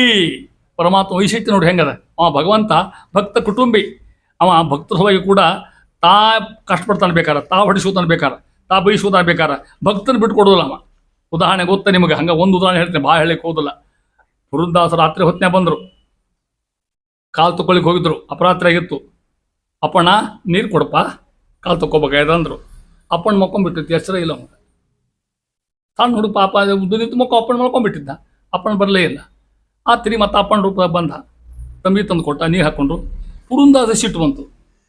ಎಷ್ಟೋ ದಿವಸ ಹೊರ ತಂಬಿ ತೊಗೊಂಡು ಫಟ್ನ ಹೊಡೆದ್ರು ತಲೆಗೆ. ಅವಳು ಅಪ್ಪಣ್ಣ ಮಗ ಮತ್ತೊಬ್ಬ ಗುರು ಪುರಂದ ಬಿಟ್ಟು ಅವನ ಹೆಸರಿತ್ತು ಹೊಡೆದ. ಅವ ನೋವು ಮಾಡ್ಕೊಂಡು ಹೋದ ಪಾಪ. ಅವ ಮರುದಿನ ವಿಠ್ಠಲ ಪೂಜೆಗೆ ಅರ್ಚಕರು ಹೋದ್ರಲ್ಲ, ನೋಡಿದ ತಲೆ ಮೇಲೆ ಗುಡ್ ಬಂತು. ಹುಡ್ಕೊತ ಬಂದರು. ಇಲ್ಲ ವಿಠ್ಠಲ ತಲೆ ಮೇಲೆ ಮುಗುಟ್ ಮಾಡಿದ್ರು. ಯಾರು ಅಂತ ಕೇಳಿದ್ರು. ದಾಸರಲ್ಲೇ ಇದ್ರು. ಸ್ವಾಮಿ ಕ್ಷಮಾ ಮಾಡಪ್ಪ, ತಪ್ಪಾಗಿದೆ, ನಾನು ಹೊಡೆದ ನಿನಗೆ, ನೀ ಬಂದು ನೀರು ಕೊಡ್ತೀನಿ ಗೊತ್ತಿದ್ದಿದ್ದಿಲ್ಲ ನನಗೆ. ಪರಮಾತ್ಮ ಎಷ್ಟು ಸೋಲ್ತ ಅಂತ ತಿಳ್ಕೊಟ್ಟು ಭಕ್ತರು ಬಂದ. ಭಕ್ತ ಕುಟುಂಬ ಅಂತ ಹೇಳಕ್ಕೆ ಅರ್ಥ ಹೇಳ್ಬೇಕಾದ್ರೆ ನಿಮಗೆ. ಭಕ್ತರು ಬಂದು ಭಗವಂತ ಇಷ್ಟು ಸೋಲ್ತಾನ. ಯಾರು ಇಲ್ಲ, ತಾ ನೀರು ತಂದು ಕೊಟ್ಟ. ಯಾವ ರೂಪದಾಗ? ಅಪ್ಪಣ್ಣ ರೂಪ ಅಂತಂದು ಕೊಟ್ಟವ. ದಾಸರು ಹೊಡೆದ್ರು, ಹೊಡಿಸ್ಕೊಂಡು ಅವ್ರ ಕಡೆಯಿಂದ ಅಂತಾನೆ. ಬೈರಿ ಬೇಕಾಷ್ಟು ಬೈಸುತ್ತೇನೆ ದೇವರು. ದಾಸರಿಗೆ ಎಷ್ಟು ಬೈದಿಲ್ಲ ಅಂದಾಗ ಈ ಯೋಗ್ಯತರು ದಾಸರಿಗೊಬ್ಬರಿಗೆ ನಾನು ಪಂಡಿತರಿಗೆ ಶಾಸ್ತ್ರಿಗೆ ಬೈಲಿಕ್ಕೆ ಬರೋದಲ್ಲ. ದಾವ್ರು ಅಂತಾನೆ, ನೀ ಹಾಕೋ, ನಿನ್ನ ಹಂಗೆ ಹಾಕೋ, ನಿನ್ನ ನಾಮದ ಬಲವಂತಿದ್ದರೆ ಸಾಕು. ಎಂಥ ಮಾತು ತಿಳ್ಕೊಟ್ರಿ. ಯಾರು ಹೇಳ್ತಾರೆ ಈ ಶಾಸ್ತ್ರವನ್ನು? ನಿನ್ನೆ ಹಾಕೋ, ನಿನ್ನ ನಾಮದ ಬಲವಂತಿದ್ದರೆ ಸಾಕು. ಪರಮಾತ್ಮ ನಿನ್ನೆ ಹೆಸರ ಬೇಡ ನಮಗೆ, ನಿನ್ನ ಬಲ ಇದ್ದರೆ ಸಾಕು ಅಂತಾರೆ ಮಹಾನುಭಾವರು. ಇಷ್ಟು ವೈಶಿಷ್ಟ್ಯ. ಅದಕ್ಕೆ ಅಂದರೆ ಭಕ್ತ ಕುಟುಂಬಿ ಪರಮಾತ್ಮ. ಈ ವರ್ಗಕ್ಕೆ ನಾವು ಸೇರ್ಲಿ ಪ್ರಯತ್ನ ಮಾಡ್ಕೊಂತಾರೆ ಮಹಾನುಭಾವರು ಅಂತಾರೆ. ಯಪ್ಪ ಅಂತಾರೆ. ಇಷ್ಟು ಹೇಳಿ ಮುಂದುವರೆದು ಇಲ್ಲಿ ಹೇಳ್ತಕ್ಕಂಥದ್ದು, ಪುರುಷನಾಮಕ ಸರ್ವ ಜೀವರಳು ಇರುವ ದೇಹಾಕಾರ ರೂಪದಿ ಕರ್ಣ ನಿಯಾಮಕ ಋಷಿಕಪ ಇಂದ್ರಿಯಗಳಲ್ಲಿ ತುರಿಯ ನಾಮಕ ವಿಶ್ವ ತಾ 12 ಬೆರಳು ಉಳಿದು ಉತ್ತಮಾಂಗದಿ 2 ದಿಕ್ಕ 70,000 ನಾಡಿ ಒಳಿಪ್ಪ. ಇಲ್ಲಿ ಹಿಂದೆ ಹೇಳ್ತಕ್ಕಂಥ ಮೂರ್ತಿಗಳೇ ಸ್ಥೂಲ ದೇಹ ಪರ್ಯಂತ. ಹಿಂದೆ ಸ್ವರೂಪ ದೇಹ ಹೇಳ್ಯಾರ, ತಿಳ್ಕೊಡ್ರಿ. ಈಗ ಸ್ಥೂಲ ದೇಹ ಅಂದ್ರೆ ನಮಗೆ ಕಾಣ್ತಕ್ಕಂಥ ದೇಹ, ಇದು ಸ್ಥೂಲ ದೇಹ ಕಾಣೋದು. ಒಳಗಿಂದು ಆ ಸ್ವರೂಪ ದೇಹ ಹೋತು, ಅದ್ರ ಮೇಲೆ ಇರ್ತಕ್ಕಂಥ ಲಿಂಗ ಶರೀರ ಹೋತು, ಆಮೇಲೆ ಹೊರಗೆ ಕಾಣೋದು ಸ್ಥೂಲ ದೇಹ. ಇದನ್ನ ಹೇಳ್ತಾ ಇದ್ದಾರೆ. ಪುರುಷ ನಾಮಕ ಪರಮಾತ್ಮ, ಪುರುಷ ಎಂಬ ಹೆಸರುಳ್ಳ ಅಂತ ಅರ್ಥ, ಶಬ್ದಕ್ಕರ್ಥ. ಹೆಸರು ನಮಗೆ ಪುರುಷ ಅಂತ ಹೆಸರು. ಪರಮಾತ್ಮ ಇರ್ತಕ್ಕಂಥ ಪುರುಷನಾಗಿರ್ತಕ್ಕಂಥ ಪರಮಾತ್ಮ ಏನಿದ್ದನ ಅದನ್ನು ಹೇಳ್ತಾ ಇದ್ದಾರೆ. ತಾನು ಸರ್ವ ಜೀವರೊಳು, ಅರ್ಥ ಆಗ್ತದಲ್ಲ, ಎಲ್ಲರಲ್ಲಿ ಸಮಸ್ತ ಜೀವರಾಶಿಗಳಲ್ಲಿ ದೇಹಾಕಾರ ರೂಪದಿ, ನೋಡಿ ನಮ್ಮ ಹಂಗ ನಿಂತ್ಕೊಂಡ ದೇವರಾಗಿರ್ತಕ್ಕಂಥ, ಸ್ತ್ರೀಯರಲ್ಲಿ ಸ್ತ್ರೀ ಆಕಾರ, ಪುರುಷರಲ್ಲಿ ಪುರುಷಾಕಾರ, ಆನೆ ಒಳಗೆ ಆನೆ ಆಕಾರ, ಸಿಂಹದಲ್ಲಿ ಸಿಂಹದ ಆಕಾರ, ಆಯಾ ರೂಪದ ಸರ್ವ ಜೀವರಲ್ಲಿ ಆಯಾ ಕತ್ಕೊಂಡು ಹಂಗೆ ಕರ್ಣ ನಿಯಾಮಕನಾಗಿರ್ತಕ್ಕಂಥವ, ಆಯಾ ದೇಹದ ಇಂದ್ರಿಯಗಳು ನಿಯಮ ಮಾಡ್ತಕ್ಕಂಥವ ಕರ್ಣ. ಮನುಷ್ಯರಿಗೆ ಅವರಿಂದ ಪರಿಣಾಮ ಮಾಡ್ತಾನೆ, ಆನೆ ಕುದುರೆ ಒಂಟಿಗೆ ಹಂಗೆ ಪರಿಣಾಮ ಮಾಡ್ತಾನೆ, ಅವ್ರ ದೇಹ ತಕ್ಕಂಗೆ ಕ್ರಿಯೆ ಮಾಡ್ತಕ್ಕಂಥ, ಸ್ತ್ರೀಯರಿಗೆ ಹಂಗೆ ಪರಿಣಾಮ ಮಾಡ್ತಕ್ಕಂಥ ಇವ ವ್ಯಾಪಾರ. ಋಷಿಕ ಪಾಂಚತ್ರ ಭಗವಂತಗೆ, ಋಷಿಕ ಅಂದ್ರೆ ಇಂದ್ರ, ಈಶಾಂದ್ರ ಒಡೆಯ, ಋಷಿಕೇಶ ಇಂದ್ರಿಯಕ್ಕೆ ಒಡೆಯನಾಗಿರ್ತಕ್ಕಂಥವ, ಆ ಶಬ್ದಕ್ಕರ್ಥ. ಋಷಿಕಪ ಪರಮಾತ್ಮ ಆಗಿರ್ತಕ್ಕಂಥ, ಇಂದ್ರಿಯಗಳಿಗೆ ಒಡೆಯನಾಗಿರ್ತಕ್ಕಂಥವ, ಒಡೆಯಕ್ಕಿಂತ ನಿಯಾಮಕನಾಗಿರ್ತಕ್ಕಂಥವ ಅರ್ಥ ಶಿಷ್ಯರು. ಇಂದ್ರಿಯಗಳಲ್ಲಿ ಆಯಾ ಇಂದ್ರಿಯಗಳಲ್ಲಿ ಇದ್ದು ಪರಮಾತ್ಮ ತುರಿಯ ನಾಮಕ, ತುರಿ ಅಂತ ತುರಿಯ ಅಂತ ಹೆಸರು. ವಿಶ್ವ ಪ್ರಜ್ಞಾ, ವಿಶ್ವ ತೇಜಸ ಪ್ರಾಜ್ಞಾ ತುರ್ಯ, ನಾಲ್ಕನೇದು ತುರಿಯ ನಾಮಕನಾಗಿರ್ತ ಪರಮಾತ್ಮ. ವಿಶ್ವರೂಪ, ವಿಶ್ವರೂಪಿಯಾಗಿರ್ತ ಪರಮಾತ್ಮ. ಉತ್ತಮಾಂಗದಿ, ನೋಡ್ರಿ ನಮ್ಮ ದೇಹದ ಉತ್ತಮಾಂಗ ಯಾವ್ದು ಹೇಳ್ರಿ? ಶ್ರೇಷ್ಠಾಂಗ ಯಾವ್ದು ನಮ್ಮ ದೇಹದಾಗ? ತಲಿ. ಉತ್ತಮಾಂಗದಿ, ಶಿರಸ್ಸು ಅಂತ ಅರ್ಥ. ಉತ್ತಮಾಂಗದಿ ಅಂದ್ರೆ ಶಿರಸ್ಸಿನೊಳಗೆ ಹೆಂಗಿದ್ದಾನಂತ, ಅಲ್ಲಿ 12 ಬೆರಳು ಉದ್ದಿರ್ತಕ್ಕಂಥ ಶಿರಸ್ಸಿನೊಳಗೆ 12 ಬೆರಳುಗಳ ಉದ್ದದಷ್ಟು ಪರಿಣಾಮ ಪರಮಾತ್ಮ ಇರ್ತಕ್ಕಂಥವ ಅಂತ ತಿಳ್ಕೊಂಡು, ದಕ್ಷಿಣ ತುದಿಯ ಆಗಲಿ ವಿಶ್ವನಾಮಕನು, ಬಲಗಣ್ಣಿನ ತುದಿ ಒಳಗೆ ಭಗವಂತ ಕೂತ್ಕೊಂಡಾನ. ಯಾವ ರೂಪದಾಗ? ವಿಶ್ವ, ಜಾಗೃತ ಪ್ರೇರಕ. ಅದಕ್ಕೆ ಭಗವಂತ ಗಣಪತಿ ಉಪಾಸನ ಮಾಡಿ ಯಾವಾಗಲೂ ಜಾಗೃತ ಗಣಪತಿ. ನಿದ್ದೆ ಪದ್ದಿಲ್ಲೇ ಗಣಪತಿ, ದೇವರಿಗೆ ಇಲ್ಲ, ಪ್ರಶ್ನೆ ಇಲ್ಲಿಲ್ಲ ಅಂತ ಜಾಗೃತ ಗಣಪತಿ. ಯಾಕೆ? ಅವ್ರು ಉಪವಾಸ ಮಾಡ್ತಾನ ಅವತ್ತು ಕರಿತಕ್ಕಂಥವ. 72 ಸಾವಿರ ನಾಡಿಗಳಲ್ಲಿ ತಾನು ತುಂಬಿ ಏನು ಅಂತ ತಿಳ್ಕೊಂಡು ಅವರು ಮಹಿಮೆ ಹೇಳ್ತಾ ಇದ್ದಾರೆ ಅಂತ ಮುಂದುವರೆದು, ತುರಿಯ ನಾಮಕನಾಗಿಂತ ವಿಶ್ವನು, ಅಲ್ಲಿ ವಿಶ್ವಾತು ತುರಿಯ ನಾಮಕನ ಪರಮಾತ್ಮ. ಜೀವನ ಸ್ವರೂಪ ದೇಹದ ಒಳಗೆ ಲಿಂಗ ಅನಿರುದ್ಧ ಸ್ಥೂಲ ಶರೀರಗಳಲ್ಲಿ ತಾನು ಇದ್ದವನಾಗಿ ಜೀವರಿಂದ ನಾನಾ ಕರ್ಮಗಳು ಮಾಡತಕ್ಕಂಥ ಪರಮಾತ್ಮ ಬ್ರಹ್ಮಾದಿಗಳಿಂದ ಸೇವೆಯನ್ನು ತೆಗೆದುಕೊಳ್ಳುತ್ತಾನೆ ಅನ್ನೋ ಮಾತು ಹೇಳ್ತಾ ಇದ್ದಾರೆ. ಆದರೆ ಇಷ್ಟಿದ್ರೂ ಕೂಡ ತಾನು ನಿರ್ಲೇಪ. ಅವ ಯಾವ ಭಗವಂತ ಲೇಪಗಳು ಇಲ್ಲ, ಭಗವಂತ ಹಿಂದೆ ಬಂದದ ಅಲ್ಲೇ ಉದಾಹರಣೆ ಮಾಡ್ತಾರೆ ಮತ್ತೆ ಪುನಃ ನೋಡಿ. ಇದೆಲ್ಲ ಮಾತು ಎಲ್ಲಿ ಗೊತ್ತ? ಆಚಾರ್ಯ ಒಂದು ಗ್ರಂಥ ತಂತ್ರಸಾರ ಅಂತ, ಸ್ಥೂಲ ರೂಪವಾಗಿ ಒಂದು ಸ್ವರೂಪ ಮೂಲಕ ಒಂದು ಗ್ರಂಥ ತಂತ್ರಸಾರ ಅಂತ. ವ್ಯಾಪಕನು ತಾನಾಗಿ ಹಗರದ ಏನು ತಿಳಿತದೆ. ಜೀವ ಸ್ವರೂಪ ದೇಹದ ಒಳಹೊರಗೆ ನಿರ್ಲೇಪನಾಗಿಹ ಜೀವಕೃತ ಕರ್ಮಗಳನ್ನು ಆಚರಿಸಿ ಶ್ರೀ ಪಯೋಜ ಭವ ಈರರಿಂದ, ಪಯೋಜ ಭವ ಈರ ಕೂಡಿ ಪಯೋಜ ಭವೇರರು ಆಗಿದೆ ಶಬ್ದ. ಅದು 3 ಶಬ್ದ ಕೂಡ ಹೋದ್ರಾಗ ಪಯೋಜ ಭವ ಈರ ಅರ್ಥ ನೋಡಿ. ಪಯೋಜ ಅಂದ್ರೆ ಗೊತ್ತಾದ ನಿಮಗೆ, ಬ್ರಹ್ಮದೇವರು ಹೌದಾ? ಭವ ಅಂದ್ರೆ ರುದ್ರದೇವರು, ಈರ ಅಂದ್ರೆ ವಾಯುದೇವರು, ಈರಣ್ಣ ಅಂದ್ರೆ ಹನುಮಣ್ಣ ಅಂತ ಅರ್ಥ. ಮತ್ತೆ ಈರ ಪ್ರೇರಣೆ ಮಾಡ್ತಕ್ಕಂಥದ್ದಕ್ಕೆ ಬೇರೆಯಿಂದ. ಪ್ರದೀಪ ವರ್ಣ ಸ್ವಮೂರ್ತಿ ಮಧ್ಯಗತ ಪೊಳೆವ ವಿಶ್ವಾದಿ ರೂಪದಿ ಸೇವೆ ಕೈಗೊಳ್ಳುತ್ತಾ, ಪರಮಾತ್ಮ ಸೇವೆ ಕೈಗೊಳ್ಳುತ್ತಾ ಹೆಂಗೆ ಹೇಳ್ತಾ ಇದ್ದಾರೆ. ವ್ಯಾಪಕನು ತಾನಾಗಿ ಜೀವರ ಸ್ವರೂಪ ದೇಹದ ಒಳಗೆ ಅನಾದಿತ್ಯವಾಗಿರ್ತಕ್ಕಂಥ ಚಿದಾನಂದಾತ್ಮಕವಾಗಿರ್ತಕ್ಕಂಥ ದೇಹದಲ್ಲಿ ಒಳ ಹೊರಗೆ ಅಂತರ್ಯಾಮಿ ರೂಪದಿಂದ ಒಳಗೂ ಕೂಡ ಹೊರಗುಳಿದ್ದವನಾಗಿ ವ್ಯಾಪಕನು ತಾನಾಗಿ ವ್ಯಾಪಿಸಿ ಅಂತರ್ಬಹಿಸಿ ವ್ಯಾಪಕನಾಗಿ ಜೀವಕೃತ ಕರ್ಮಗಳ, ನೋಡ್ರಿ ಜೀವ ಸ್ವತಂತ್ರ ಏನು ಮಾಡಲಿಕ್ಕೆ ಸಾಧ್ಯ ಇಲ್ಲ. ಅವನ ಕರ್ತೃತ್ವ ಶಕ್ತಿಯ ಪರಾಧೀನ ಆಗಿರ್ತಕ್ಕಂಥದ್ದು. ಪರಮಾತ್ಮ ಅವರ ಮೂಲಕ ತಾನು ಮಾಡಿಸಿ ಅವರಿಂದ ಬಿಂಬಕ್ರಿಯೆ ದ್ವಾರ ಮಾಡಿಸಿ ನಿರ್ಲೇಪನಾಗಿಹ. ಯಾರು ಯಾವುದೇ ಕರ್ಮ ಮಾಡಲಿ ಅವಾಗ ಅದರ ಪಾಪ ಪುಣ್ಯ ಸಂಬಂಧ ಇಲ್ಲ.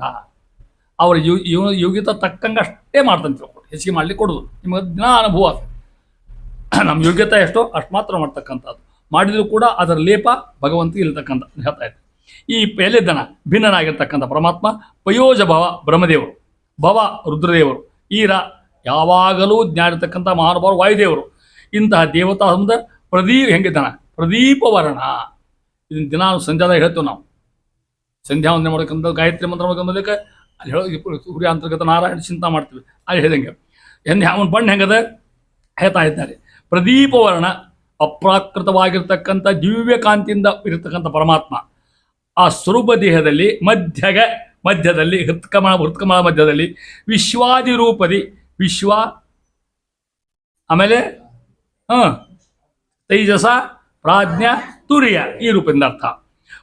ಹೆಂಗೆ ಸೇವೆ ಕೊಡುತ್ತಾ ಯಾರಿಂದ ನಮ್ಮದಲ್ಲ ರಮಾ ಬ್ರಹ್ಮಾದಿ ರೂಪದಿಂದ ತಾ ಶಿವಮಾನಕನಾಗಿದ್ದು ಜೀವರಿಗೆ ಅಪರೋಕ್ಷ ದ್ವಾರ ಹೆಂಗೆ ಕೊಡ್ದ ತನ್ನ ದರ್ಶನ ಭಾಗ ಕೊಡ್ತಕ್ಕಂಥ ಪರಮ ಹಿಂಗೆ ಉಪಾಸನೆ ಮಾಡ್ತಕ್ಕಂಥವ್ರಿಗೆ ದೇವ್ರ ದರ್ಶನ ಕೊಡ್ತಾನಂತೆ ಅಪರೋಕ್ಷ ಕಾಣ್ತಾನಂತ ಅವ್ರಿಗೆ ಭಗವಂತಾಗಿರ್ತಕ್ಕ ಇಷ್ಟು ವ್ಯಾಪಕವಾಗಿರ್ತಕ್ಕಂಥ ಭಗವಂತನ ಅದ್ಭುತವಾಗಿರ್ತಕ್ಕಂಥ ಮಹಾತ್ರೆ ಇದೆಲ್ಲದೂ ಕೂಡ ಶಾಸ್ತ್ರದ ಆಧಾರ ಶಾಂಡಿಲ್ಯ ತತ್ವ ಏನು ವಿಚಾರ ಹೇಳ್ತಾ ಗೊತ್ತು ಒಂದೊಂದಕ್ಕೂ ಕೂಡ ಅಷ್ಟು ಹೇಳಲಿಕ್ಕೆ ಸಾಧ್ಯ ಇಲ್ಲ ಅಷ್ಟು ವಿಚಾರಗಳನ್ನ ದಾಸರು ಹೇಳ್ತಕ್ಕಂಥ ಮಹಿಮೆ ಅಂತೂ ಭಗವಂತನಾಗಿರ್ತಕ್ಕಂಥನ ಮಹಿಮೆಯನ್ನು ಒಂದೊಂದ ಹೇಳ್ಕೊತ ಹೋಗಿ ಅಂತಾರೆ ಮುಂದುವರಿದು ಮುಂದಿನ ಪದ್ಯೊಳಗೆ ಇಲ್ಲಿ ಪರಮಾತ್ಮ ವೈಶಿಷ್ಟ್ಯ ಹೇಳ್ತಾ ಇರ್ತಾರೆ ಇಲ್ಲಿ ಕರ್ಮಕೃತ ಕರ್ಮ ದಾಸರದು ಶ್ರೀ ವಾಯುದೇವರು ಪವನ ನಾಮದಿಂದ ಸ್ವರೂಪ ದೇಹದಲ್ಲಿ ಇದ್ದು ಕರ್ಣ ನಿಯಾಮಕರಾಗಿದ್ದಾರೆ ಅಂತ ಹೇಳ್ತಕ್ಕಂಥ ಮಾತು ಹಂಗೆ ಒಂದು ಸಂದರ್ಭ ಹೇಳ್ತೇನೆ ಮುಂದೆ ಅರ್ಥ ಮಾಡ್ಕೊಟ್ಟು ಹಂಗಾರೆ ತಲೆಗೆ ಇಟ್ಕೊಂಡಿದ್ದಾನೆ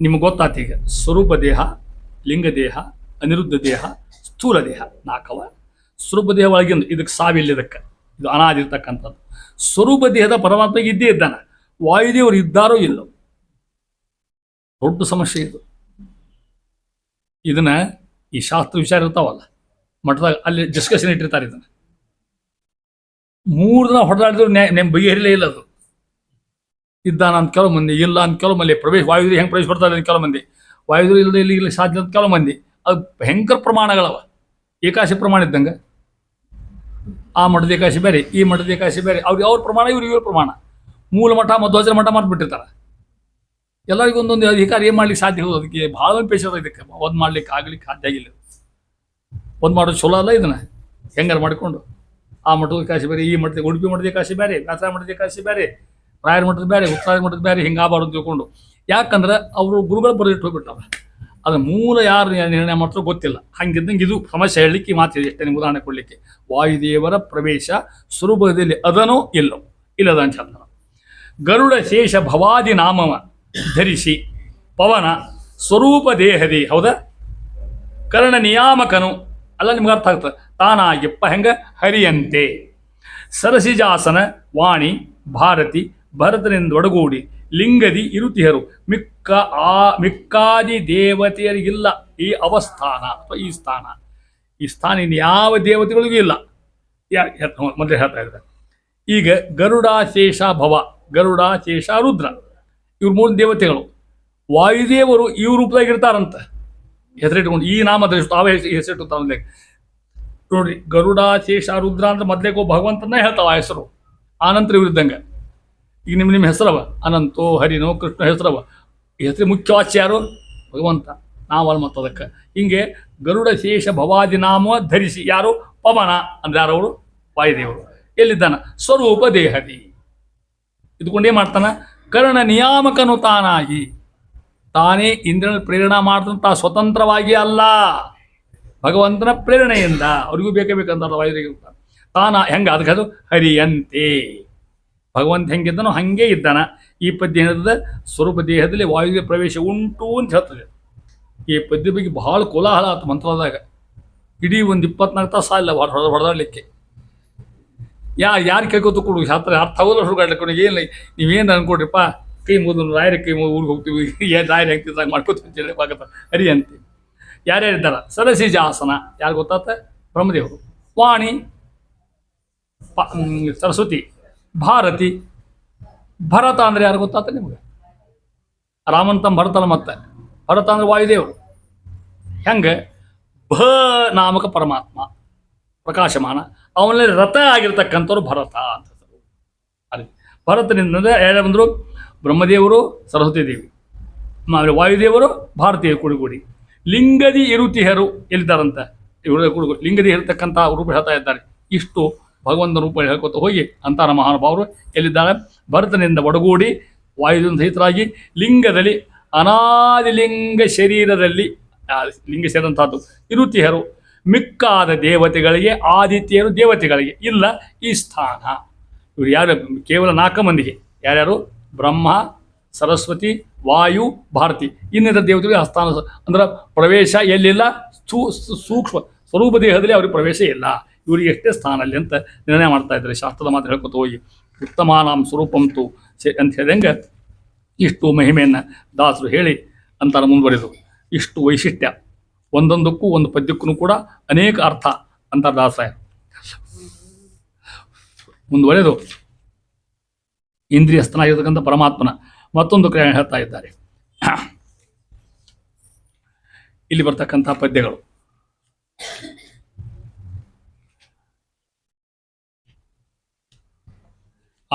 ಜೀವನಕ್ಕೆ ಹೌದಲ್ಲ. ಜೀವನಕ್ಕೆ ತುಷುವಂತೆ ಲಿಂಗವು ಸಾವಕಾಶದಿ ಪೊಂದಿ ಸುತ್ತಲೂ ಪ್ರಾವರಣ ರೂಪದಲ್ಲಿ ಇಪ್ಪುದು ಭಗವದಿಚ್ಛೆಯಲ್ಲಿ ಕೇವಲ ಜಡ ಪ್ರಕೃತಿಯ ಅಧಿಕ ದೇವತೆಯು ಮಹಲೊಕ್ಕು ಮೇನಿಪಳು ಆ ವಿರಜೆಯ ಸ್ನಾನ ಪರ್ಯಂತರದಿ ಹತ್ತಿ ಹೋದವು. ಇಷ್ಟೊತ್ತು ತನಕ ನಿಮಗೆ ಗೊತ್ತಾತು ಏನು ಹೇಳಿದರು, ಒಳಗಿರ್ತಕ್ಕಂಥ ಶರೀರವನ್ನು ಹೇಳಿದರು ಹೌದಾ. ಈ ಸ್ಥೂಲ ದೇಹ ಹೇಳ್ತಾ ಇದ್ದಾರೆ, ಅದು ಲಿಂಗ ದೇಹದ್ದು. ಲಿಂಗ ದೇಹದ ಸ್ವರೂಪ, ಅಲ್ಲಿರ್ತಕ್ಕಂಥ ಅಭಿಮಾನಿ ದೇವತೆ. ಇಷ್ಟೊತ್ತು ತನಕ ಸ್ವರೂಪ ದೇಹ ಹೇಳಿದರು, ಸ್ವರೂಪ ಲಿಂಗ ಅನಿರುದ್ಧ ಸ್ಥೂಲ. ಅಲ್ಲಿ ಸ್ವರೂಪ ದೇಹ ಮುಗೀತು. ಈಗ ಇಲ್ಲಿ ಬಂದ್ರೆ ಈಗ ಲಿಂಗ ಸೇರಿ ಕೊಡ್ತಾ ಇದ್ದಾರೆ. ಹಂಗೆ ಭಾಳ ಚಂದ ಕಲ್ಪನಾ ಕೊಡ್ತಾಳೆ.